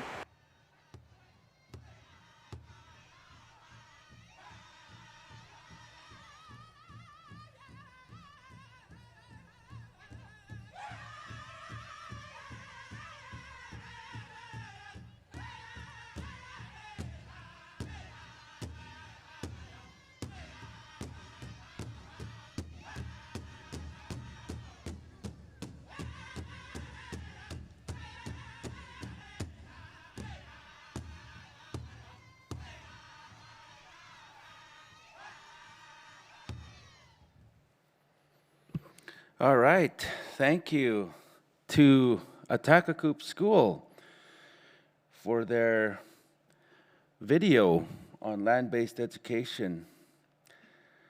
Our third and final workshop shines a light on languages and technology and features Natalie Langjan. The title of the workshop is Bikisquiwin, Sharing Our Indigenous Languages Online. The First Nations University of Canada has an Indigenous language podcast program to help language keepers create podcasts in their languages and to publish them. They will share their project and hope to connect with community. Natalie Langjan is Soto from Cody First Nation, but raised on Fishing Lake by her paternal grandmother. She was surrounded by culture, tradition, and language. Natalie is a podcast interviewer, producer for Bikisquiwin. She interviews prominent Soto speakers on the values and teachings of leaders within the community and their families. Natalie is also a beginning Soto instructor to help retain the languages. She works at First Nations University of Canada and is a mother of 4 and is married to Blair. All right, guess we will key up her presentation here. Anin zago gakkinan tanawe maganak. Natalie Langanit dizinkas, zago kansigano sa aning nuenzi. Megotas Regina Ndea. Upsigon Genetzi and Mamaya Anogum. Geminotagwagan. Hello. How are you, all of my relations? My name is Natalie Langan, and I am from Fishing Lake First Nation. I currently live in Regina, and I am very happy to be with you all today. It is a beautiful fall day. I am honored to be here to share the good work being done with the Bikisquiwin podcast project, which is funded by the Government of Canada and initiated by the Indigenous Communication and Fine Arts Department at the First Nations University of Canada. Bikisquiwin is a series of podcasts spoken in traditional Indigenous languages, including Cree, Michif, Soto, Dene, Dakota. Subjects range from food sovereignty to kinship to leadership, residential school survivor memories, elders' teachings, language loss, romance, parenting, and so much more. And although Bikisquiwin officially launched in June this year, work has been ongoing since last October. The project supports training and mentorship for Indigenous storytellers of all ages. Many of our producers are learning or relearning their languages by working with fluent speakers while developing the technical skills to record and produce these stories. I too am a producer with Bikisquiwin and my podcast, Agani Gani Tung, which is Leadership in Soto, is a series of interviews with Nakaway elders on the importance of language, leadership, and community. People often ask me, how did I get to learn my language? Who taught me? My late grandmother, Marjorie Casias, which I've always referred to her as my cuckoo, raised me from infancy. And growing up with her, I learned all of my traditional ways. I've learned my language. I've learned how beautiful our Soto people are. My kuku did not know English. She did not know how to read, write, or speak in English. So when I wanted to communicate with her, I had to speak in Soto. Everything was done in Soto. I never once thought that it was weird or strange that at a young age, I could speak and understand Soto when my peers didn't. Of course, now as I've gotten older, I never realized the importance then of how valuable this language is, of what she taught me. I didn't know the value in it then, but now I know the importance of it. My grandmother was very traditional, very ceremonial, very hardworking, very respectful. She was a very respected elder in our community of Fishing Lake. She has raised many of her grandchildren and have taught us so many things. I was very, very fortunate to be raised by my grandmother. It's been nearly 20 years since my grandmother has passed on. And sadly, when she passed on, so did our conversations. I have not been able to sit down with somebody and have a conversation in Soto since she has passed on.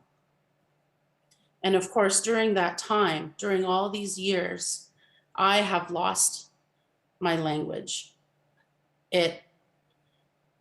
When I wasn't able to speak the language, a lot of the words disappeared. I couldn't remember them. I didn't know how to say them. Hearing the language, I can understand. So when she left, now 20 years has gone by, I am now relearning my language. And I know now how very, very important it is to pass on this language to the next generations. I value my role as a language keeper. I value my Soto language. I value my Soto ways. And I am very proud to be sharing it and teaching it and relearning it and reliving it. So I would just like to mention that last year, this time, I began working with Shannon Avison. This was a project that she had wanted to become a reality for quite some time. And when she approached me with wanting to speak the language and pass it on and do the podcast series, I knew then that that was my opportunity to relive and wake up my language. So when I started doing the podcasts, I really had to engage in my language. I had to relearn my language. I had to hear a lot of it in order for me to recognize the words, to embrace them, to really feel their meaning and understand everything within the language. So for this last year, I've been so focused on relearning my language and teaching it. Being able to teach it and speak it has made me realize I never forgot my language. I knew it this whole time. I just needed to start somewhere. I just needed to start speaking it. And whenever I speak it now, I remember more and more phrases. I remember how to say the words. I know what they mean. And it's been really fulfilling to be in touch with my language again. Relearning the language was, I didn't want that to be intimidating. Again, I knew that this was my comfort zone. I knew that at one time it was my comfort zone. And I needed to remind myself of that this is something natural to me. But being so intimidated by relearning it again and making sure that things were done right. And, I wanted to go into this space where I wanted to do it right and correct. So I had to reach out to my dad a lot. Phoning him, visiting with him, having him come over to my place, me going out to the reserve to go and meet with him, and surrounding myself in the language and having my dad there by my side throughout this whole journey has been the biggest reward out of all of this. Yes, relearning my language is great. Yes, teaching it is great. But I was able to connect with my dad over this. You know, he always takes my phone calls whenever I call him to say, Dad, how do you say this again in Soto? Or am I pronouncing this right? And just without hesitation, he just tells me, he shows me, tells me, he guides me. And, you know, it's brought us together during this last year. So if it's texting or calls or visiting, like I feel like we haven't visited or spoke with each other as much as we have over this whole last year, because that's the one thing that we have in common for sure is our language. And he's been, you know, a huge help. And just as I'm sitting here talking about him, this is a picture of him. That's my dad. That's my dad. That's Dennis, and these are my siblings. But yeah, that's my dad, and he's been a good teacher without even knowing that he's a teacher. So because of the podcast series, it has opened up so much for me, and I have been able now to teach it. I am an online teacher and instructor. I teach beginner Soto. And I started teaching with, well, of course, the podcasts, and teaching online with Reconciliation Regina. And now I am teaching through the Neo-Yutina Friendship Center here in Regina. I teach online classes once a week for 1 hour, and I teach it by Zoom or Teams, and it's been really successful. We've made learning really fun. It shouldn't be challenging. It should be rewarding and impactful for you when you're learning your language. And so I've been very fortunate that way to be able to teach the Soto language. And I hope to continue teaching it for as long as I can to whoever will want to learn this language. So now I would like to share with you a quick glimpse of some of the other podcasts that you can find on piquisquewin.ca.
With 4,000 visitors to our site launch from places as far as Australia, Ireland, and Sweden, we know we are reaching our people. Equally impressive, our Métis cooking show, Mama Satchuizin, hosted by the sibling duo and the late, much missed Alex Pelche and Beatrice Pelche, has already generated close to 4,000 views on YouTube. Clearly a crowd pleaser. We embrace and honor all language keepers and learners and are honored to share the work done by our hosts and producers, in some cases immortalizing the words and teachings of our community. We experienced 2 very difficult losses this year. Earlier this spring, we lost the incredible Alex Pelche, beloved co-host of the aforementioned Mama Saskatchewan, Mama's Kitchen, the popular Métis cooking show. We have published 4 episodes and have 2 more left to produce. And today, I will give you a sneak peek of the next installment, La Soupe de Blues.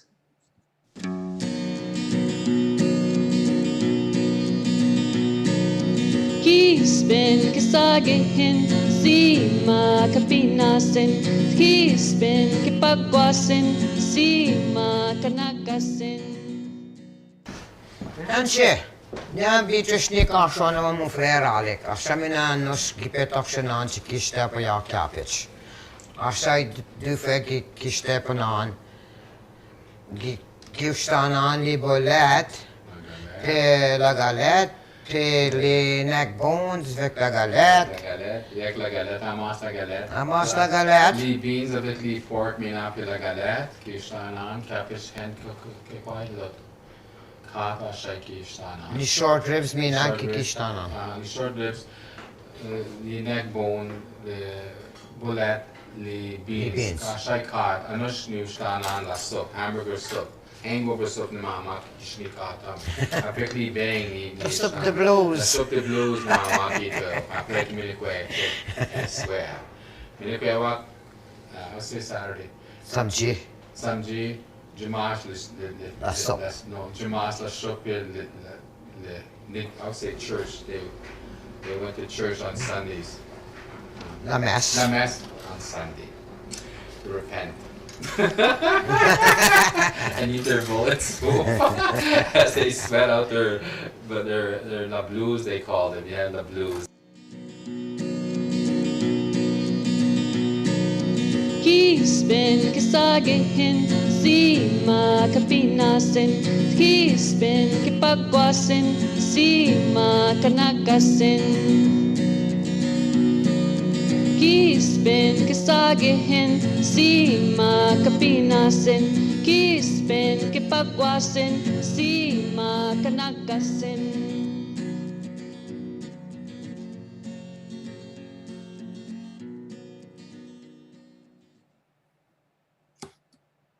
The second loss we faced this year was Mercedes Redmond, a young, bright, and highly talented journalist producing We Choseny, a food sovereignty podcast with her grandmother, Angela Redmond. Earlier this year, Wendy Whitebear was one of the hosts of The Four, which broadcasts on Access TV. Sat down with Mercedes to talk about why she wanted to start We Choseny and what she learned.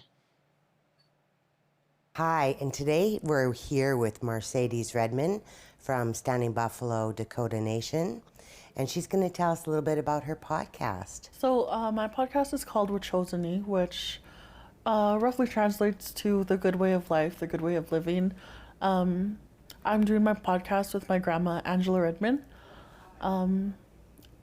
Neither of us are fluent speakers, so it's been a learning journey for both of us, and we've been kind of leaning on each other and different resources to learn the language and to figure out how to say what we want to say. So Wachosany is about food sovereignty. So we cover gardening, we cover hunting, food preservations, just the traditions that she grew up with. Well, that sounds actually really interesting, and food sovereignty is a whole different topic on its own. How do you feel that your podcast will help other people from your nation and the Dakota youth learn their language? It's very conversational. It's not explicitly Dakota. So in the podcast, we talk in English, but the main keywords we translate to Dakota. So it's easy to pick up on the main keywords that come up, like garden, the earth, the sun, rain, dirt, like all the keywords that are common in this theme. So it's easy to learn and pick up on. Mm-hmm. Yeah, and I think it's not intimidating like educational resources can be. It's just someone from your community talking about things that are relevant. And it sounds fun. So do you do it out at Standing Buffalo, or do you do it here in Regina? We do it at Standing Buffalo. It's really nice. We make a day out of it. Like, I go out there, she cooks for me, and then we'll like settle down and we'll read our notes and we'll record. And since we're both learning, one of the things we have trouble with is the guttural sounds, so that's something we're always doing. Laughing about that, trying to perfect the So I imagine there's a lot of humor in your podcast, I'm going to guess right now. So what is the best experience that you have about doing your podcast? I think spending time with my grandma and being able to learn with her. Like language is such a big part of, the Indigenous way of life, and being able to learn alongside with her and also record it so that my family has, her speaking and her words and her teachings for like future generations. That's the most special part. And I'm really grateful that she's wanting to, and she's really excited about this process of recording the teachings and wanting to learn. So it's been a really good experience. And you get bonding time on that out of the whole deal. Yeah. That's probably one of the best parts too. Did you find any challenges in helping creating your podcast besides the sound? How did you do it?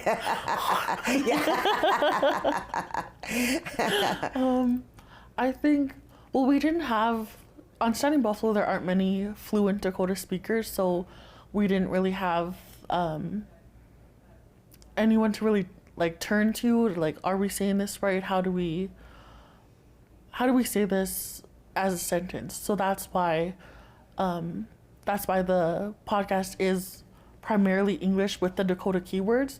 So I think the biggest challenge was finding the words that we needed to use and figuring out how to use them.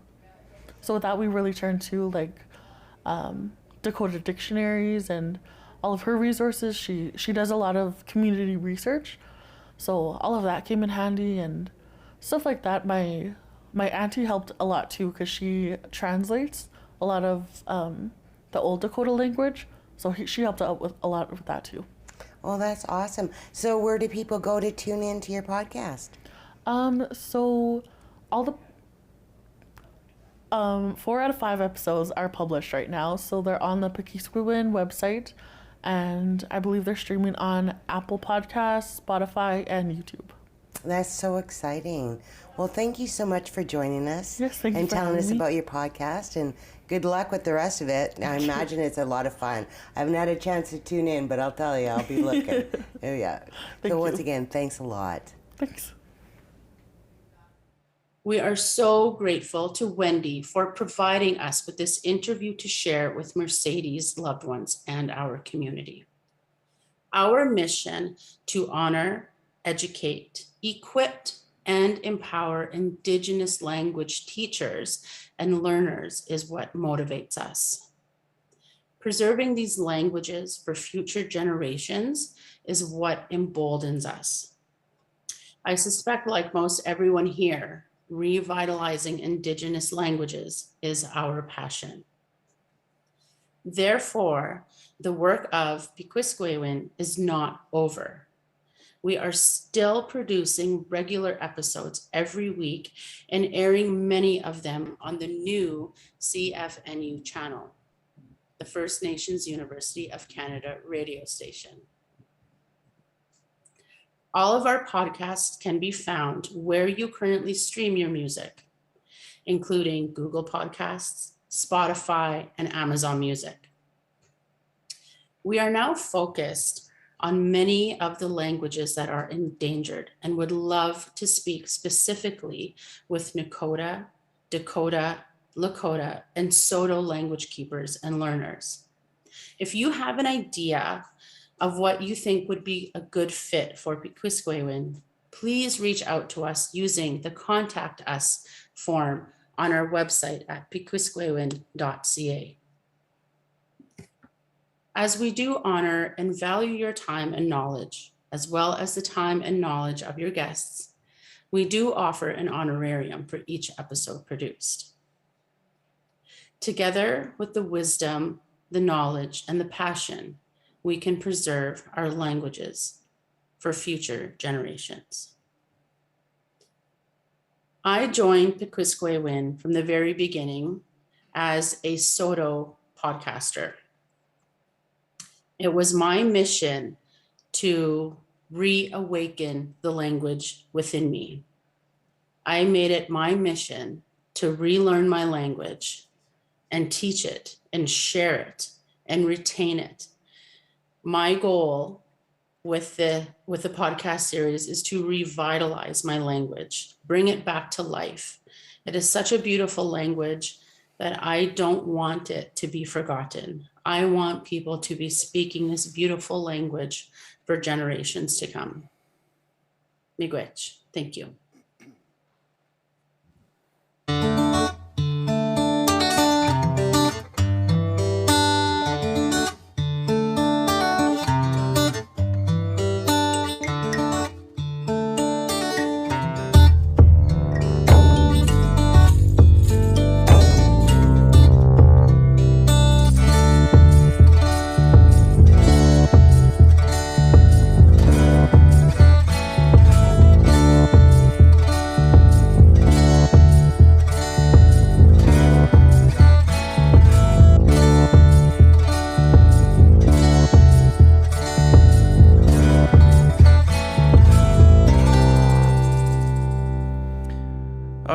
Well, thank you, everybody. Thank you for all of you that are watching online. That concludes our First Nations Language Keepers Gathering today.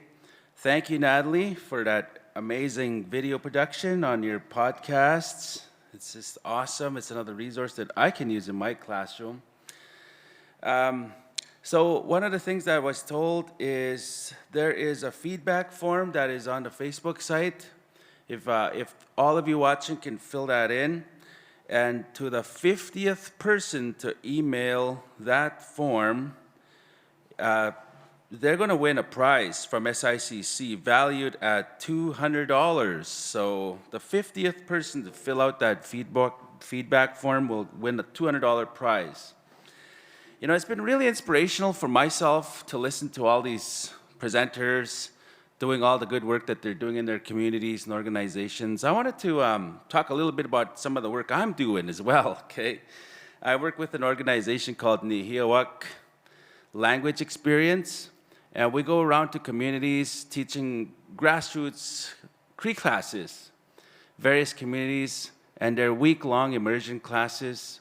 And we actually came up with an actual manual of how each community can start their own language immersion classes. So we have it, it's very, very detailed.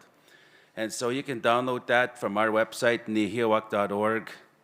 Also, I'm creating a speaking certificate program at the University of Saskatchewan. So it'll be 18 credit units. You come out an emerging speaker. So that'll be launched in the springtime. Yeah, I just wanted to plug those in there. But thank you, everybody, for listening today and for coming to this wonderful, wonderful conference hosted by the Prairieland Park. And so this brings us to the end of our agenda. But we have a couple of announcements and then closing remarks. Please note that the gathering today is being recorded and will be available on the website in the coming days. SICC will advertise on social media when it is ready. This gathering would not be possible without our sponsors. Thank you to the Department of Canadian Heritage, Sask Culture, Sask Lotteries, and Mississippi Broadcasting Corporation Radio. And thank you to everyone who has joined us today virtually. We hope you have had much fun and to think about the future actions in your home communities, in your workplaces, and in your projects. And we will conclude with closing remarks. So please welcome back SICC President Dr. Jessie Sylvester to give us her closing remarks. Thank you, Dr. Sylvester. Let's give her a round of applause.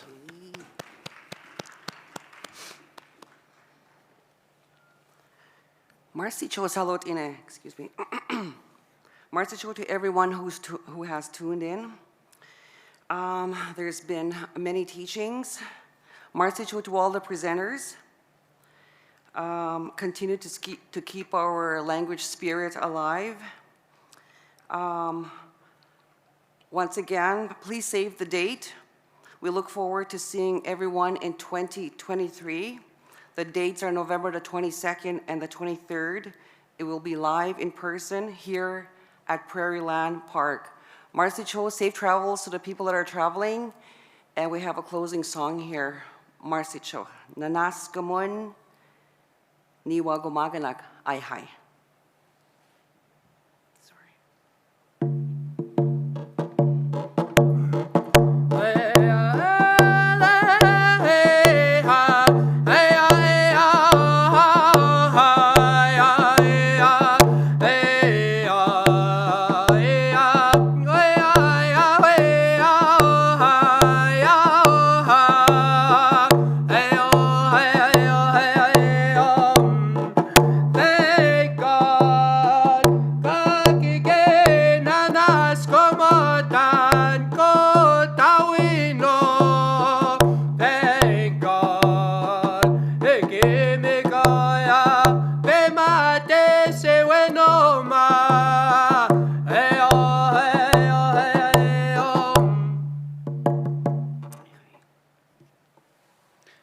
Thank you, Mark Longjohn, for that closing song. And that concludes our conference today. Thank you, everybody. Please travel safely wherever you're traveling to today. Hi, hi.